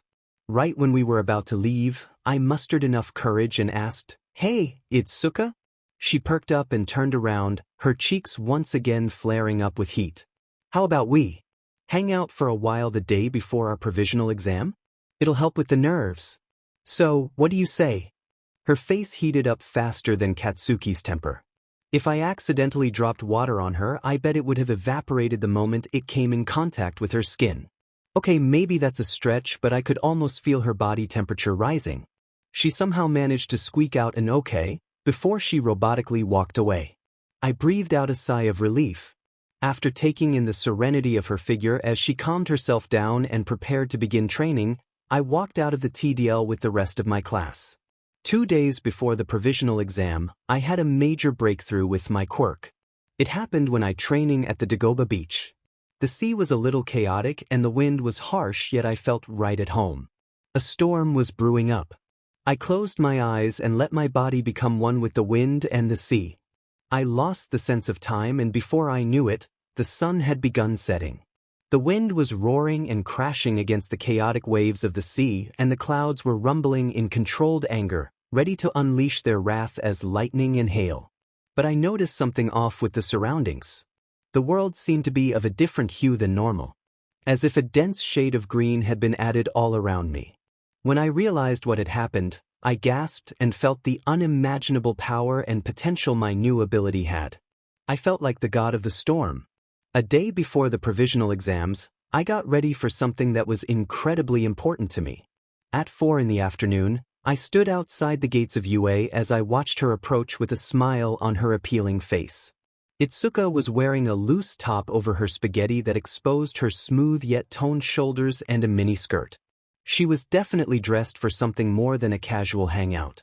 It was our first date, something I cherish to this very day. The details are hazy, but I remember that the date had been cracking sidewalks and watery sunshine that struggled past the clouds. We had made several loops of the block, how many neither of us could recall. On the first few circuits, the talk had been shy, despite having known each other for years and then each of us backing away. Another few circuits and we knew more about one another than any members of our own family, our fingers entwined in a loose grip. As the date was coming to an end, I could feel her getting anxious. I had to do something. On the final loop around, I pulled Itsuka close into a kiss that stopped all her anxious thoughts dead in their tracks. Her lips were soft like the petals of a rose. I poured in all my feelings into that kiss. There was no heated battle, just the sweetness of the moment filling us with warmth, unfamiliar yet welcomed. That timeless moment has been ingrained in my mind. It has been years.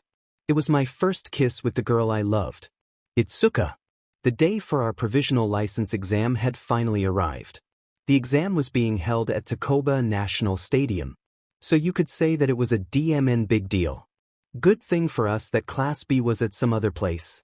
I really didn't want to go against Itsuka right after we became NTMT with one another. After we climbed out of our bus, Aizawa-sensei addressed us. If you guys are able to pass this exam and get your provisional licenses, then you are no longer eggs. You will become chicklings, incubated to become semi-professionals. Do your best. He quickly glanced at me and backed away. I took the hint and moved in front of the rest of the class and said, "All right, let's do our best. No matter what, we'll have each other's back. Now gather around. Ready? Plus." A rude idiot sneaked behind my back and tried to do what I thought he was about to. So, like a good student, I pushed him down and stopped him. Ultra! Everyone cheered the motto of UA. My expression immediately changed from cheerful to a scowl. I quickly turned around and grabbed the idiot by his shoulder and asked menacingly, "What the hell were you trying to do by sneaking behind me? It's rude to jump in others' huddles." Trust me, the dude was even more expressive than Ida. His face morphed from smiling like he saw midnight naked to shock down to his very soul upon realizing that it was actually a ND pedophilic old man walking towards him while scratching his crotch. Ah. Damn it. Yeah, I think that's exactly what he saw. Please accept. He bent his torso backwards and swung forward only to slam his own head hard into the ground. My humblest apologies. My eye began twitching at how ridiculous it all looked. The dude was like a cross of Ida and Kirishima on steroids. His classmates immediately walked up to us and reprimanded him for acting like a weirdo. That's when I noticed the uniform they were wearing. Shiketsu High, the school in West Japan that rivaled UA. The rude idiot got up with a jerk, his face once again morphed into one that of pure joy even though he had begun to bleed from his head. He loudly exclaimed, "I just wanted to try and say it once. Plus ultra. I myself, I muse say that I love UA. It's my utmost honor to compete with you all at UA. I wish you all the best." As he was taken away by his classmates, Aizawa-sensei began telling us about the idiot, Inasa Yorashi. Apparently, he topped the recommendation exam but didn't join UA. The reason, I didn't care for it. There were more important things to focus on. I mean, why would anyone dwell upon some dude's reason for not joining UA when a hot heroine like Ms. Joke was walking towards them? Priorities. I really did have a thing for older women. Yeah, I had a girlfriend, but that doesn't mean I'd stop admiring the absolute wonder a woman's body is. It wasn't like I was gonna cheat on Itsuka. I might be a closet pervert, but I'm not a DMN cheat. The world is full of goddesses, but I had a goddess who trumped them all in my eyes, and she was my girlfriend. Anyway, as I was saying, I fully enjoyed watching the appealing Ms. Joke and zoned out the world around me. She and Aizawa-sensei were close and knew each other from work. But their relationship wasn't NTMT. She had brought the second-year students of Ketsubutsu Academy for the exam. They too had their quirks, pun intended, which I soundly ignored. Soon we entered the stadium and wore our costumes. We were led to a giant hall that, despite being one of the largest halls in Japan, seemed to be packed with students. Right at the front was a man who looked like he'd fall dead just with a gentle breeze. Seriously, zombies would look more healthy than that man. Taking his position at the podium, he addressed us. Well then, let's begin that provisional license thing. All right? Still looking at the documents in front of him, he continued, "My name is Mara and I'm from the Hero Public Safety Commission. My favorite form of sleep is NREM sleep. Good to meet you all. My work has been so busy I've hardly been able to sleep. There's just not enough manpower. Alright, with that jut of the way, let me explain this to you all." He let the podium bear his weight and continued, "There are 1540 of you here taking this exam. We'll carry out an exercise to whittle down your numbers. In today's day and age, we are said to be living in a hero-saturated society. Ever since Stain's capture, there are many who question the current state of affairs with heroes. As an individual, no matter what the motive, to put your life on the line to save others, but don't seek anything. That is the merciless expectation of today's society. Hero killer Stain, that son of a beach, had been the reason for a new boom in the number of villains coming out of their hiding holes. Even after his capture, he had been able to sway many to his way of thinking. But to me, he was nothing more than a weak-willed failure of a man who chose the easy way than the right way to get himself heard. In any case, be it for compensation or out of pure heroism, many heroes have endeavored and dedicated themselves to rescuing others and suppressing villains. From the beginning of an incident to its restitution, that window of time is becoming incredibly short. All of you who'll receive the provisional licenses will be plunged into these rapids. For those who cannot keep up with that speed, I'll say it clearly. It is relentless. Therefore, what's being tested is your speed. The first 100 examinees who clear the conditions will pass. Just 100 out of 1540, those were incredibly small numbers. Just a mere 5% out of all the students aspiring to move forward in their careers as pro-heroes. Mara patiently explained the rules of the test. In a gist, we had to tag 2 opponents to eliminate them and get qualified for the next round. The targets were like lives in a video game. Whoever took your last life would be given the credit. After he was done explaining, the walls of the hall began to expand and we found ourselves in the middle of a vast terrain.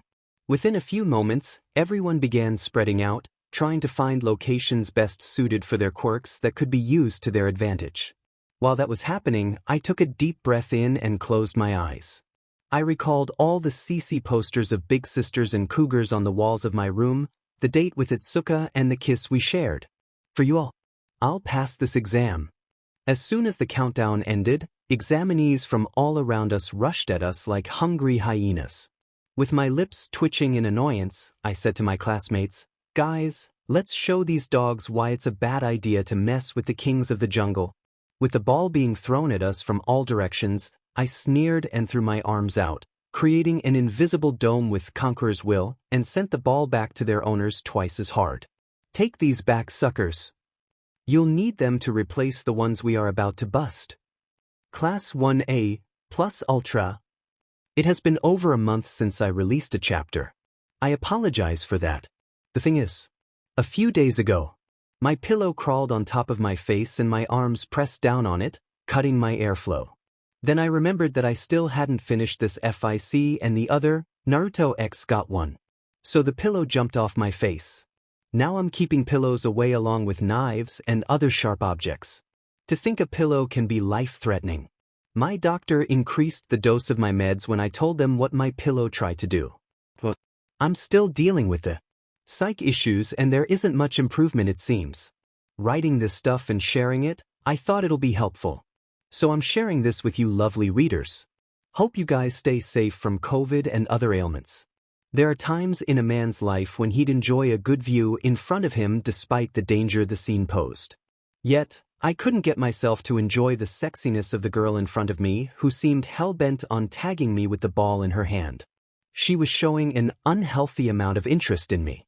But the worst thing about her was the unhinged madness and bloodlust I felt barely being controlled by her. Something was wrong. There was something about her that rang warning bells in my head. Despite never having seen her in my life, her will felt familiar.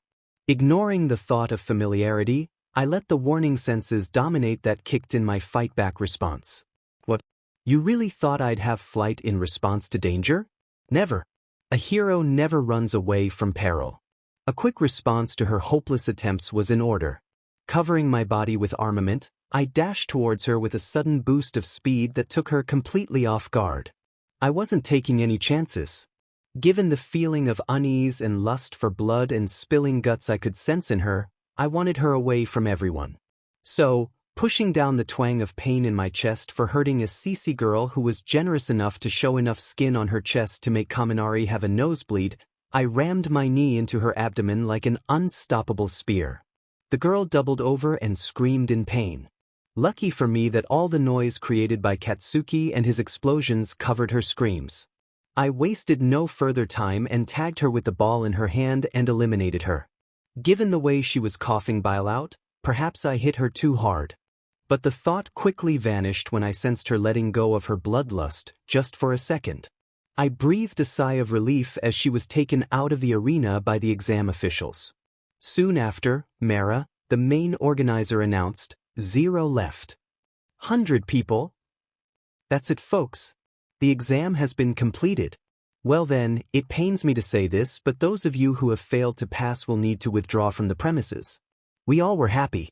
Each and every one of Class 1A had passed the first test, even Mineta. As the rest who had failed began leaving, Mara announced, well then, to the 100 of you who passed, please take a look. As we watched, boom boom boomby. The entire battlefield from the first test was blown up in smithereens. What the heck? I looked over at Katsuki, who had a maniacal grin on his face, his eyes crazed and his breath full bread. This dude is seriously sick. Holy shit. He is totally in a high right now. I shook my head and looked back at the screen. As the dust and smoke cleared, I could see numerous people of all ages walking towards the wreckage of what was left of the battlefield. It was none other than the HUC, a group specializing in rescue. This will be next and last stage for your exam. At this disaster site, we'll be having you all conduct rescue maneuvers. Everyone was given a set number of points, and the rescues were the examiners themselves who would deduct points depending on errors made by us. You have a plan, don't you? Broccoli head. I was a little startled and exclaimed, Gah! Bakasuki! That's the best you can come up with? Huh? You wanna go sheet face? What about your face? Even your mom hates it. Maybe you'll be less ugly if you blow it up. You really have a death wish, huh? I sighed and said, of course I have a plan. I know exactly where all the rescues are. Yaomomo. I need you. 10 minutes later, all 100 of us walked into the collapsed battlefield with maps that had the exact location of every rescue marked on them. It was not a competition. So was the case during the exam. And as the villain, it was none other than Gang Orca himself, the number 10 hero. Meanwhile, the two lunatics were still fighting. So, like any good hero, I did what I could. I blasted the two with a strong wave of Conqueror's Hockey and made them faint on the spot. Now that the brats are taken care of, will someone drag those idiots away?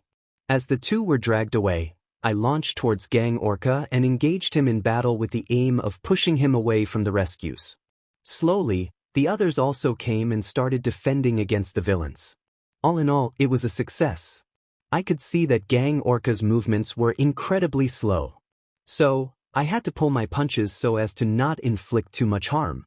As we kept on fighting, I got excited and hit him a little too hard. As a result, the armor he was wearing shattered and he was sent flying through a broken wall. The whale hero got up, sighed and said, "The restrictive protector really made it hard to move." I smirked in anticipation of his next attack. Since I broke the restrictive protector, I understood that his next move would be a lot stronger. If I could have your attention please. All station members of the HUC have been rescued from the crisis area. This may be considerably selfish of me, but with that I must bring these provisional examinations to an end. Even Gang Orca was a little disappointed.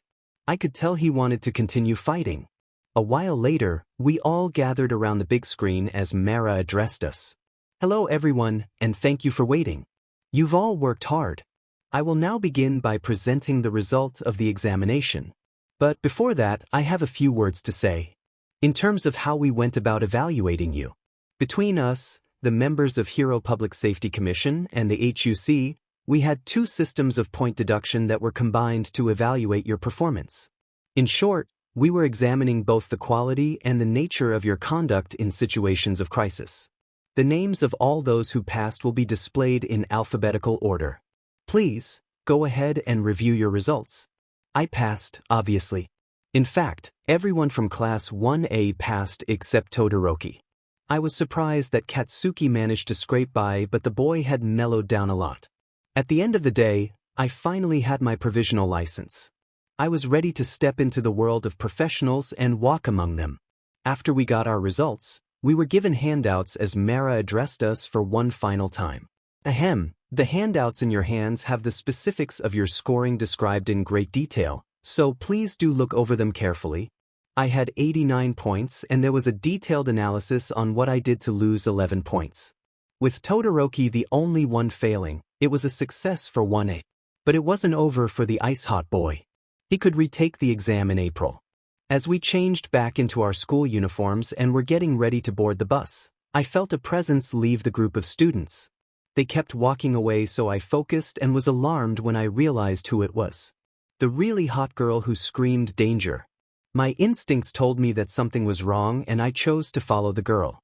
After flying for a little while, I saw the girl talking on her phone. Then something happened that chilled me to my core. Her skin melted and her real appearance came before my eyes. I suppressed the urge to engage her in combat and dialed Aizawa-sensei's number on my phone.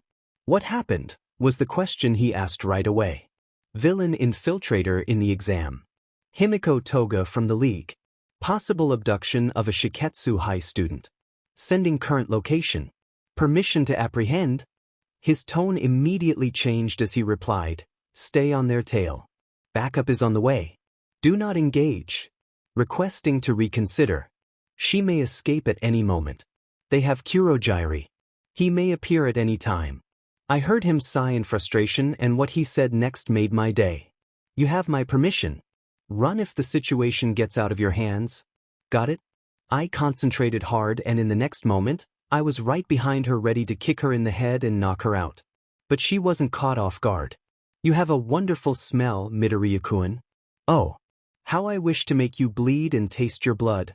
I flipped in the air and landed away from her. Himiko Toga, the polite and cheerful girl who went manic. The psychotic villainess giggled in delight and said, "Yo, I feel so happy to know you researched about me. What else do you know? I know that your past has a lot to do with your current state of mind. I know that because of your different quirk, your parents disowned you. I wonder how it all started. An injured animal, perhaps. You drank its blood and your parents saw you. They must have been scared out of their minds." I could sense emotions stir inside her, so I continued talking. "Even for a world in which quirks are a norm, you were too abnormal.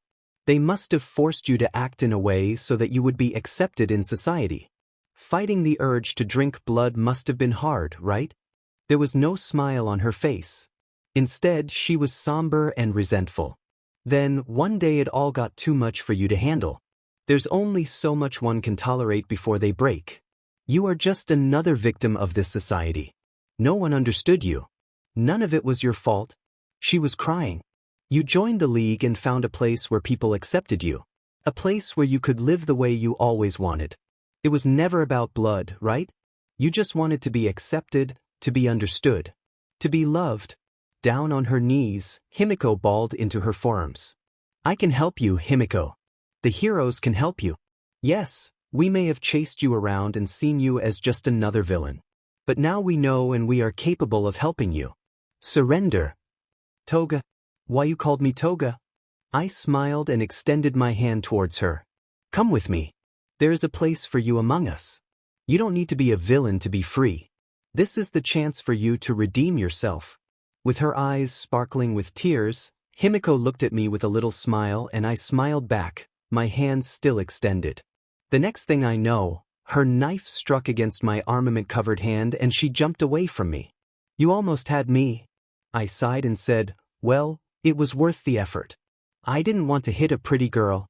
Himiko giggled and said, so you think I'm pretty? You're kidding me? Have you looked at yourself in the mirror? And I wasn't lying, you know? We really can help you. Just surrender peacefully. We are heroes. We protect people and villains are people too. Himiko scoffed but remained silent. But she didn't attack nor did she run away. Some ways, my words did strike a chord in her heart. I could have simply knocked you out and taken you in. But that's not what a hero does. We save people, especially when they need saving from themselves. Gritting her teeth, Himiko spat out, I've had enough of this. Before she could attack, however, a team of heroes had arrived. She was clearly outnumbered, so she decided to bolt away, but I was way faster. With one attack of Conqueror's Will, she fell down like a sack of potatoes. Himiko was taken by the police and the heroes for questioning while I gave my statement to Tsukachi. After I was done, Katsuki walked towards me and asked, that was different. You didn't attack her at all. I am trying something new. I realized I was becoming way too easy to be provoked to start a fight. That's not good. There's always a better way. Katsuki scoffed and retorted, like hell. You didn't attack her because she's pretty. I coughed and said, yeah. That may have been a factor. You have a girlfriend, you a-hole? Dude. I didn't do anything. Keep telling yourself that. I love it, Suka. Didn't stop you from hitting on other girls. Didn't you, Bakasuki? What did you say? Just a friendly banter. You know, the usual. Anyway, we got Himiko Toga. It was a major win for the heroes. Sometime after Himiko Toga's capture, I was informed by All Might that she was taken to a correction facility where they were going to treat years of psychological damage done to her by society. I was told that my statement had helped her immensely and prevented her from being sent off to Tartarus. The villains had lost their infiltrator and it was certainly a big blow to them. Meanwhile, I was back in school and we were visited by the big three Ai Nijire Heido, the babblemouth with an amazing figure, Amajaki Tamaki, the socially awkward boy, and Mirio Togata. Their introduction was crazy, psychotic, and disturbing.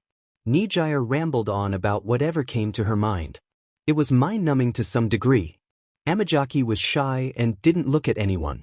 I wondered what could have happened in his childhood to make him so socially awkward. Meanwhile, Mirio, out of nowhere, decided to challenge all of us to fight him at once. That was the first time I used observation on him and boy was I shocked. A 17-year-old built like a professional heavyweight MMA fighter was rare to see. It was hard to imagine that he didn't have a strength-type quirk.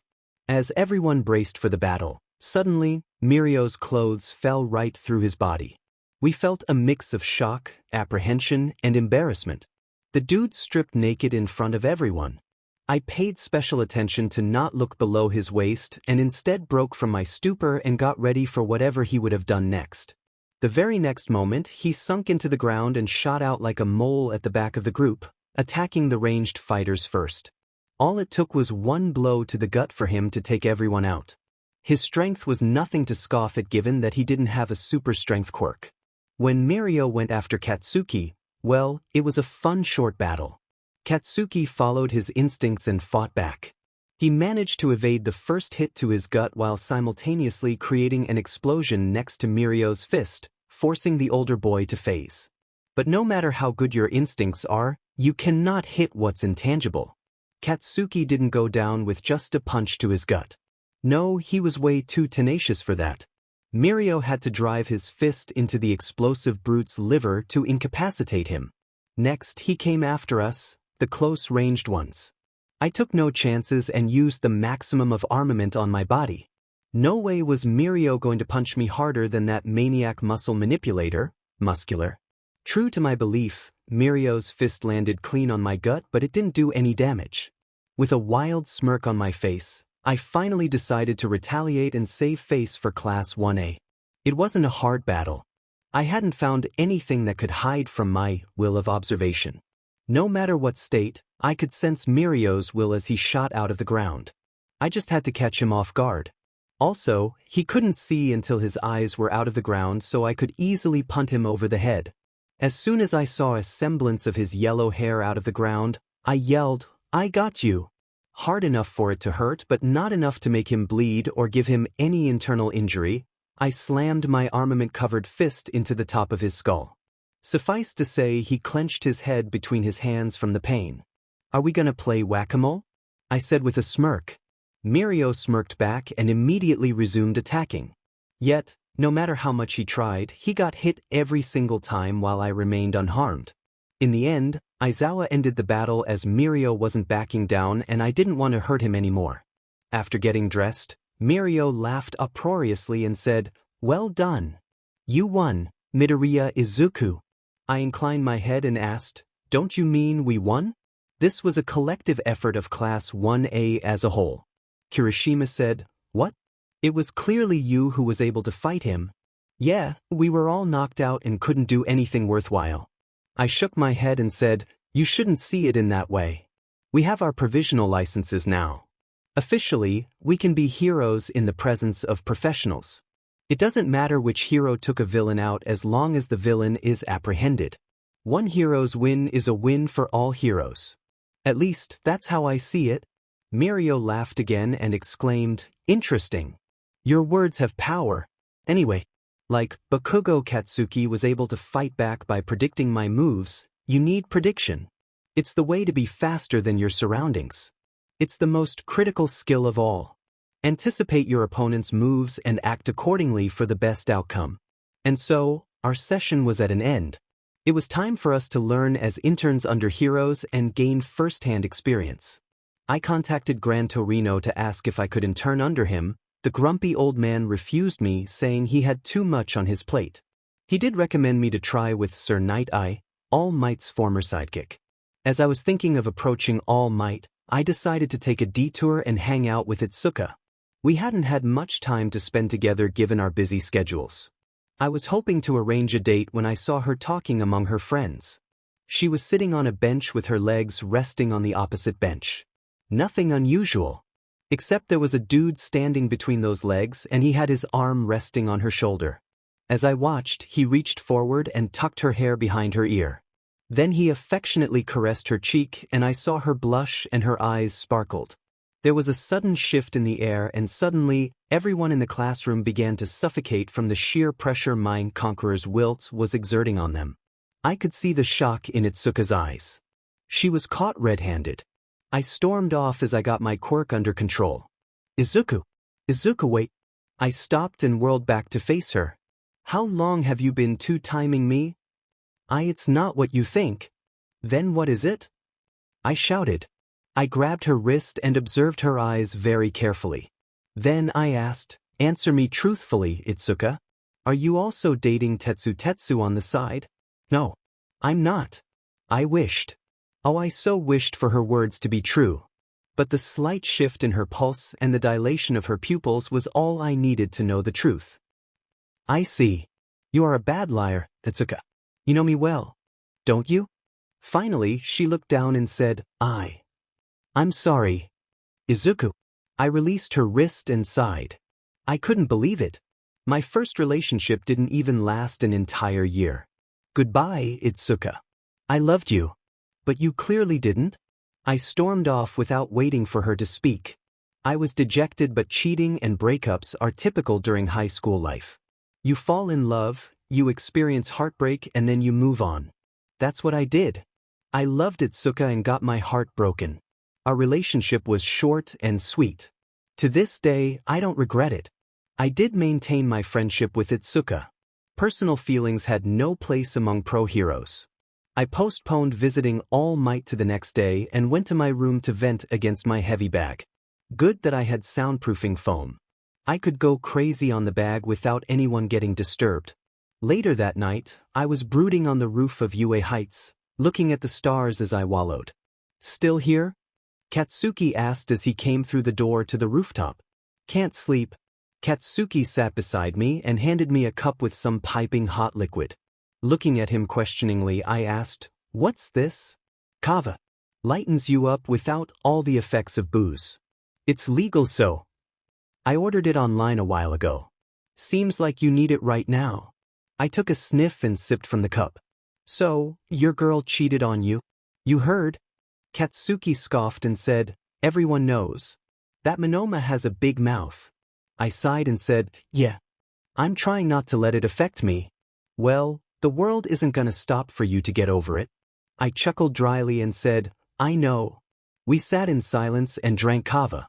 Despite all our differences, Katsuki and I were the closest of friends. As he was walking back to the door, I said, "Thanks." Katsuki scoffed again and replied, "Dwell on that girl too much and I'll leave you in the dust." All Might was very understanding once I told him about my breakup with Itsuka. So, he forgave me for bailing out on him. He recommended me to try to intern at Nitai's agency. They've had a falling out because All Might wanted to keep being a hero after he was severely wounded by All for One. I talked to Mirio about introducing me to him. Before he agreed, he asked me, "What kind of a hero do you want to be?" I looked straight into his eyes and said, "I don't care if I'm number 1 or 100. I have power and strength. It's a gift I was granted with. But not everyone is fortunate enough. There are people who exploit their gifts for evil. I cannot stand that. If I don't stop evil while having the power to do so, then I am as complicit as them. I cannot turn a blind eye as people, lawful and honest people, suffer at the hands of the villains. I want to be a hero whose mere thought would make the villains think twice before committing a crime." Suffice to say, Mirio was a little blown away. And a little unnerved at my display of animosity against villains. "That's deep. You've really thought about this. I thought you'd say something vague like being the best and becoming number 1s. Yeah. I wasn't that naive. Anyway, I have no problem with introducing you to Sir." So, he skirted me to Nitai's agency on the weekend. As we walked towards the building, Mirio said, "I failed to mention this before, but Sir is quite strict." I guessed he would. From his appearance and his gaze, I thought of him to be a very strict and serious man. But looks can be deceiving. Someone who was All Might's sidekick can't be that easily figured out. Mirio chuckled and said, "You're smarter than I thought. Yeah, he has another side to him that he doesn't show to the media. If you don't want to be turned away, you have to make him laugh at least once by the time you finish talking to him. Yeah. Above all else, he holds humor in high regard. I can introduce you to him, but I can't help you any more after that. You'll have to impress him and make him acknowledge you on your own." As I digested all that information, we reached the door to Nitai's office. Mirio barged in while saying, "Hey, I brought the first year I told you about yesterday." What greeted me was the sight of Nitai standing in a badass pose while a girl was tied to a machine that was tickling her intensely. What the hell? The girl was wearing a short blouse and I wondered if she was ever worried about it climbing up and exposing her. Trying to ignore the questionable tickle torture happening in front of me, I began, "What do you call a parade of rabbits hopping backwards?" "A receding hairline." That. He smiled. I looked at Mirio and then at me and said, "So, he told you about making me laugh. That was a good try. Got something better?" I shrugged and said, "Well, I have invented a new word. Plagiarism." Man. Suddenly Mirio said, "Oh, that's right. We still don't know each other's hero names." I perked up and said, "Oh, yeah. Mine's Emerald Knight." Emerald Knight? Kinda cool name. Mine is Lemillion. Not quite to the level of All, but I want to be able to save 1,000,000 people. Also, it kinda sounds like that rock band, Remaioraman. Cool, huh? Anyway, when we don our costumes, we are heroes. So don't let your guard down, Emerald Knight. Right when we were about to cross the opening of a dingy alley, I sensed a child running towards us. I immediately caught the child before they collided with me. Okay there. I knelt down and gently grabbed the child from their shoulders. It was a very cute girl with a horn growing from her head. She looked like a baby unicorn. As my eyes traveled down towards her bandages, a man walked towards us from the alley and said, "My apologies on behalf of my daughter, Hero. She gets carried away with her games and hurts herself. Such a troublemaker, this one." I looked at the man and said, "No worries, sir. Good that she didn't collide with me. She could have gotten hurt." "It's him. Chisaki." Lemillion came forward and said, "That awesome mask of yours. You must be a member of the 8 precepts, right?" "That's right. Pay no attention to the mask. I'm just sensitive to dirt." Meanwhile, I was trying hard to remain calm. The amount of fear and distress I could sense from the little girl was putting me on edge. It wasn't superficial too. No, her fear was deep-seated. She was terrified of Chisaki. Had been so for a long time. Chisaki continued, "This is the first time I've seen either of you two heroes. Are you rookies? You're both rather young." As I was busy with the girl who was trembling from fear, Mirio replied, "That's right. We're both rookies, but we're doing our best." "What office are you affiliated with?" "We're still students. Like little baby chicks. They're having us participate in field training right now. Now, we've got until noon to finish circling this block, so let's get going, partner." Mirio was tense and wanted to leave as soon as possible. But how could I simply ignore the little girl? She was screaming for help. I looked at Chisaki and said, "Why is she so scared?" "It's because I just scolded her." Lying. "Her bandages, they don't seem to be the kind you'd get from simply playing around. She happens to fall down a lot." "Are you kidding me? How many times do you think an abusing parent has used that excuse?" I clenched my jaw and said, "A little girl like this, shaking and frightened. So much so that she can't even speak. Doesn't seem normal to me." Chisaki was getting impatient and said, "Don't impose your idea of normal on other families." Mirio was beginning to panic. I hugged the girl close, like donning a protective blanket over her. I even used a little bit of Conqueror's will to calm her down. "Would you be willing to come with us to a hospital? To get her checked?" I kept using Conqueror's will to try and create a connection between the minds of Eri and me. Chisaki sighed and said, "It's an embarrassing topic. I don't want to talk about it in the open. Could you follow me into the alley?" Finally, there was a spark. "You see, I've been worried about Eri recently." "Eri-chan?" I felt the girl jolt up in my arms. "Don't say anything. Just keep listening to what I say. No matter what I say to her, all she does is defy me. We cannot take you away from him right now. But don't be afraid. I promise you on my life that I will save you. Raising a child can be quite difficult, huh? If I act now, I cannot promise the safety of the people in the streets. You don't want them to get hurt, right?" Eri shook her head vigorously. "Indeed, they're hard to understand, children. You are a precious child, Eri-chan. No matter what, even if I have to go against the world for it, I will save you, Eri-chan. Especially when they should be thinking about what kind of person they will become." Before Chisaki could act, Eri got away from my grasp and ran towards Chisaki. "Oh, are you done with your tantrum now? She's always like this. I'm sorry. Thanks for listening to my worries. Good luck with your work." When Eri and Chisaki were out of our sight, I said to Mirio, "We have to save that girl. What she's being subjected to isn't mere physical abuse. If it were so, we'd see bruising on her face. The bandages were around her arms and legs. No, something worse is being done to her. We need to report to Sir now. I hope you are able to forgive me for not helping you right away, Eri-chan. But I'll assure you this, I'll make Chisaki pay for what he's done to you." Angry and frustrated but determined, I walked the streets with a single thing on my mind. The villains will tremble upon a simple mention of my name. That's my aim as a hero. And I'm going to start with you, Chisaki. Villains were acting up in various parts of Japan. Fights between gangs brought the horrors of being a hero. Even minor disputes escalated to absolute carnage. A random turf war brought forward a grave issue. A simple bust of a drag gang turned into a dangerous fight in the streets. A meeting was held a few days later with many heroes and their interns attending it. Even Eraserhead and Gran Torino were there. Tuchako, Fu, Nijire, Kirishima, and Amajaki were the interns along with Mirio and me. The meeting was about a drag that had appeared on the streets along with a bullet that seemed to stop people from using their quirk. Trigger, a drag that amplified the user's quirk at the cost of their rationality. Was it not for Kirishima, the situation could have been a lot worse. Everything was ultimately linked to the 8 precepts of death and the man leading the organization, Chisaki.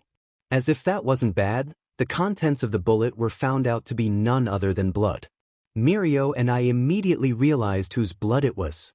As we were getting over the fact that Aries' blood and cells were being harvested, Rocklock said, "It's fine and all that the kid's alive, but if one were to guess, the boss would want to hide the girl, who is the core component to his plan, right? And after all that trouble, she somehow makes it outside. And on top of that, to be spotted by these 2 brat heroes. Do you think he'd honestly keep her at the headquarters after all that? If it were me, I wouldn't. It doesn't matter if we attack in case the girl's not there. Have we been able to specify her whereabouts?" Night I looked at me and said, "It would have been an almost impossible task to do that. But thankfully we have someone whose quirk is well suited for such things." Emerald Knight, "Do you think you can sense her location?"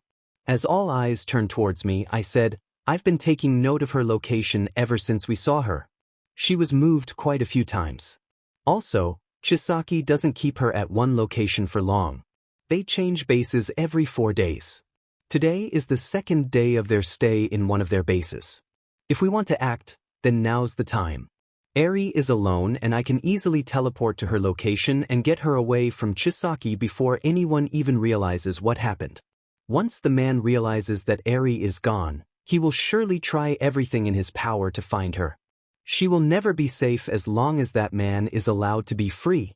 Night I nodded and said, "He is right. We need to attack the moment he secures Eri. I have spent months planning different scenarios and this is the best possible way to secure her.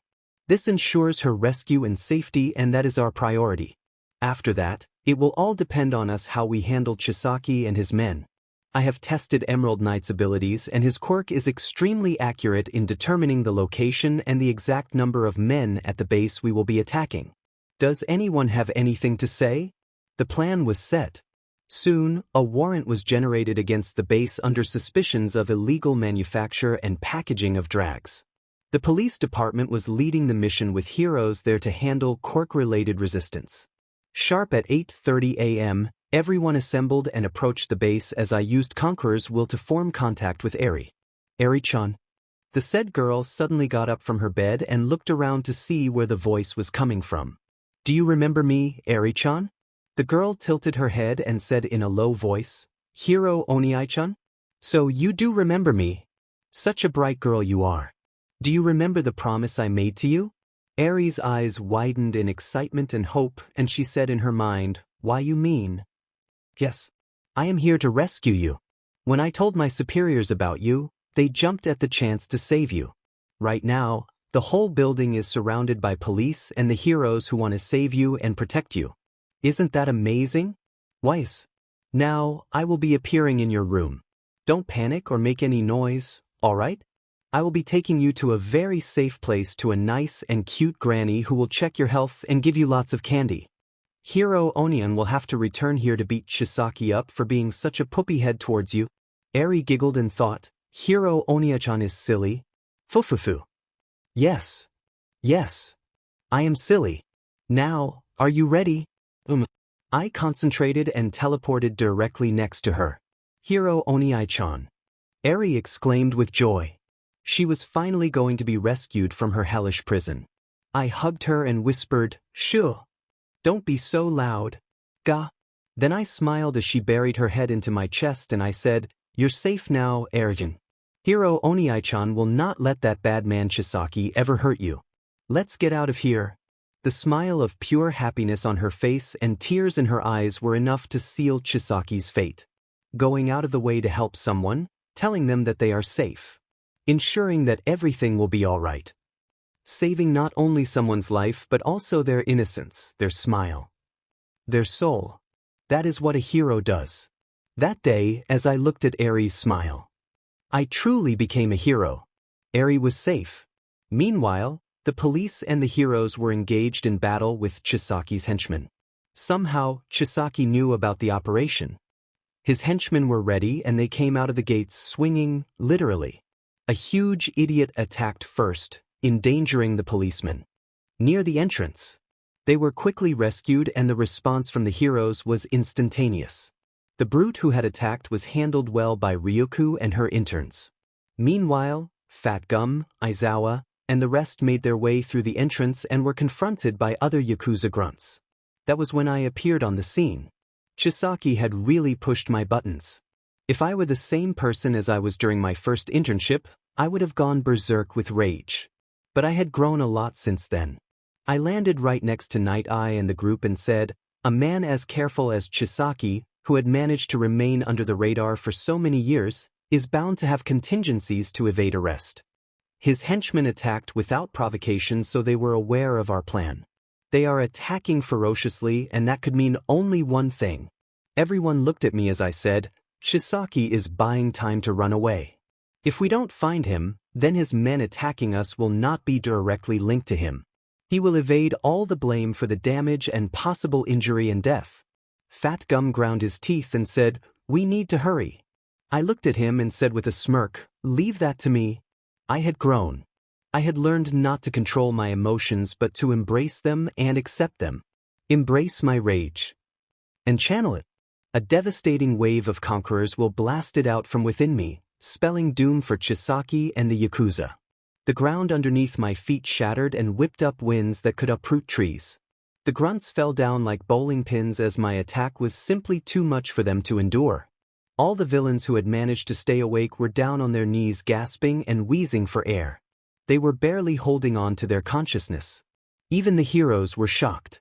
I ignored their stares and said, Chisaki must have realized by now that Eri is not in her room. I'm sensing less than a dozen men still awake inside the building. We need to move now. I was keeping a constant lookout for the movements of those awake. As we ran inside the building, I looked at Night Eye and said, Chisaki has somehow recovered.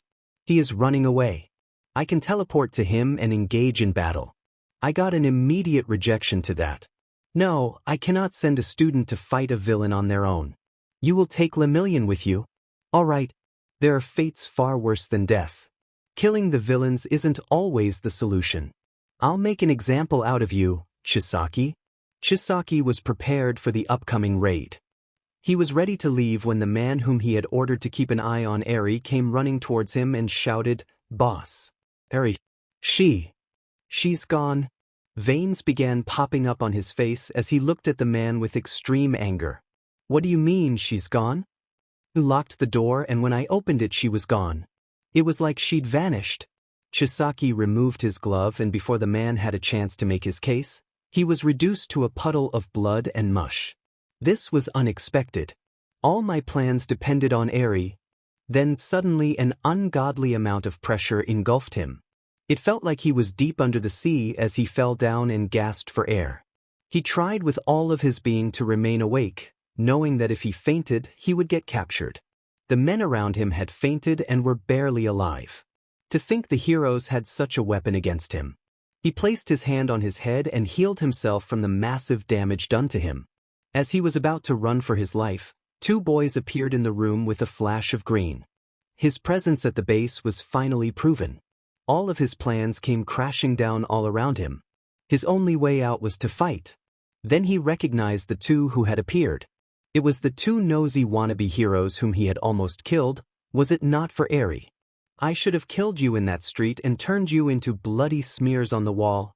I scoffed at his deranged proclamation and said, you don't have the guts and neither are you strong enough to do so. We are here to make you pay for all the atrocities you've committed. We are here to avenge Eri. Chisaki was losing his mind when he suddenly regained composure. He said, all is not lost. I can still escape. All I have to do is... He rushed towards us with his hand outstretched to use his quirk. Mirio easily phased through his attack while I got under his attack and like an experienced infighter, I rammed my armament-covered fist into his liver, sending him crashing into the wall. Chisaki doubled over in pain and groaned. Your entire operation and your organization will end today, Chisaki.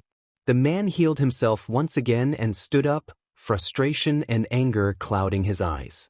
Eri, you have no idea how dangerous she is. Her quirk, it's called Rewind.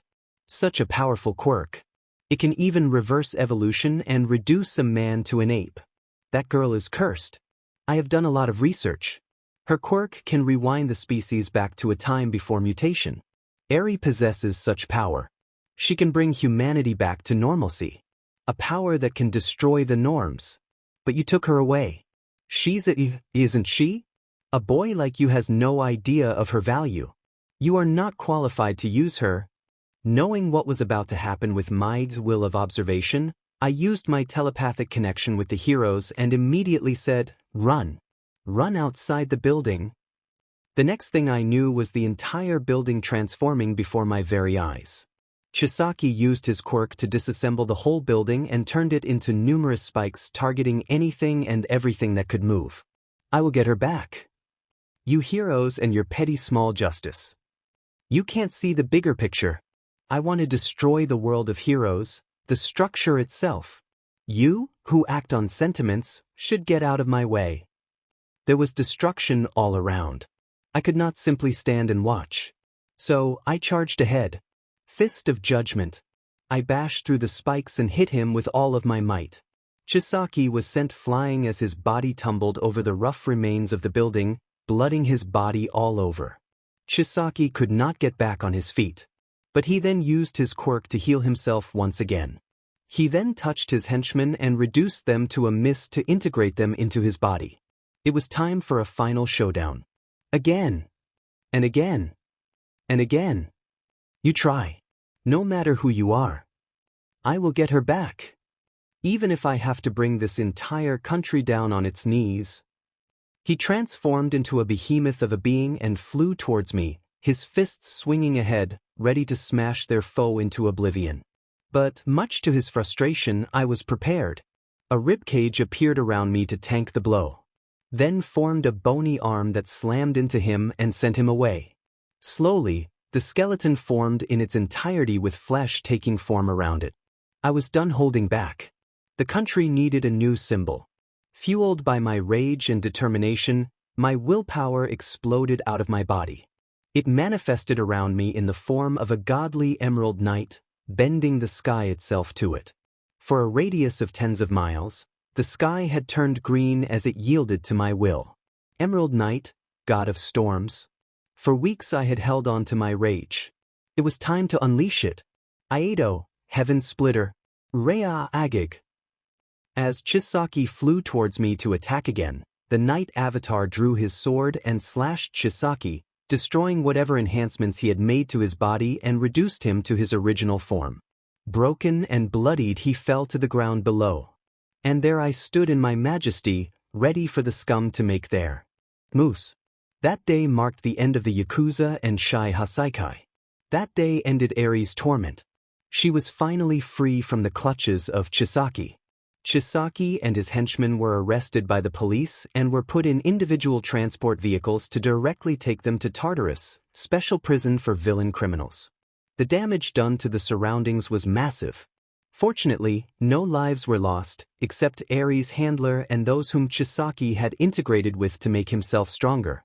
As the police were rounding up the rest of the members of Shai Hasaikai, I walked to Sir Night Eye and said, I had sensed the presence of members of the League of Villains earlier. They disappeared when Chisaki was taken down. It means that they have connections or were in the process of coming to some form of agreement. They may try to free Chisaki while he is being transported. Night Eye frowned and said, that indeed is a possibility. Before he said anything, I volunteered to. I may not be able to punish Chisaki, but I will kill you today. He leapt at me and surprisingly made it despite his flimsy limbs. I did nothing and simply moved out of his reach. I can't believe All for One chose a successor as dumb as you. We are high up in the air and you're a melee fighter. The idiot was falling down, and before he hit the surface of the water, a green hand made of aura grabbed him into a vice grip. I ignored his deranged ramblings and said, well, that was easy. Looking at the wide-eyed Dabi, I said, "So? How about the three of you surrender? I have to go to school tomorrow." The frustration was visible on Dabi's face. To be humiliated by a school-going brat would certainly hurt anyone's pride. The villain screamed and released a stream of blue fire towards me. I sighed and created a thick shield in front of Ryukyu and me. "Is that all you can do?" Shigaraki was thrashing within the grip of the hand I had created and was yelling bloody murder. I got annoyed and sent a concentrated wave of Conqueror's Will towards him while saying, "Shut up already." He shuddered violently and fainted. Nice. My attack is getting stronger. Dabi and Mr. Compress could only watch as a fist of judgment descended upon them and smashed through the truck like a meteor through paper. Needless to say, the three goons were left broken and bloody. Sadly, my victory was shortened when I sensed three Nomu appearing from thin air. I pushed Ryukyu away when one of them attacked from behind. "Thanks, Emerald Knight." The Nomus were stronger than the ones I had faced in Hosu or the one at USJ. As I smashed my fist into one of the Nomu's faces, I said, "This doesn't make sense. All for One is in prison. Who is creating these creatures for Shigaraki? Now's not the time. We need to defeat them and secure Shigaraki's capture." I grunted and began to fight back earnestly. Needle Mountain Hell. The Nomus were bombarded with shards of aura and riddled with holes. But like all other Nomus, they instantly healed their wounds. I am getting sick of these. Fist of Judgment, Gatling Gun. As the Nomus were overwhelmed by my attack, I sensed a portal appearing near Shigaraki and his goons. "Ryukyu, Shigaraki is about to escape. Get him." The dragon hero flew as fast as she could, but it was too late. Shigaraki and his goons were gone. Enraged, I decided to end the battle. Tempest Tornado. The Nomus were engulfed in a raging storm of air slashes and were reduced to nothing but mist. The sheer wind was enough to raise the water from the sea below as it transformed into a watery pillar of doom. The news helicopter had to fly away to avoid getting caught up while Ryukyu was pushed far away from the tornado. Suffice to say, the massacre of the Nomus was not recorded by any cameras or seen by anyone. For a moment, I had lost control. It was assumed that all the Nomus had simply escaped like Shigaraki. I'm getting numb over all this. Gotta talk to Watchdog Sensei. You had all of them under control. Yes. Then they escaped. Yes. And a group of Nomus appeared through portals. Yes. Night Eye sighed in frustration. "Sir, I think someone is helping Shigaraki with creating these Nomus. With All for One in prison, it's the only possible explanation. Someone who has done extensive research on quirks and genetics. Someone ruthless enough to have no qualms over experimenting on humans." The atmosphere was grim in the meeting room. I continued speaking. "Imagine how many people they must have tortured, maimed, and killed in the name of science." The meeting ended soon as no one could do much about Shigaraki at the moment. I returned to UA after being dismissed by Night Eye. My internship with him was over. It was time for me to resume classes. While sitting in my dorm, I was thinking about Shigaraki's escapes. That fucker is one slippery bastard. He needs to be stopped. And to achieve that, we need to capture the one helping him by creating the Nomus. It's definitely a scientist who has extensive experience in genetics and bioengineering. Someone who has done extensive research with quirks. A quirk doctor? And not a young one too. Someone middle-aged or on the cusp of becoming a senior citizen. I then began searching on the internet. All the quirk doctors in Japan and their research. As expected, there were a lot of them. This will be a long research. The cultural festival was here. UA surprisingly had normal school events too for a hero training school. Everyone had different suggestions on what the class was going to do on the day of the festival. Suggestions like maid cafe and TTTY bar were shot down faster than the speed of light. I understand. I totally understand the want to have a maid cafe or even a TTTY bar given the girls we have in the class. But damn it, you gotta show respect to your fellow classmates. It's good for fantasies and in dreams, but don't say stuff like that out loud. That too, in front of Aizawa. I had suggested a death metal performance with me screaming my lungs out and strumming crazy riffs on an electric guitar. They did ask me to demonstrate my singing to see if I could even sing.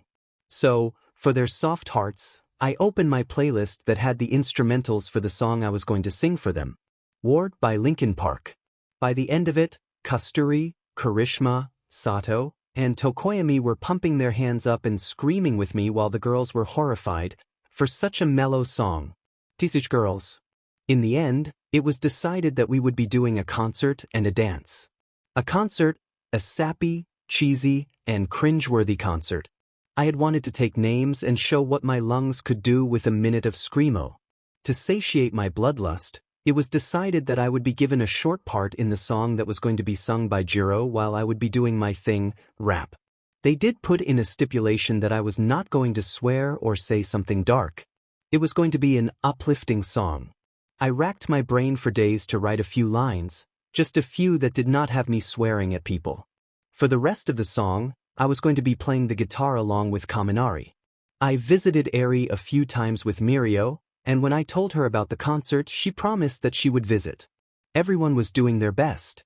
It was refreshing to see something normal happen for once. No villains after our lives, no evil organizations plotting against society. It felt liberating to not think about that. All until an upstart released a video of them declaring that they will infiltrate UA. Soured my mood, which caused me to write an angry rap about upstarts and the butt-kicking of a lifetime they would be getting. On the day of the festival, I discovered the rope which was going to be used by Aoyama had chafed off. So, I ran out of the school to buy some new rope before the concert could begin. In my rush to return to UA, I bumped into a man and a little girl walking down towards the sidewalk from a coffee shop. I had said that aloud and guessed Gold Tips Imperials to be tea, leading the man to exaggeratedly talk about it. The man's voice was familiar, too familiar. It was the upstart. As they were about to take their leave, I said, "Wait, are you the upstart from that routine?" The man tensed and said, "And who might you be referring to?" Letting some conqueror's will leak out, I said, "Whatever you are planning, I suggest that you stop it. Leave UA out of your stupid plans." The man removed his cloak with flair and said to the kid beside him, "La brava. Change of plans. From now on, no matter what happens, don't stop filming." "Of course, gentle." Bowing at the camera in the kid's hands, he said, "Listeners, it begins now, the romance of the Wonder Man. Watch carefully, for I, the chivalrous thief who will bring salvation, the gentle criminal." Our plans were foiled. So here we dash a strong wave of conqueror's will later.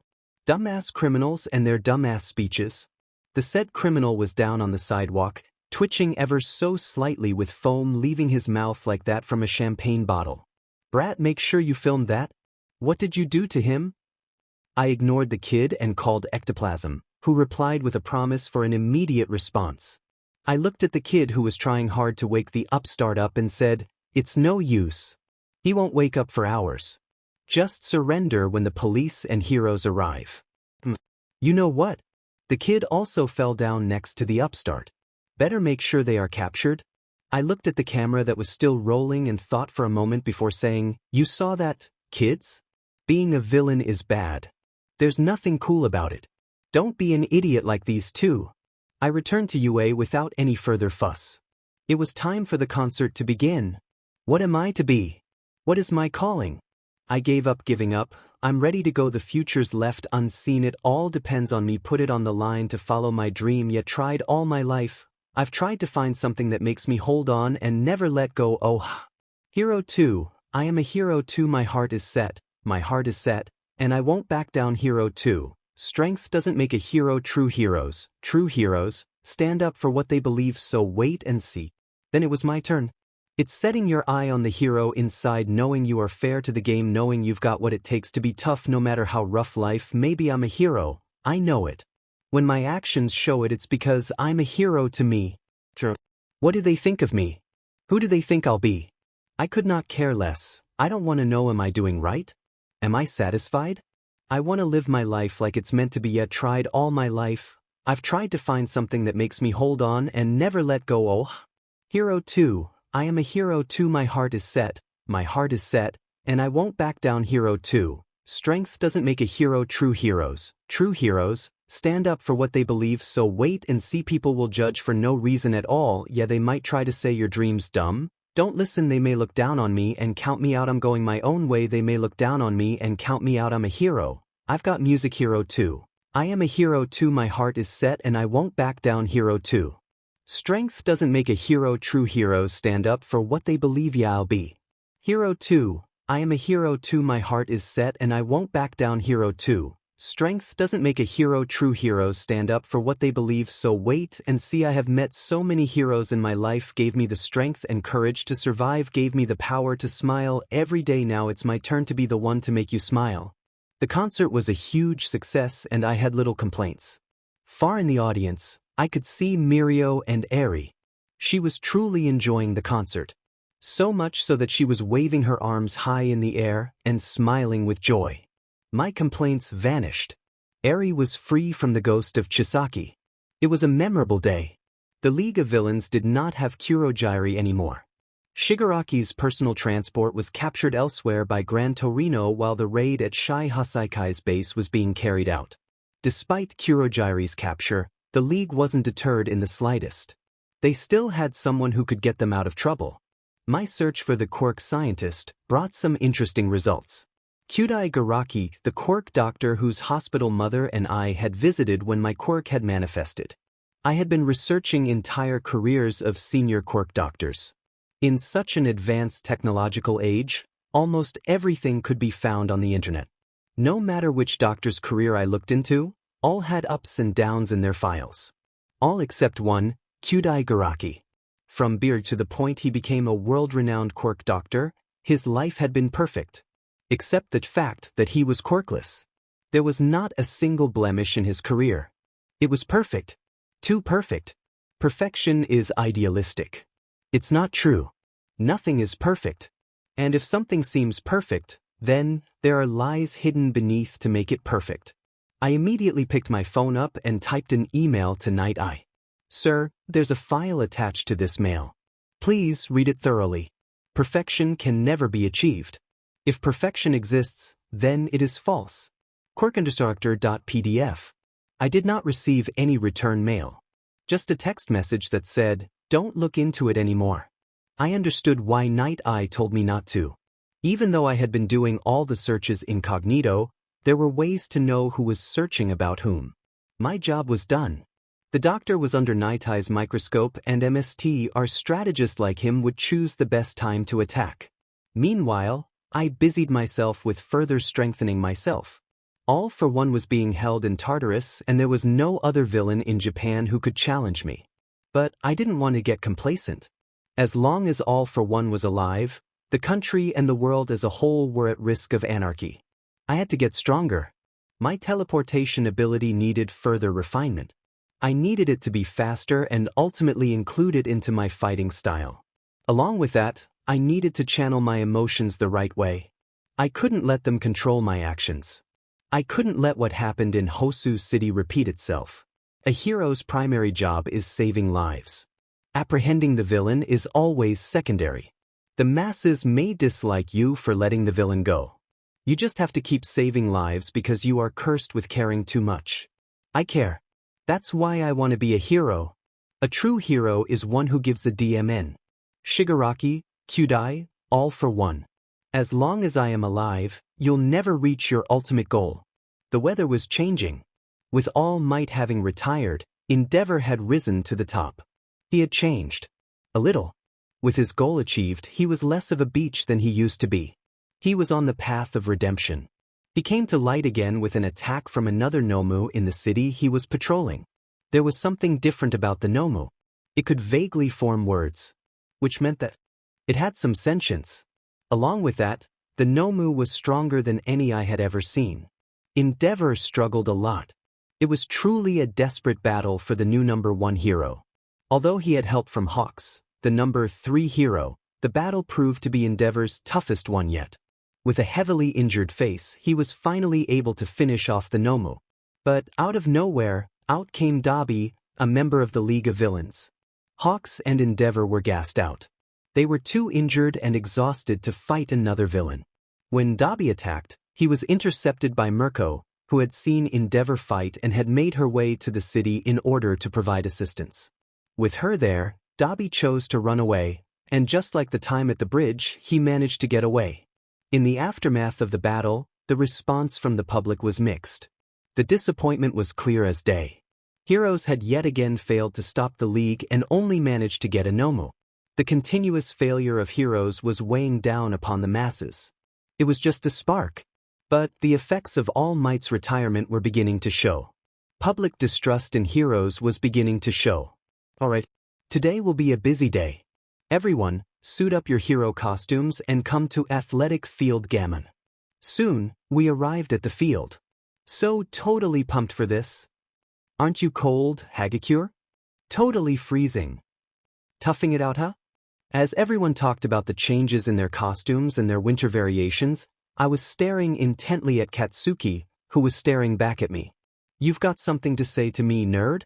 I raised a brow and said, are you sure you want to be a hero? You look like a walking grenade. Should I notify Adis? You want to go? I'll kill you, shitty nerd. As our banter continued, an annoying noise permeated through the air to our ears. Oh, are we slacking off? Is that your way of underestimating us? Kirishima looked over at the annoyance and replied, nope. We're not underestimating anyone. Just excited. Is that so? Too bad for you. The tides are rolling our way now. Hear me, class. Today's the day we settle this rivalry. It was Monoma. Followed by the embarrassed faces of the rest of Class B. Monoma continued his deranged rambling. Check out this survey I took at the cultural festival. Which did people prefer, Class A's dinky little concert or Class B's ultra-high-quality theatrical production? Well, take a look. You've been hogging the spotlight like pigs in a slop like. And that's all he sang. Everyone looked at me knowing it was I who made him faint and begin to comically froth from his mouth. I just shrugged and said, he called us pigs. Aizawa, who had arrived a few moments ago, sighed as Vlad King said, we have a special guest here today. So try not to make a fool of yourselves. He's hoping to transfer to the hero course. Ah, it's him. It's Hitoshi Shinso, from Class C of General Studies. All of Midoriya's moves and abilities till now. Armament, covers a part or entirety of his body with armament haki. Color black. One for all, armament, color of armament changes to green. Highly increased defense, offense, speed. New abilities manifested as a result of permanent boost from OFA. Fist of Judgment, a big fist made of green aura with great destructive power. Verbalized as, I call it Judgment, sucker/beach. Fiat of Judgment, Gatling gun. It's over, Jiren's attack. Needle Mountain Hell, Janemba's attack. Tempest Kick, Rankyaku, one of the 6 powers of Rokushiki. Tempest Tornado, sharp wind blades forming a tornado. Shredding the enemy till nothing remains. Teleportation. Observation Haki. Conqueror's Haki. Conqueror's Haki, Crush. Used by Midoriya to crush the piece of rock falling on All Might. Telepathy. Control of minor animals, one at a time. Physical constructs of aura. Emerald Knight, God of Storms. Basically Susanoo, green color. K, goes, Aido, Heaven Splitter. The first battle between 1A and 1B was quite amazing. If I had a say in it, then Tsuyu was the MVP of the battle. Sure, Shinso contributed greatly, but Tsuyu was the ever-reliable one in the team while Kaminari was chaotic as always. I was focused on something else the entire time. I was trying hard to rein in my volatile emotions given my close proximity with Itsuka and Tetsu. As Aizawa gave the first team his evaluation of their performance and what they needed to improve, I felt a tap on my shoulder. Yes, Mineta? The little boy shivered and said while smiling, dude, I did that a lot in my career as a professional hero and even before that. It was the name given to the thing I did whenever I got too annoyed with the masses or just wanted to show the gap between our powers to the ignorant. He came from the Three Stooges. I shook my head and went back to watching the big screen that was showing the next battle. It was a battle between beauties, both in mind and in body. Yes, Itsuka cheated on me. That did not mean I stopped thinking that she was a beauty. But, given that I was no longer infatuated by her, I had begun to appreciate other beauties that were around me. Like the one that was fighting Itsuka. Yaoyorozu Momo. A girl who would break many hearts in the future and who had amazing dressing sense. Her mind was certainly a lot more appealing than Itsuka's, and purer too. Other than Yaoyorozu, there was Uraraka, who had unintentionally given me a full frontal view of her upper body back in the hot springs during the summer camp. While not as smart as Yaoyorozu, Uraraka had the certain charm of a goofball that other beauties lacked. With Mineta's head locked under my arm and a ball from his head stuffed in his mouth, I was able to freely appreciate the girls around me. My heart is going doki doki. Midoriya-kun, why are you suddenly smiling? I'm suddenly at peace, Ochako-chan. Uraraka went from curious cutie to a red-hot air balloon within a second. Oka-oka-dash, I think you broke her, Midori. Most of us have technical quirks. Even if we stay hidden, we will have many opportunities to attack the opposing team. Also, there are 5 people on our team this time. There's no point in having this become a melee. But when you look at this battle, don't you feel angry that he's so powerful? Is that a girl's way of saying he's scary? If we are talking about agility and attack power, he's stronger than Bakugou. He apparently also has long-ranged attacks in his arsenal. If we mess up even slightly, it may give him an opening to pummel us. Shinso looked at his group members and said, then we need to prioritize Midoriya above all others. Alright, but how? While the other team prepared, I was in the field with my team and we were just chilling. Uraraka had managed to recover and things were back to normal. Somewhat. So, Midori, still thinking of doing what you said you will do? Yeah. What if the teachers object? I told them what will happen. They were all right with it. Silence. The 5th round will be the last for today. Are you ready? Don't lose your footing. Do your best till the end. Start. Whoosh thud x5.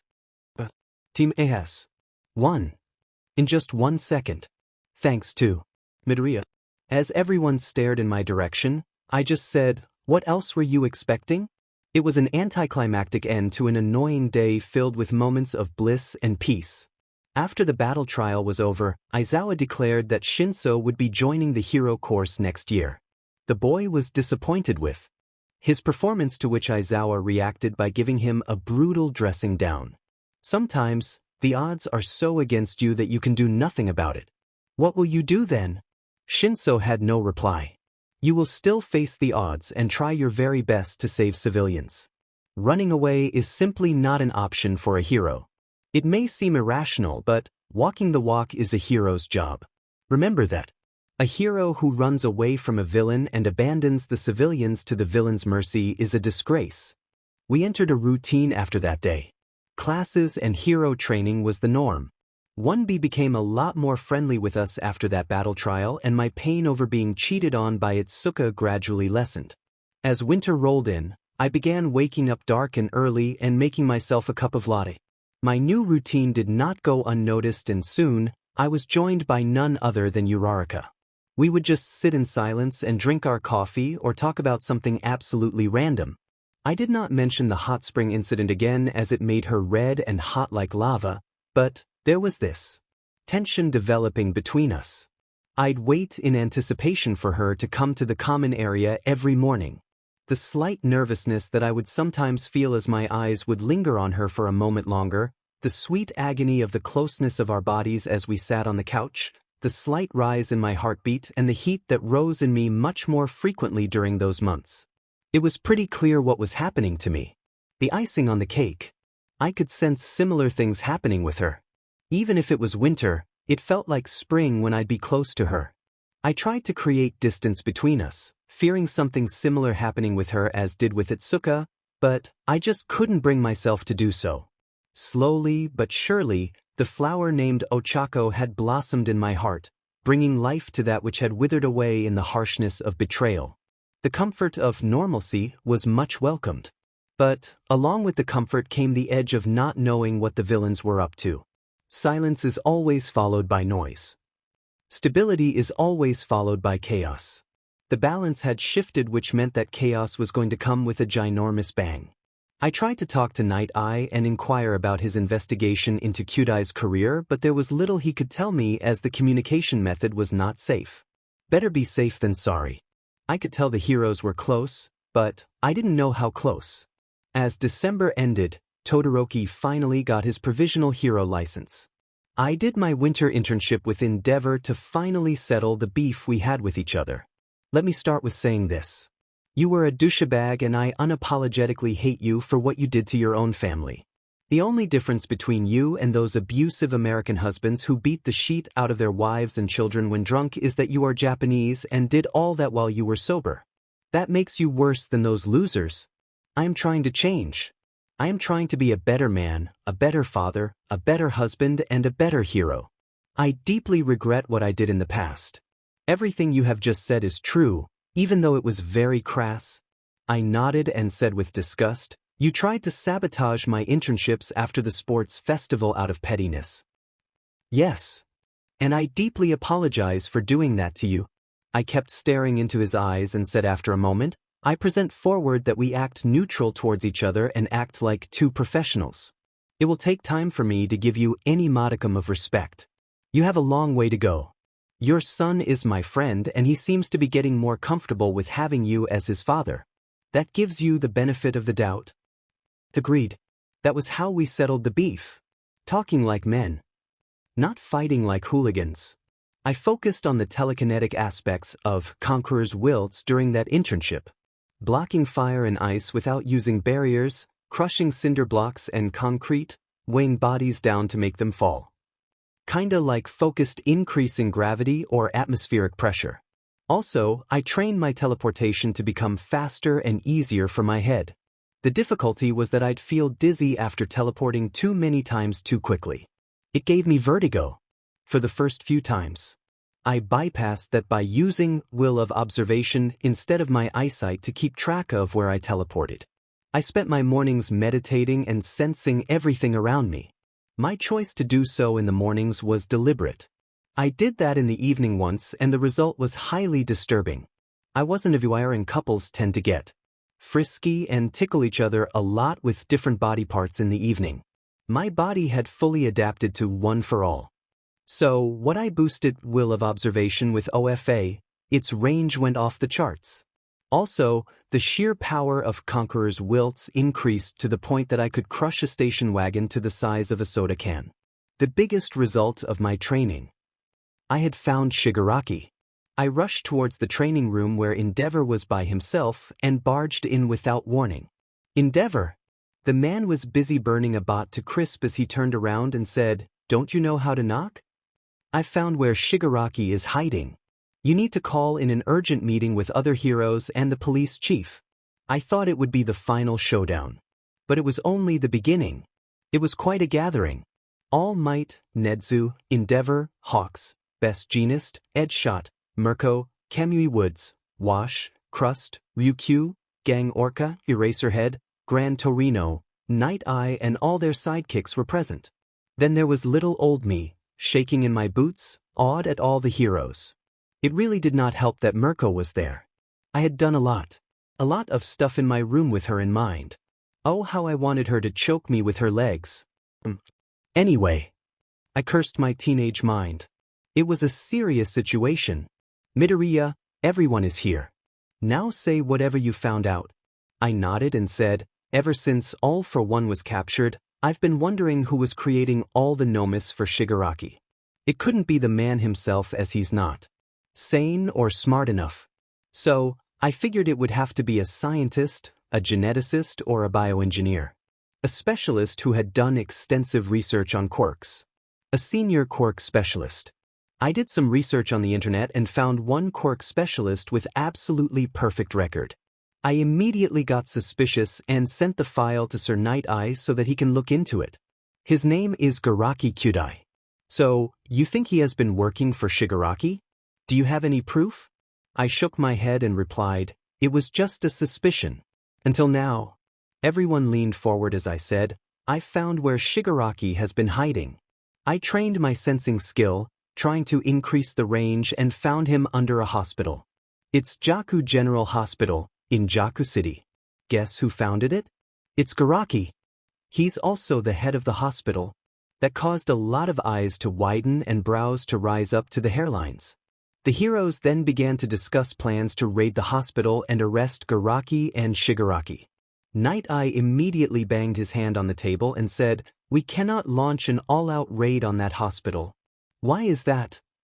He adjusted his spectacles and replied, "Jaku City is the base of operations for the infamous Meta Liberation Army.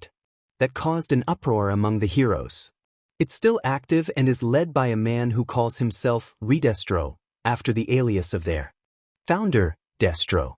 My sources say that he is Destro's son. If we launch a raid on the hospital, we are bound to face a lot of resistance from them as the League of Villains has allied themselves with the army. There will be a lot of casualties among both heroes and villains." Suddenly, I interrupted everyone and declared, "I'll do it." As everyone's gaze snapped towards me, I nodded and continued saying, "I'll go and grab Garaki from the hole he is hiding in alone." Endeavor banged his fist on the table and yelled, "You're still a student. I've proven myself. I rescued Eri from Shai Hasaikai without them finding out, right from within the depths of their base. I fought Chisaki and defeated him without getting hurt at all. I can do it. I can track Garaki's whereabouts and get him when the risk of my exposure is at its lowest." Aizawa looked at me with the intensity of a wolf and said, "Midoriya, this is a lot of responsibility for us to put on your shoulders.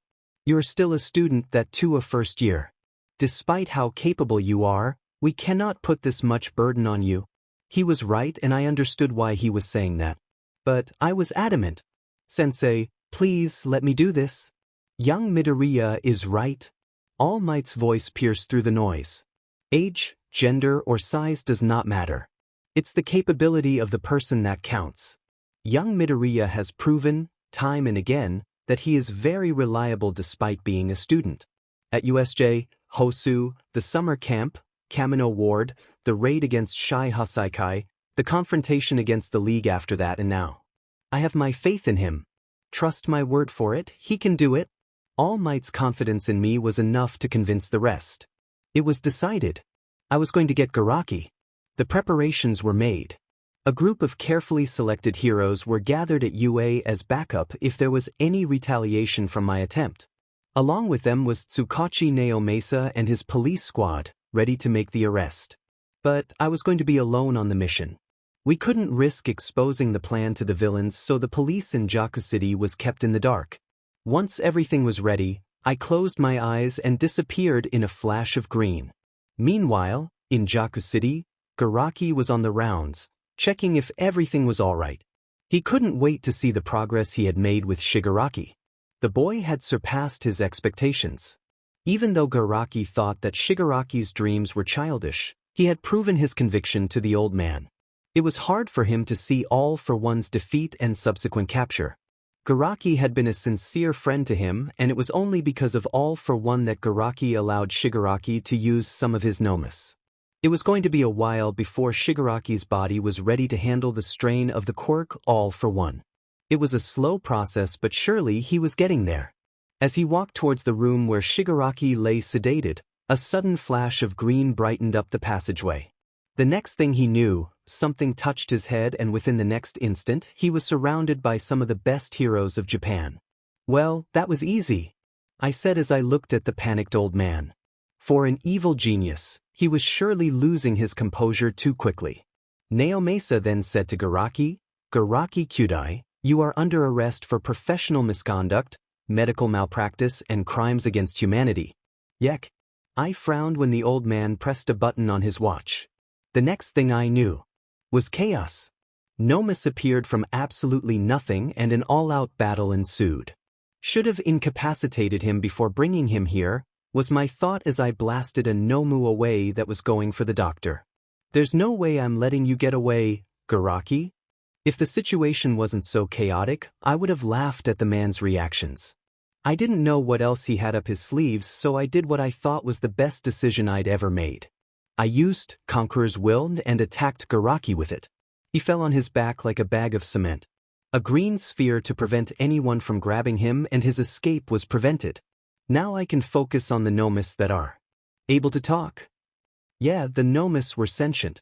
It meant that they had a will. Where there's a will, there's a way.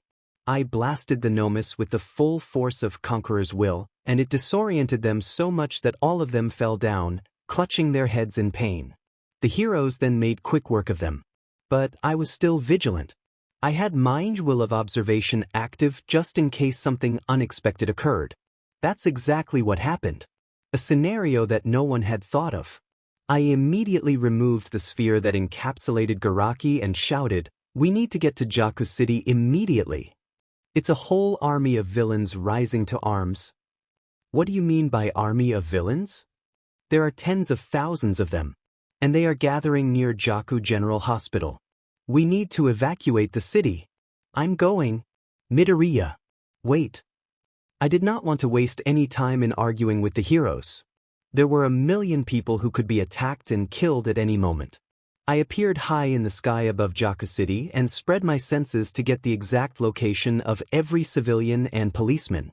Then, one by one, they began to get engulfed by green spheres. It certainly caused a lot of panic, but I didn't have the time to explain everything to them.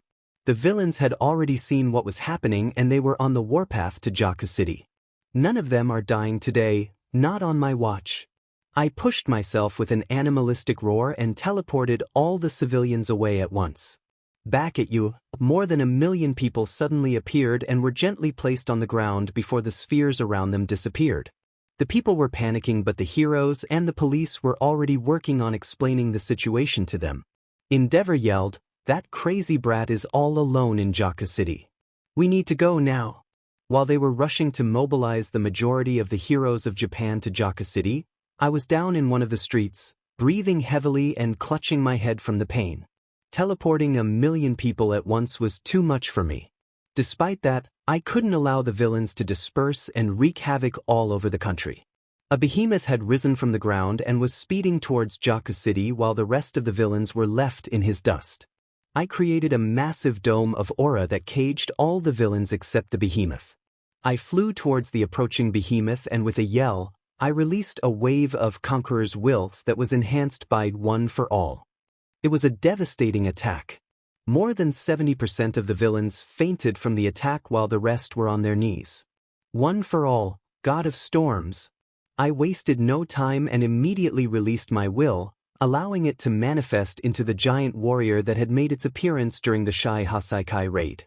The behemoth villain tackled me and tried to push me aside. It was a brutal charge, but I was no slouch. My warrior form grabbed the behemoth and, using its momentum, I threw it back towards the hospital. It looked at me like a predator that had met its match. It was going to be a battle of giants. Heroes from all over Japan were rushing towards Jaku City in a desperate attempt to prevent me from dying at the hands of the villains. It was understandable. A mere student was facing an army of villains on his own. Hundreds of helicopters were in the air carrying heroes to Jaku City. Even the media helicopters were on the way. Turbulence in the air could be felt from the aftershocks of my fists colliding with those of Gigantomachia. Using OFN, us all the while trying to maintain the dome against the onslaught of the retaliation from the villains was very taxing. But I just couldn't stop. If I did, I knew what would be unleashed on the citizens of Japan. We exchanged blows for minutes, none wanting to back down from the fight. The forest area around us had been blown away from the shockwaves of our attacks. I shoved the behemoth away and pounced at him with a Superman punch jamming into his jaw. He roared in anger and pain and came at me with a wide swing. I dodged it and grabbed his arm to lock him into an armbar. As the dust settled, Gigantomachia and I were struggling hard. He grabbed his fist that was caught in my lock and picked me up to throw me back down in a bid to loosen my hold. With raw emotion, I struck it down on the ground and watched as the sheer power behind the strike blew the villains away who were in front of the horde. I said no words. My conviction, my stubbornness, my defiance, and my will were enough to convey the message. As long as I lived, they were not getting past me. The horde had reached me. As I swung my bow at the first unfortunate villain, the reinforcements had also arrived. The entire world watched with bated breaths. The War of Heroes versus Paranormal Liberation Front had begun. Jaku City had been erased from the map as heroes and villains engaged in an all-out war. It was a scene of nightmares. The amount of destruction, the screams, the shouts, the blood, and the different quirks had all created a battleground of myths. Take my judgment, suckers. A giant green fist slammed into a group of unfortunate villains, sending them tumbling and crashing away. Another group of villains was blown away by a mighty swing of my bow. In the chaos, I hadn't forgotten about that slippery bestiardi. Endeavor! I'm going ahead to get Shigaraki before he escapes again. He blasted a villain with fire and said, "Go! Someone stop that brat." I released another wave of Conqueror's Will and teleported all the way to the hospital. There were a few villains inside, guarding Shigaraki's room. Idiots! I was about to teleport directly to Shigaraki and attack him when I sensed that he had woken up. Still, I teleported to him and attacked without warning. The pasty man was caught off guard, and I sent him through the walls with a cathartic kick to his chest. The Nomus immediately sprang into action while Shigaraki stared at me, wide-eyed and frantic. He knew that his quirk was useless against my physical constructs, and if I managed to entrap him, he would be helpless. So he ran. "Get back here, you pathetic sheet." I grabbed a Nomu and threw it at him while dodging an eye laser from another Nomu. I'm not going to be held back. Not today. I created 2 karambits, and thus began the slaughter of Nomus. The first unfortunate one was dispatched with a quick stab to his ribs, followed by a stab and slash to his throat. A Nomu got close and punched at my face. I dodged and dug a knife into his arm, cutting it all along to the shoulder. The Nomu screamed in pain for a short while before it fell silent to a stab to his heart and throat.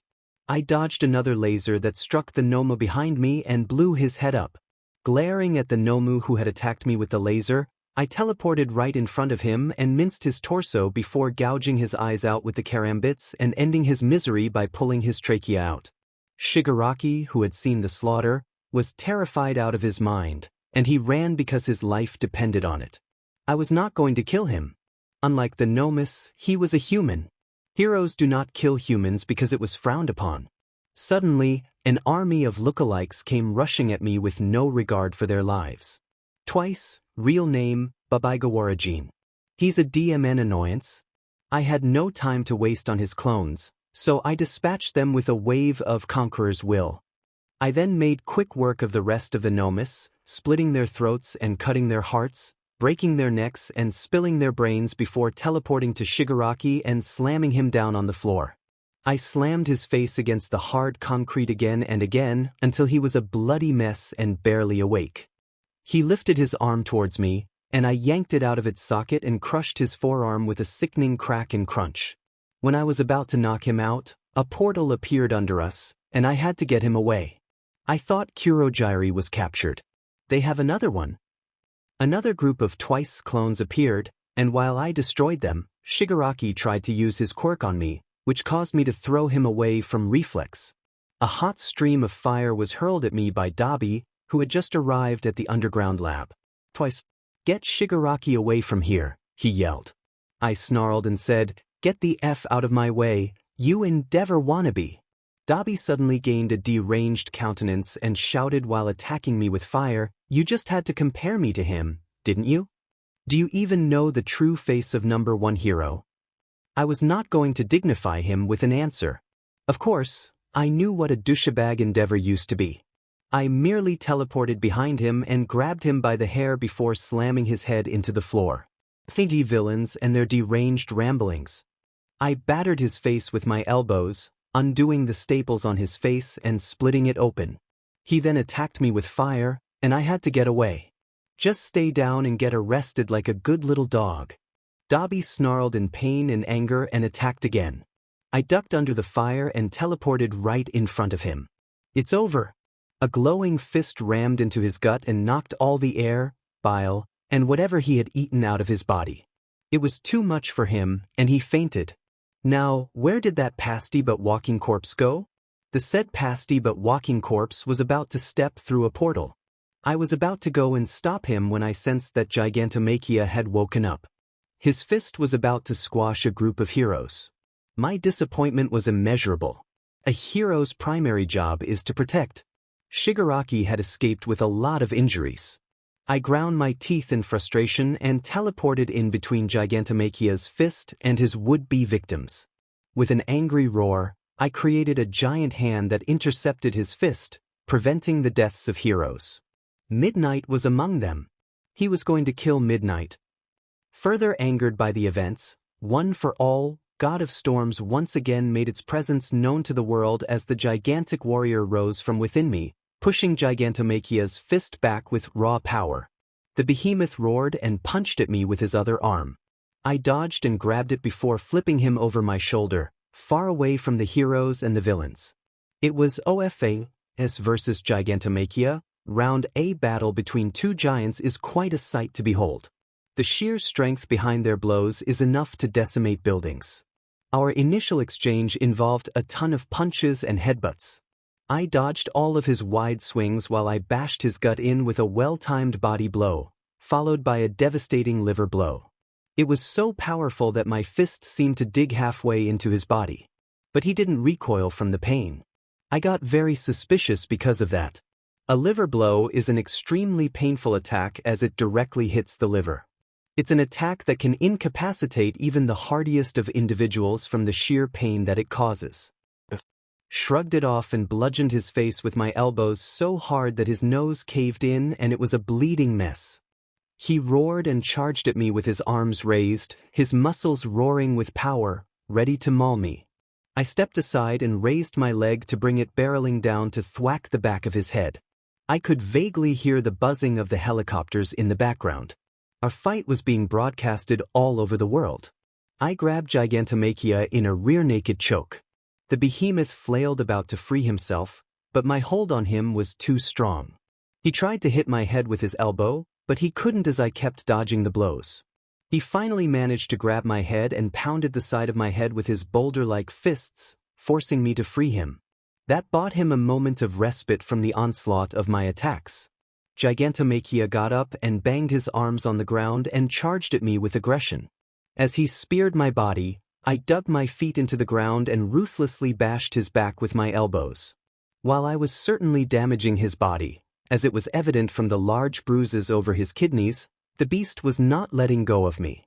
I formed a club with my hands and hammered into his back with a roar. The force was enough to make him fall on his knees. But it seemed to have angered him as he lifted me up and slammed me into the ground. He got on top of me and began slamming his arms over my face. While his attacks didn't physically hurt me, it was mentally taxing to tank his blows.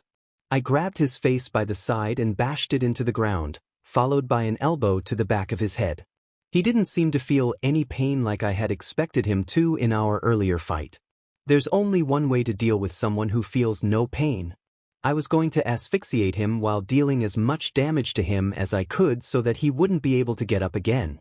I created a sphere that encapsulated his head, cutting off the air for him to breathe.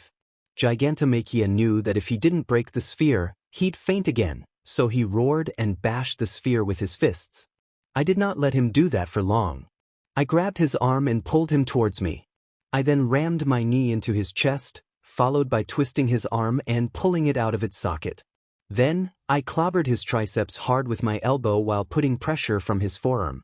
The force was too much, and it bent his elbow backward with a loud crack. He punched me with the other arm in rapid progression, forcing me to free him. The sphere around his head was already doing its work. His movements were slowing down, and his breathing was much more ragged. I got closer and barraged him with my fists, bashing his ribs in and breaking his clavicles. I hit him on the knee and broke his patella. He was on his knee when I trapped his head between my legs and picked him up over my shoulders.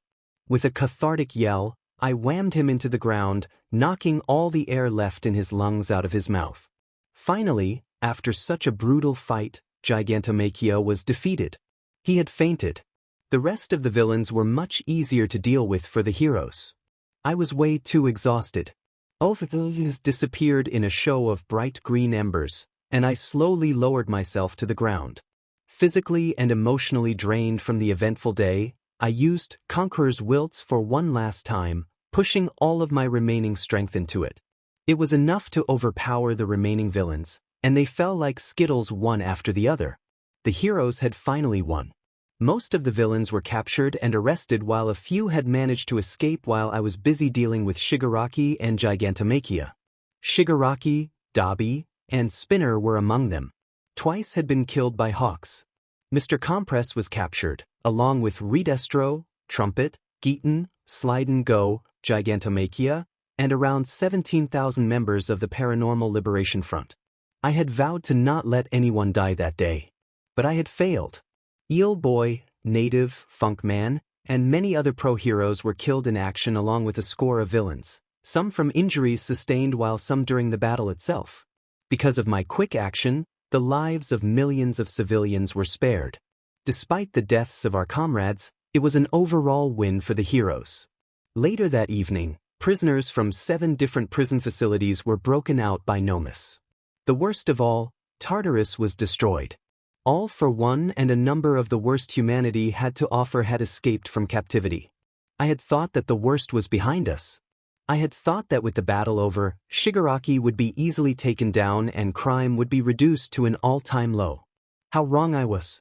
The country was thrown into chaos by the escaped convicts. The worst had just begun to show. It was the beginning of the end.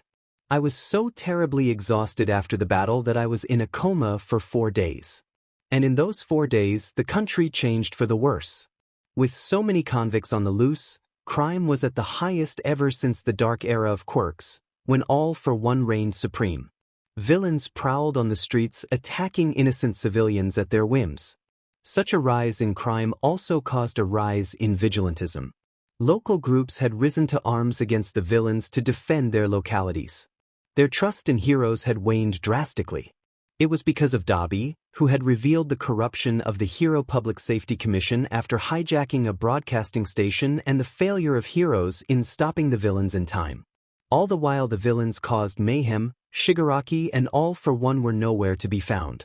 The police were helpless, and the Hero Public Safety Commission was practically defunct from a secret villain attack on the building. Almost all of the employees were killed, and the building was destroyed. With no HPSC to delegate matters, we had no way of receiving foreign aid as there was no one to do the necessary paperwork and had the authority. We were on our own. Our curriculum at UA became a lot more practical-oriented. Improving our quirks and learning how to fight became the priority. UA had also become a safe haven for civilian refugees from all over Japan as entire cities were being ravaged by the madness of the villains. We were losing the country to them. Anarchy was the new norm. The rise in crime was beginning to deteriorate the will of heroes. Every other day, a hero would retire from the burden, losing their motivation and their spirit. Japan was no longer a safe place to live in. 3 long months. For 3 long months, we fought continuously to protect the civilians and capture the villains to send them back to their prisons. An upside of that was the huge increase in my strength and abilities. Silver linings. We thought that with UA being converted to a stronghold, no villain would dare to attack it. Until Chisaki arrived at our doors. I sensed him coming from miles away. Aizawa-sensei. Midoriya? Is our surveillance system working? Why do you ask? Chisaki is on the way here, along with 30 other villains. What? As Aizawa rushed to mobilize the heroes to get ready and defend UA, I focused on Eri. I was with Eri when I sensed his presence. I looked at the little girl who, for the first time in her life, was living the happiest ever since she activated her quirk. I could not see her smile disappear. Eri-chan? She looked up from her toys and stared at me with her big, innocent eyes and asked, "Yes? Aizu Oniai-chan?" I ruffled her hair and said with a smile, "I just remembered. I forgot to do an errand for Aizawa-sensei. Sorry, Eri. Stay with Shinso, alright? I'll come back after I'm done." Umo. I looked at Shinso and said telepathically, "Chisaki is coming here. For her. Keep an eye on her and keep her safe. Don't let her know about Chisaki. That son of a beach is going back to prison today. I'll even make sure." Shinso frowned, and it seemed that he wanted to object, but after seeing my face, he relented and nodded in reply. I calmly walked out of the room and used Will of Observation. Chisaki was at the gates and had just destroyed them using his quirk. Who needs surveillance when you have me? The villains couldn't take one step inside the grounds of UA before they were violently pushed back by an invisible force. Chisaki seemed to be prepared as he immediately deconstructed the 30 villains and incorporated them into his body. The civilians were panicking. No, they were downright terrified at Chisaki's savagery and were about to run when I teleported in between them and the villains. Chisaki! Was the beatdown last time not enough? Emerald Knight? Before he could lay his hand on the ground and cause a massacre, I blasted him with Conqueror's Will. The force sent him smashing into the abandoned buildings near UA. That's when the rest of the heroes arrived at the gates. When they were about to go ahead, I looked back at them and said, "Leave him to me." I didn't wait for them and shot towards Chisaki. The battle at Jaku City and the subsequent fights I had with the villains had tempered my emotions. My anger was a lot less volatile, my aggression had subsided, and my will had matured. I didn't need to engage in a battle with Chisaki. Using Conqueror's Will, I pushed him down with a force strong enough to cave the ground in. Chisaki screamed and struggled to free himself, but to no avail. I raised my hand high as I looked impassively at him. As I brought my hand down, a gargantuan fist descended from the heavens and exploded into Chisaki, devastating everything around him. Hammer of Wrath. That was it. Chisaki Kai, the leader of Shai Hasaikai, a man who once ruled over the drag network in the country and threatened the freedom of the civilians, lay defeated in one single move. I know you are watching, All for One and Shigaraki Tamura. Count your days of freedom, for they aren't many. Judgment is soon coming your way. As my silhouette shone bright up in the sky, defiant against the dangers that would befall upon them with my head held high, the heroes and the civilians were wonderstruck. Shining bright in the darkest of times, I had shown them my might. Eraser, are we even qualified to teach him anything? Mike, it does not matter how strong he gets, he will remain our student. There's always something to learn. We not only teach our students, but we also learn from them. Gran Torino then said to All Might, "He's grown a lot since the day he came to my house for internship. His back inspires confidence in me, hope for a happier future. Yet, he terrifies me for what he can and will do to the villains." All Might had a brilliant smile on his face when he said, "Yeah, he does, Sensei. Young Midoriya, you have finally surpassed me." It was the beginning of the era of Emerald Knight. Chisaki was cuffed and taken in a transport van back to the rebuilt Tartarus. I was going to esiri the van. As I was flying above, I began to have a sense of déjà vu. Another attack? Man, this sure is nostalgic. I calmly dodged a literal bullet and kept going. The person with a rifle for their arm frowned and shot another bullet, this one a bit different from the first. A green barrier was immediately ready to stop the shot, which it did without any issue. Conqueror's Will, Saichuk. A jolt spread throughout the assailant's body, and they fainted. I then concentrated on their will. It was pretty strong. In that moment, I found something I had only seen when I had tested All for One's will back in Kamino Ward during his battle with All Might. Two separate wills shackled. Did All for One give her two quirks? Just for the sake of freeing Chisaki? I teleported to where the assailant had fainted, and to my surprise, it was none other than Lady Nagant. Suddenly, one of the shackled wills brightened up. It was activating. But she's unconscious. She can't use that quirk. Unless it activates when she faints or falls asleep. All for One won't give her a healing quirk. They are too precious. Could it be? Before the quirk could activate, I forced the chains to break and freed the quirk that was going to activate. A green orb then erupted from her body and sped towards the sky. Nagant convulsed and suddenly woke up to see the orb fly upwards and explode in a magnificent boom. Stay down and cooperate. I can't believe you joined hands with scum like All for One. Before she could move, a green sphere manifested around her, trapping her within itself. You won't understand. You believe in the values. But All for One makes the Commission look like a humanitarian sect that deserves to win the Nobel Prize for Peace. He's the very embodiment of evil. You, Chisaki, all those villains who have joined him along Shigaraki, you're all just pawns for his amusement. I sensed the transport van successfully reach the prison facility. My mission was over. I looked at Nagant, who was sitting quietly, contemplating on what I had said to her. I sighed and then disappeared in a flash of green, with Nagant. Everyone's faces were grim upon hearing what Nagant had to say. Whatever she said was corroborated by Hawks, which meant that it was the truth. All that Dabi had released was nothing compared to that. The people need to know. Midoriya? It's only right for us to reveal this before the villains do.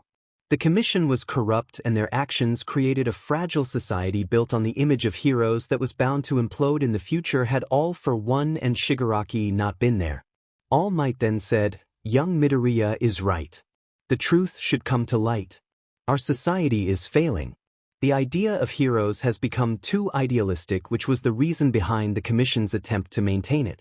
We need to let the people know and rebuild the Hero Association in a new image. A better, more human image.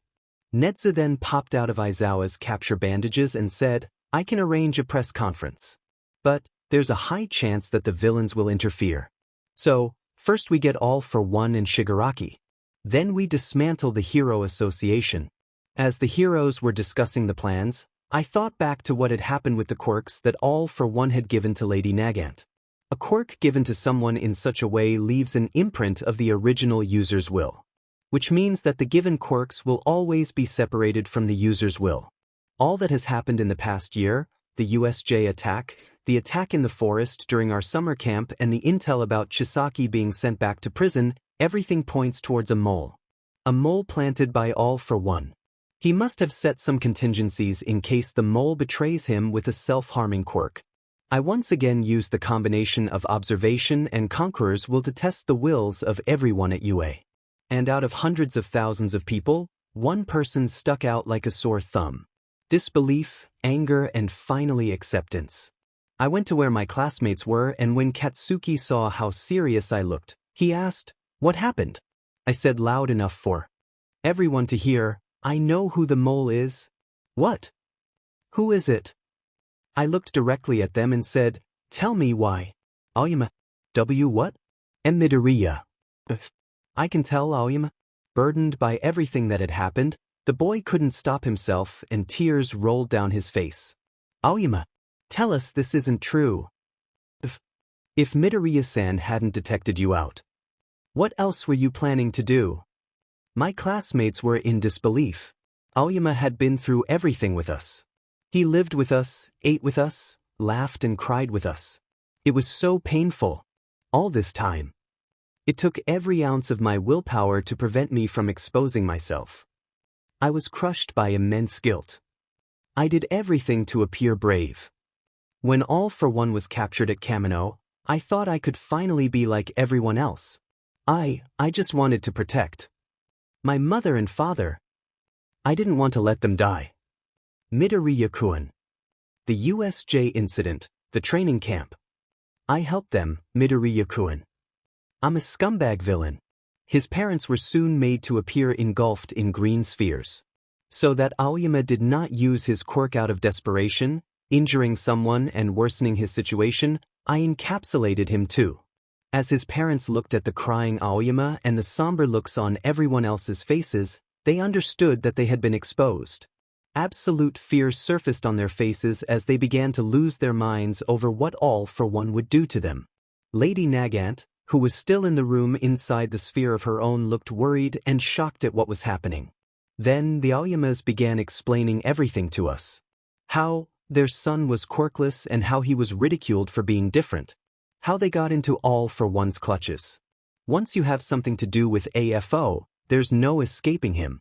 We know nothing. We were simply asked to carry out orders for him. If we failed, we would be killed. If we lied, we would be killed. How do you know that? Tsukachi asked. He showed us examples. People who defied were disposed of like garbage. If you ran to tell the police, you will be killed the moment you stepped out of their building. There was no escaping him. Wherever you would go, he would know. And death would follow. We were just following orders. Yuga had no idea. All he knew was not to let anyone find out. We're the ones at fault here. I looked at the crying boy and asked, Aoyama, was it AFO who made you want to join UA? Was it him that made you bond with us, become our friend, fight the villains alongside us, standing shoulder to shoulder for the safety of the civilians, to protect them from danger? No. You did it because you wanted to be a hero, right? When I look at you, I don't see a scumbag villain. You were tied down by circumstances, by your love for your parents, and you fought for them, to protect their lives, like a hero. Aoyama Yuga, you are not a villain. You can still become a hero. There was a moment of silence that followed my declaration to Aoyama. Wait, Midoriya-kun. Sansa, cover up Aoyama's mouth for now. Tsukachi looked at me and said, no matter the circumstances, the fact that he was helping AFO commit crimes remains unchanged. What's more, from what we've seen, there's no immediate danger. But who's to say he isn't somehow rigged like Lady Nagant? It isn't wise to allow him to talk any further until we conduct a full examination at the hospital. As they were about to take the Aoyamas away, Aizawa said, wait, Tsukachi-san. I take full responsibility for not seeing this happen under our noses. I feel the same as my students do. Aoyama, I have no intention to expel you from UA. He then asked me, Midoriya, how soon will you be able to locate All for One? I nodded and said, I think I'm close. I began the search from the northernmost islands under the control of our country. It's been slow because of the villains targeting the people, but I'm sure I'll find him in a few days. Japan has thousands of uninhibited islands. I'm searching each of them. Good, till then everyone, prepare your tech and gear. We will get AFO, once and for all. Angry, yet determined, we walked off to our dorm. Some sat together on the couch, talking or sitting quietly while drinking some juice as they prepared their minds for the battle. Some checked their equipment while others went to the support department. I climbed the stairs and went to the roof. As I looked afar to the abandoned and destroyed buildings, my mind drifted to everything we'd been through. Katsuki. The said boy clicked his tongue as he walked to me and said, you know that's creepy, right? Yeah. Then why do you do it? It's fun. Katsuki sighed in frustration and resignation. So, why are you up here? I shrugged and replied, just letting my mind wander off to the past. You know, I could sense them. Katsuki looked at me in question as I continued saying, I could sense the cries for help. Of the original users of all those quirks stolen by All for One, back during the Kamino Ward incident. That monster, he's been alive for centuries. Imagine all the quirks he has stolen. So many are still living in torment. Hundreds of years of torment, crying for help. I could hear their cries, but I could do nothing. I then looked at Katsuki with moist eyes and asked, do you think Tetsuo is one of them? His eyes widened for a moment before he said, it's possible. Or it's not. There's no use dwelling on that and letting yourself spiral down. If AFO did steal his quirk, we'll free it. We'll free everyone and put an end to that monster. Focus on finding him. That's the priority. You've been strong-headed for so long. Don't become weak now of all times or else I'll kick your sorry, but you hear me? I scoffed and said, you can only do that in your dreams. You want to go right now, shitty nerd? Stop barking near my ear, you Pomeranian. I'll blow you away. Well, come and get me if you can. I know. We'll make you pay, AFO. We're coming for you. I connected to everyone through telepathy and said, All for One, he's hiding at Hashima. The response I got. What the FS a Hashima? Hashima? What prefecture? There's an island with that name? It sounds manly. Hehehe. So soft. Yamamo. My net is ruffling through your dresser. We then gathered in Gym Gamma and were given a lesson in history as most were unaware of the island. It's an abandoned island off Nagasaki. It was a heritage site until a few years ago, but tourism to that place took a bad hit and it was closed off.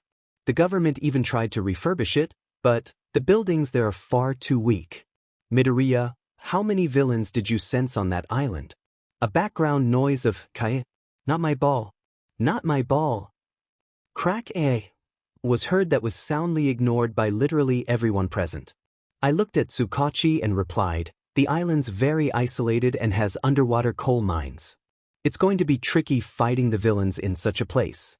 The buildings can easily collapse and so can the abandoned mines. It's going to be very risky to attack there. The chance of deaths on both sides is very high. We need to do something to lure them out. Night Eye suddenly said while looking at All Might. We reveal it. All Might's eyes immediately widened and so did mine as I realized what he had meant. Reveal what? One for all. All Might sighed and explained everything about One for All. How the quirk came into existence, the long and bloody history of all the bearers of the quirk and